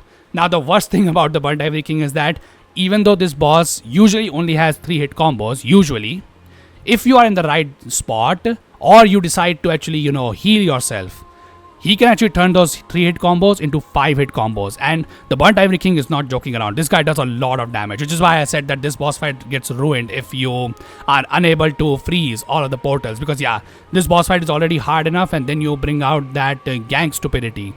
So yeah, the Burnt Ivory King is pretty dangerous in that regard. But luckily, as long as you time your dodges correctly and dodge towards the right side, you should be fine. Now, as for the Burnt Ivory King's second phase, although it's not really a second phase, what happens is that once a certain set amount of time has passed, the Burnt Ivory King will actually buff his sword. And when he does that, his range increases significantly, and also his damage as well. So yeah, you need to watch out very well in this boss fight. So this boss fight will keep your attention towards itself. Like, this is not a sleeper boss, like, most of the other bosses that I have rated on this tier list. However, I would say the only attack that I would like to mention over here is the grab attack of the Burnt Ivory King. So the grab attack works, it's pretty well telegraphed. However, its timing is really awkward, and the reason why it's awkward is because the Burnt Ivory King has like insane tracking. He can easily grab you even if you roll towards the other side of where he's holding his sword. So what happens is that he grabs his sword with both of his hands and pulls the sword back. And then I don't know, it looks like he's charging something, but he doesn't really charge anything. He's just looking to dash towards you. So yeah, the timing here is that you need to start your roll just before he starts to dash towards you. If you mistime this, you are guaranteed to get grabbed almost. And yeah, if you get grabbed, that does a lot of damage. So yeah, Burnt Ivory King is a pretty difficult boss, but honestly, he's still pretty fun. The only thing that ruins him is that stupid battle arena thing that you have to constantly do.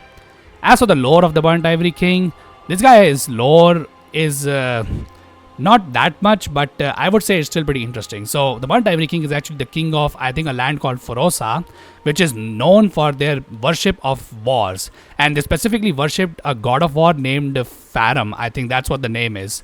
And while there's not much to say about this, one thing that I would like to mention is that many people have theorized that the Farum might actually be the name of the nameless king himself from Dark Souls 3. Because if you don't know, in Dark Souls 1, Gwyn's firstborn, which is by the way what the nameless king is, was known to be a god of war. So it could be possible that his actual name is Farum. However, it is unlikely also because it is specifically stated in both Dark Souls 3 and Dark Souls 1 that the name of the nameless king was forgotten because of his betrayal to the gods. So it could be possible that Farum was a different god, but it's still an interesting theory to think about. As for his lore in Ilium Lois, so Ilium Lois originally wasn't actually supposed to be anything.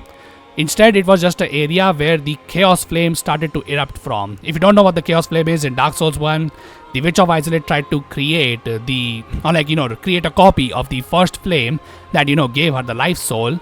However, instead, she corrupted the life soul somehow, and that resulted in the birth of the Chaos Flame. So the exact same Chaos Flame has now erupted and, started to spread all around.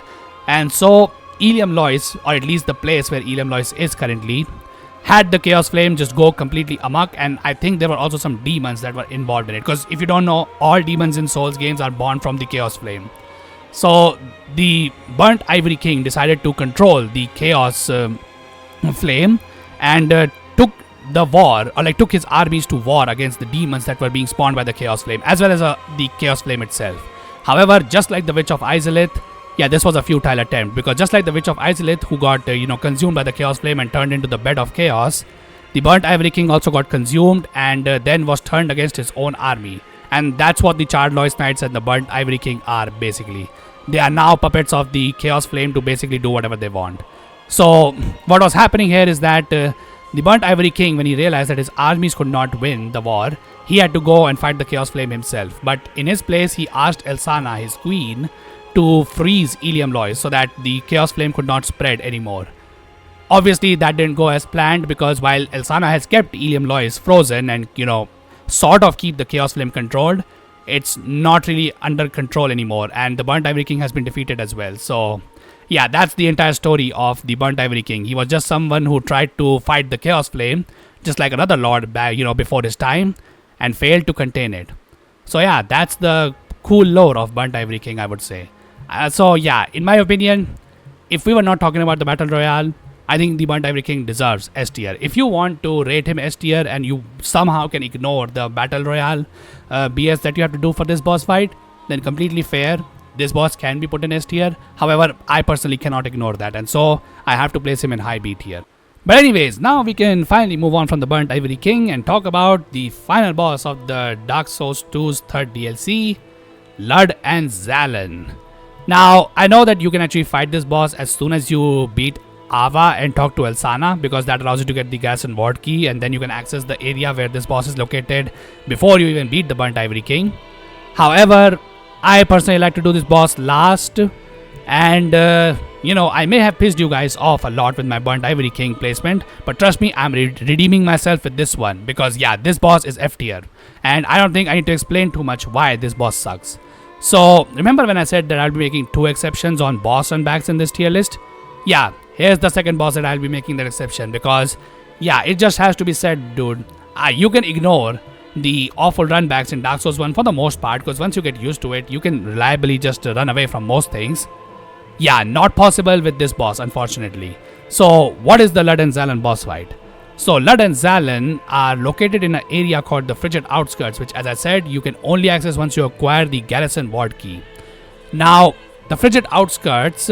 So, remember when I said that in Ilium Lois, Alsana has, placed permanent fog on the entire Ilium Lois, which, creates this awful looking screen effect, which, makes my eyes burn with the flame of frenzy. Yeah, even once you talk to Alsana and have that fog removed from Ilium Lois, the Frigid Outskirts do not get the same treatment. The fog returns. And not only does it return, it's even worse than what it was in Ilium Lois. And my god, I'm not gonna lie, I literally have my eyes burning when I'm fighting this boss fight. Because, yeah, this screen effect remains here forever.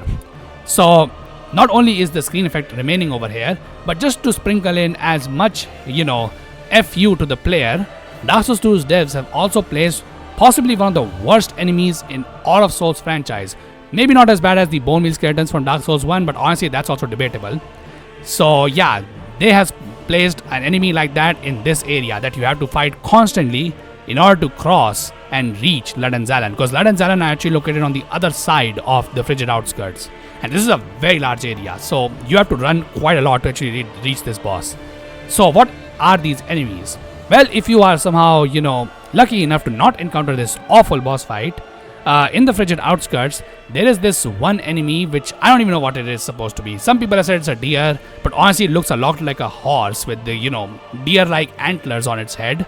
So yeah, what this enemy is that this enemy will spawn from the fog.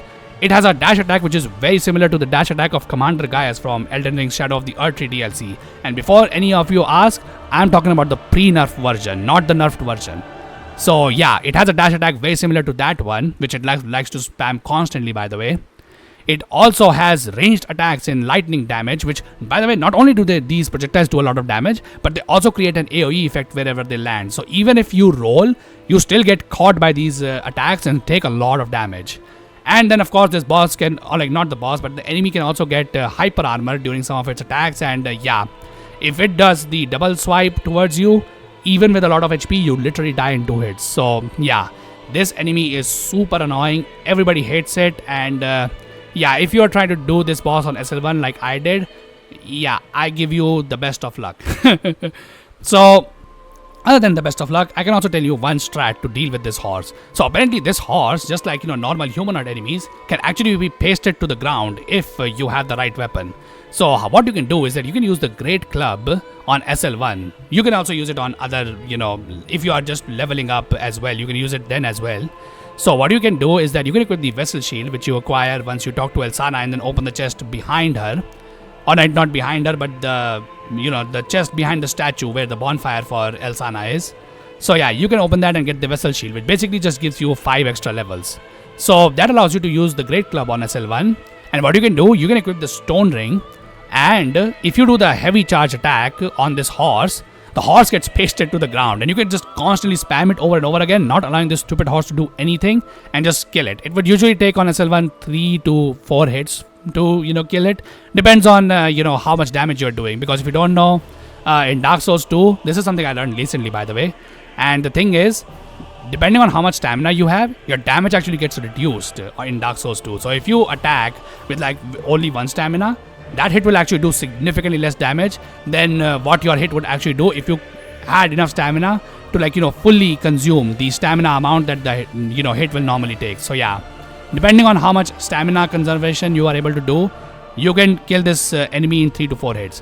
Now, another thing is that there is some mechanic to this horse's spawning. So how this boss, or like how this horse's spawning works, my god, we are not even at the boss yet and I have to talk about this Frigid Outskirts first. But it's important. So yeah, so how this horse's spawns work is that this horse will only spawn if you are close to ruin in these Frigid Outskirts. So there are several ruins, or whatever you want to call them, that you can go in. There are like either there can sometimes be some enemies over there, also some items for you to pick up. So yeah, if you're close to these ruins, the horses do not spawn. Also, I don't know how many of you are able to notice this, but in the Frigid Outskirts, the snowstorm that is present, which reduces your visibility, that doesn't actually last forever. Instead, it will follow a cycle where for a brief moment it will just stop, and once the snowstorm has stopped, you're actually able to see the frigid outskirts a little bit better. And the fun fact is that the horses cannot spawn during this time. So the horses can only spawn when the snowstorm is actually brewing. So this is how what you can do.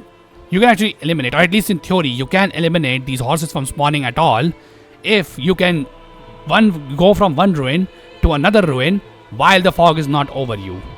Now, as I said, this is only in theory because the Dark Souls 2 devs are pretty sadistic in this regard. And the reason for this is because they have placed the,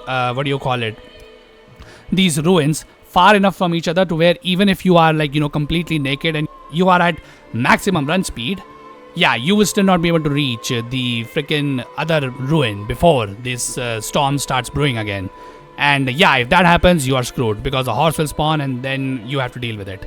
Another thing that I would like to say, if the horse spawns, do not run away from it. And the reason for this is because in particular sections of, I think the way it works is that the frigid outskirts is actually divided into certain sections, and depending on which section you are, only one horse will spawn. But if you run away from it and you reach the other section, the horse of that other section will also spawn, and then you have to deal with two of them, which is that's most of the time that's a death sentence for you. So yeah, if you have a horse spawn, try to hold your ground and do not run away from it, because if you do, there's a high chance that two horses spawn and then you are just screwed. So yeah, use the Great Club and Stone Ring strat that I just told you. Even if you don't have the strength, the Vessel Shield should allow you to use it. You also may need to, I think, equip the Strength Ring as well with it, which I think is required in the Broom Tower DLC. So just be careful of that one. But yeah, as long as you are able to follow all that, the horses shouldn't be a problem, and you should be able to kill them 12 times to despawn them. If you're doing that on the Company of Champions, well, you have to do this process over and over again, but it is possible to beat these horses even then. But anyway, now that we have talked about that awful run back, now let's come to the boss. And well, there's nothing to really mention about this boss. Lud and Zallen are basically Aava, except there are two of them over here. So yeah, I don't have anything else to say about this boss, so that's why I talked about the frigid outskirts in this entire section. Though, there is one interesting thing to mention about the Lud and Zallen boss fight. So, first cat that tries to fight you is Lud. So, when you enter the fog gate, only Lud will try to fight you, and Zallen will just sit above just watching the fight. And as soon as Lud hits below 50% health, Zallen will come to the fight, and then you have to deal with two tigers at once. So, this is a DPS boss fight. You need to kill Lud before Zallen actually starts to do any stuff. However, one interesting thing about Zallen is that once Zallen hits, I think, around 33% of his health or 25% of his health, Zallen will actually apply a buff to himself, which is indicated by a giant roar that it can do. Pretty similar to the, blast attack that I explained during the Aava section. Although actually, now that I think about it, I didn't explain it. So, one attack that Aava has is where she will try to, retract her head back to her body, and then will give out a giant roar, which will cause her body to explode. Now, this explosion attack is nothing special. It is easy to dodge because its range is not that big. However, in Zallen's case, what it can do once it hits 33% is that when it does this attack, it will actually extend its roar pretty far away, and then its body starts to erupt some kind of dark flame or something like that. I don't know what it's actually called. But yeah, once this flame is active, Zallen will increase the durability damage to your weapons even further, and it will also do more damage. So yeah, Zallen becomes pretty dangerous during this phase. Luckily, its buff can actually wear off, just like the buff on the Old Ivory King's sword. So if you want to just run away from this boss and wait for this buff to go away, that's a fine strat as well. However, depending on whether you were able to kill Lud before or not, this may not be in your control. So yeah, not much to talk about Lud and Zallen themselves. I don't think it's ever mentioned why Lud and Zallen are in the frigid outskirts, though I think the reason is because Lud and Zallen were probably one of the pets that were asked to fight the Chaos Flame alongside the Burnt Ivory King. However, they were probably corrupted by the Chaos Flame itself, which probably explained why when Zallen buffs itself, there are flames coming out of its body. So yeah, I think they got corrupted, and then the Burnt Ivory King just discarded them into the frigid outskirts. So I think that's their entire lore. So yeah, with that, we have now covered all of the DLC bosses in Dark Souls 2. But anyway, once we have defeated all of the, DLCs in Dark Souls 2 and acquired all 3 crowns, Well, there's not really much to do in Dark Souls 2 anymore, because now we can deal with the final 3 bosses of Dark Souls 2. So, depending on how you tackled the Throne of Want, because you can enter the Throne of Want as soon as you acquire the King's Ring, so before even dealing with the Ancient Dragon. If you do that, you will face the next boss on our, list over here, and that is the Throne Watcher and Throne Defender. And honestly, I got nothing else to say. Throne Watcher and Throne Defender are F tier bosses in my opinion. So this is a boss fight again trying to mimic the, concept of Ornstein and Smo. However, just like the Godskin duo from Elden Ring, I think this boss just completely falls flat on its face. And the reason for this is because the arena for the Throne Defender and Throne Watcher, which is, the throne of where the Throne of Wanter is located, yeah, it's very small, and both of these guys are super aggressive. Though the Throne Watcher has this one tendency where she will try to attack you 3 times, and then she will do a backflip, giving you some time to heal yourself or do whatever. However, most of the time what happens is that as soon as the Throne Watcher is done with her attacks, the Throne Defender will start running towards you to attack you, and yeah, in my opinion, that's kind of lame, because that means you have to divide the damage. Now, that is actually something important here. You need to actually divide the damage between both of these bosses so that you kill kill both of them very close to each other. And the reason for this is because if you only focus your damage on one, so let's just say you focus the Throne Watcher because she doesn't have a shield, so, or like she has a buckler, so buckler is not very good at blocking attacks, so you can do a lot of damage to her even through a shield. If you take down the Throne Watcher actually doesn't die. Instead, she will just lay on the ground and won't fight anymore.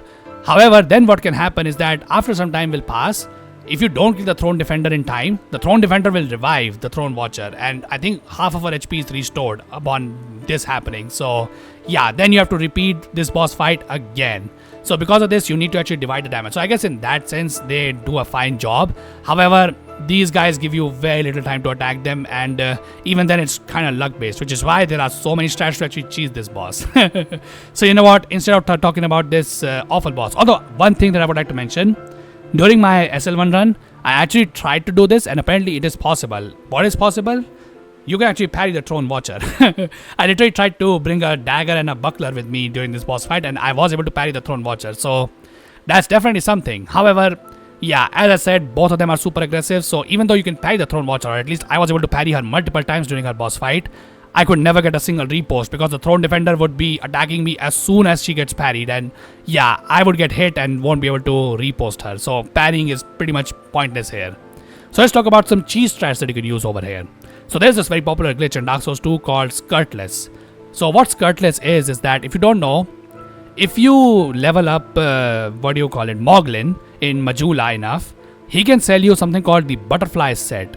And the leggings of this butterfly set actually increase the distance of your jumps, so you stay in the air longer when you initiate a jump in Dark Souls 2.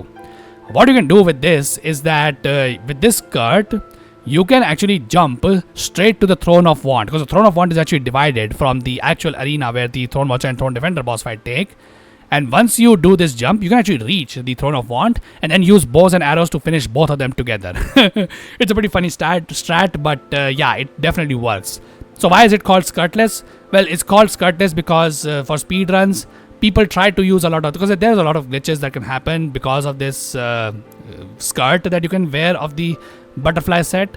And yeah, there are ways to do it without getting the skirt, because getting the skirt requires you to level up Majula to NG+1 if you want to get it as fast as possible. So speedrunners tend to skip it and instead do the glitches without the skirt, which is why they're called Skirtless.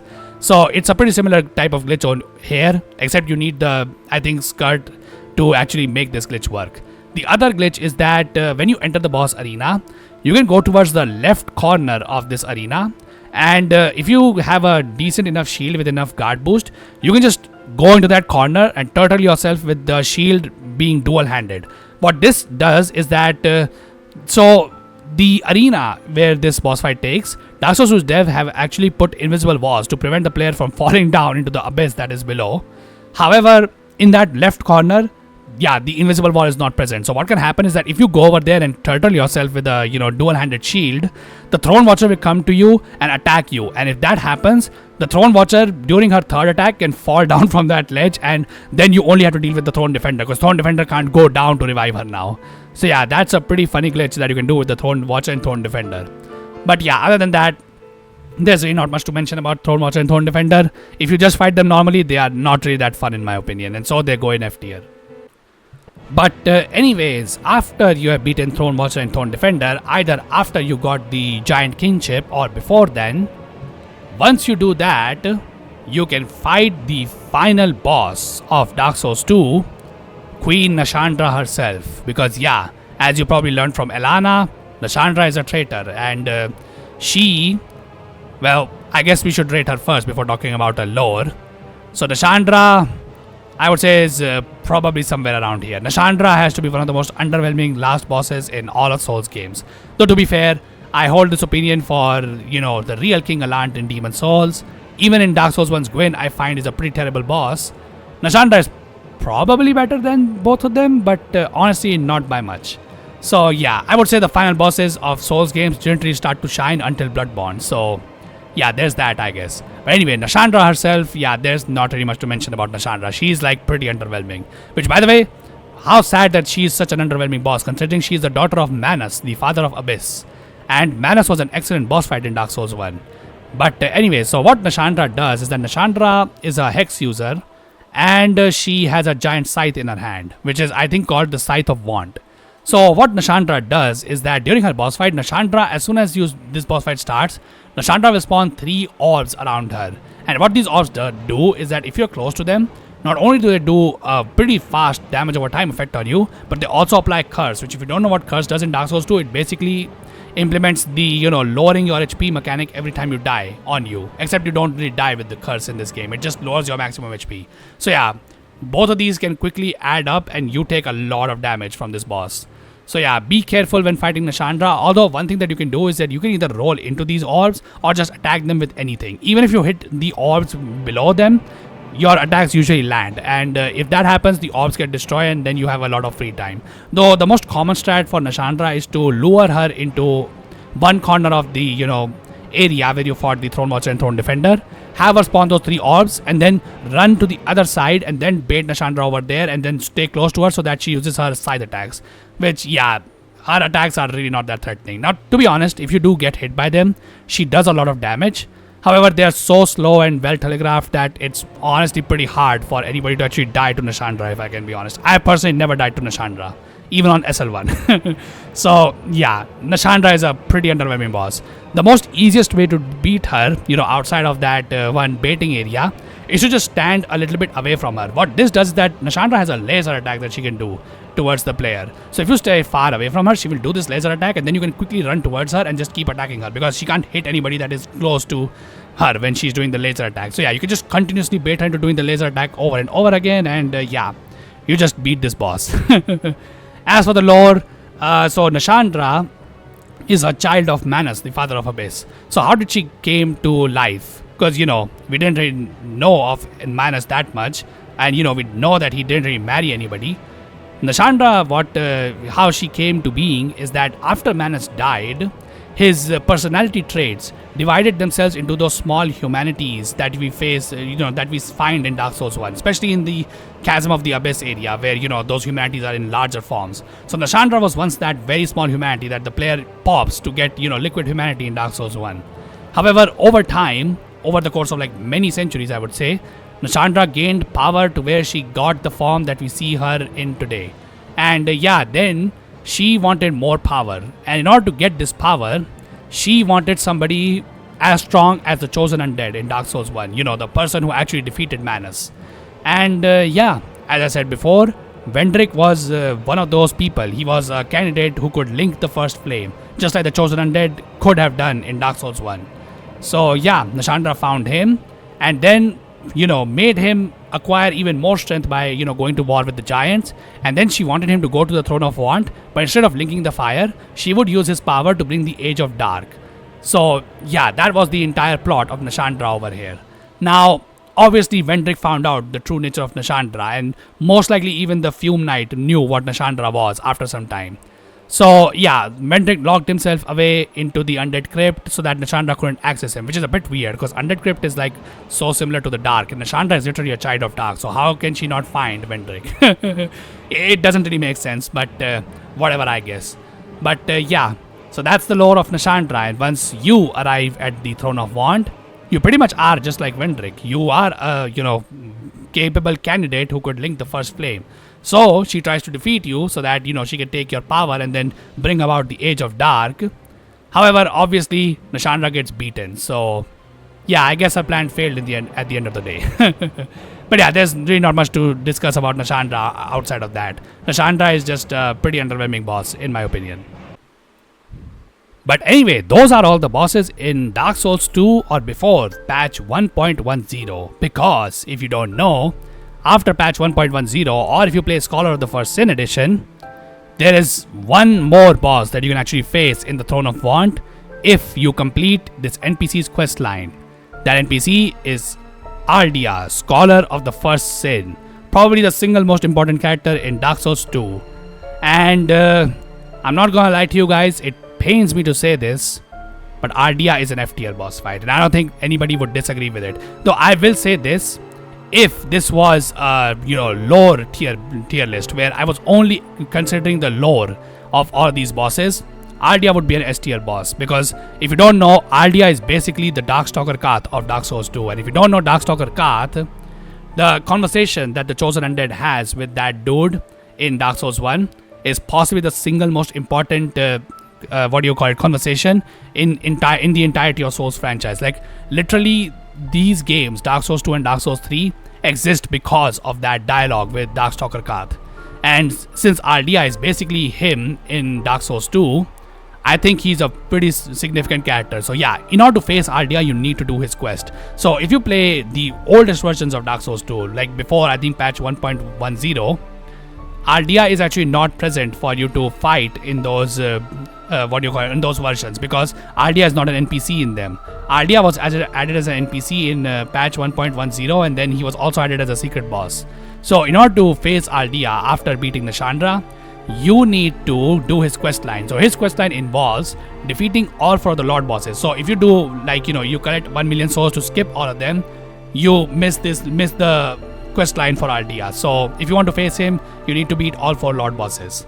Then you need to talk to him on each point where he appears after you have beaten the 4 Lord bosses. So these points are after you beat the final Lord boss, whichever one you decide to fight. Then he appears in the Undead Crypt, and then he appears in the Dragon Eyrie just before the Dragon Shrine. So yeah, you need to talk to him. And then, after you have completed all of his dialogue, you need to kill Vendrick. So, killing Vendrick is important. If you kill Vendrick after you have defeated Nashandra, Aldia will not be, available as a boss. In order for Aldia to spawn as a secret boss, you need to kill Vendrick before you, decide to take on the Throne of Want. So, yeah. As for other things, yeah, Aldia's mechanics as a boss are pretty terrible. Like, Dark Souls 2's devs did not give this dude justice in terms of, boss mechanics. So, what is Aldia? He's basically just a giant husk of, I don't even know what kind of roots are present on his face. So we only have, I think, one half of his face visible during this, encounter that we have with him. And that entire face is covered in roots. So you need to, hit him in his, bulgy form. And what Aldia's defense against that is that he has flames erupting around him. And these flames have a lot of chip damage, plus they also slow down your speed. Kind of similar to the oil fire that was present in the Rotten's boss fight. And yeah, that's pretty much it. That's all Aldia really does. He has one attack where he will spawn 5 orbs which move very slowly towards the player. So you can just run away from them to dodge them. He then has a giant fireball attack, which by the way does a lot of damage. Like I've seen that one-shot several players that have invested a lot in their vigor. But it's easy enough to dodge because you can just run away from it. And yeah, all then Aldia does is that he will do like I think 2 or 3 of these attacks, and then he will teleport away to a different part of the arena, and then he will do some more types of attacks. So one attack is where he will have one of his roots come out of his body and then impale the ground, and then some larger roots will erupt from the ground and follow the player. So you can just run around Aldia to avoid this attack. And then in the final phase, he will kind of do the same kind of thing that Burn of Flame does in Elden Ring, where he will stab this root again on the ground. Instead of spawning fire pillars, however, unlike the Burn of Flame, a lot of tree roots will start to erupt from the ground around him. So just go away from him and you're safe. And yeah, that's pretty much all Aldia does. Once Aldia hits 40% health, he will increase the potency of the flames that cover him. So yeah, then they will do even more damage. So just be careful when fighting this boss. If you are a ranged attacker, Aldia is like very easy to deal with, because yeah, he literally cannot do anything to you. As for melee attackers, your opportunity to attack Aldia is when he's doing his root attacks, because when he does his root attacks, he does not have those flames covering him, so then you can get close to him and attack him. But obviously you need to avoid the roots as well, because they do a lot of damage. So yeah, Aldia's boss fight is pretty terrible, but his lore is pretty good. I don't think I'll be able to cover it entirely over here, but in short, Aldia is the older brother of Vendrick. Just like Seed the Scaleless, he became a Duke of Drangleic, where he conducted several experiments. And then, when the Curse of the Undead started to bother Vendrick, because the fire started to fade and he has to now suffer from undead, roaming around in his kingdom, Aldia started to look for cures. Now, one of these cures we, talk about in the Ancient Dragon section, where Aldia tried to experiment on ancient dragons and tried to create one so that he could finally create a cure for the undead curse. However, he fails, obviously. So, yeah. After that, I'm not sure when this event happens, but one of the, item descriptions say that Aldia was actually locked away in Aldia's keep by Vendrick. I'm not sure when this happened, but it probably must have happened either before the undead curse started bothering Vendrick or after it started bothering Vendrick, because Aldia's experimentations are pretty crazy. So remember all those ogres that you may have faced in Dark Souls 2, like the very first one that you can face just beside the home of the Firekeepers? Yeah, all those are Aldia's creations. Aldia was the one who made them.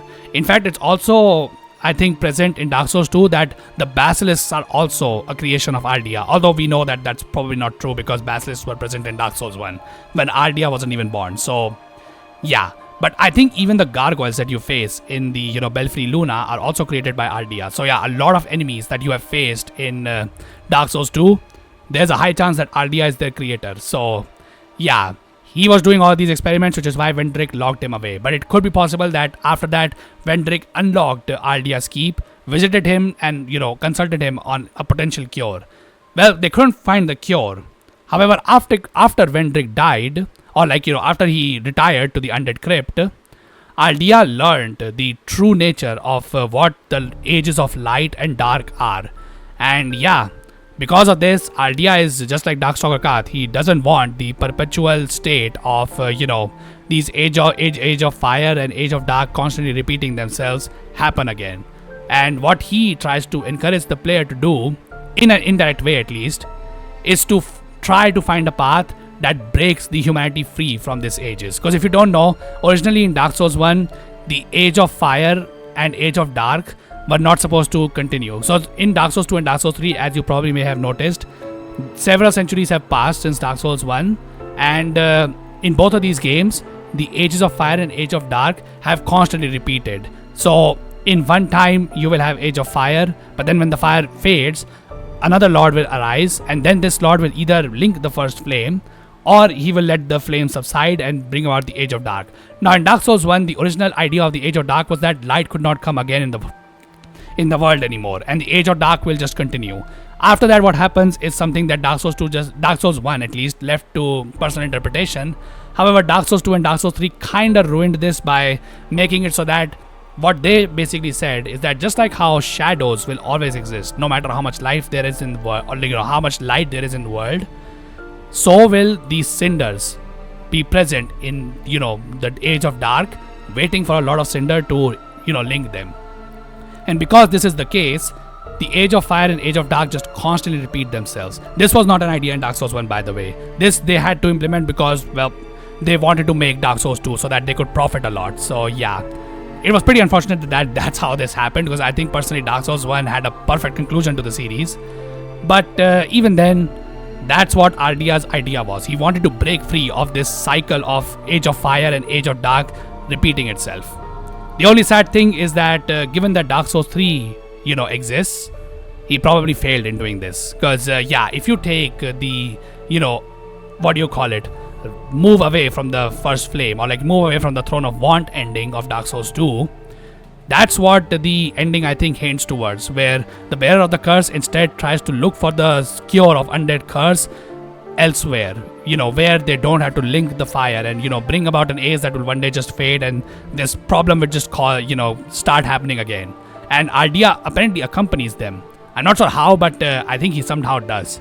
Obviously, as we know, they failed, because Dark Souls 3 exists, and in Dark Souls 3, the Age of Fire and Age of Dark constantly repeated itself. That game also ends on that note only, unless you consider the final DLC to be the actual end of Dark Souls 3. Which, you know what, that's a plausible thing to say as well, that is the actual end. So, yeah. That's the lore of Aldia. Pretty awesome lore, if you ask me. There's a lot I have missed over here, but you will have to play the game yourself to understand that. Otherwise, I can spend like an entire hour, I would say, talking about the lore of Aldia. But yeah, anyways, with that, we have finally come to the end of Dark Souls 2's bosses. So, this is the final tier list. In between, when I was talking about all of these bosses, I did move them around a little bit because I didn't really agree with my previous placements. So, yeah, this is my tier list. So, if you have stuck around for this far, then thank you so much for watching this video. And if you liked what you see, then be sure to leave a like on this video and subscribe to the channel if you want to see more. Because I do plan to make a tier list video on the bosses of Elden Ring as well one day. However, that will happen, as I said at the beginning of this video, after I beat that game on Rune level 1. Since I think I will have a lot more to say about these bosses. And that's why, by the way, I also delayed this video for like, a year. Because at that time, I had not played Dark Souls 2 too much. So, for most of these bosses, I really didn't have much to say. But now I have a lot of things to say. So, yeah, I hope you found this interesting and fun. So, yeah. Let me know in the comment section, by the way, what you think about my tier list. What would you change? What is your personal tier list? And yeah, anything else that comes to your mind that I may have missed about this game. But other than that, I hope you all have a wonderful day. And I hope to see you all in the next one.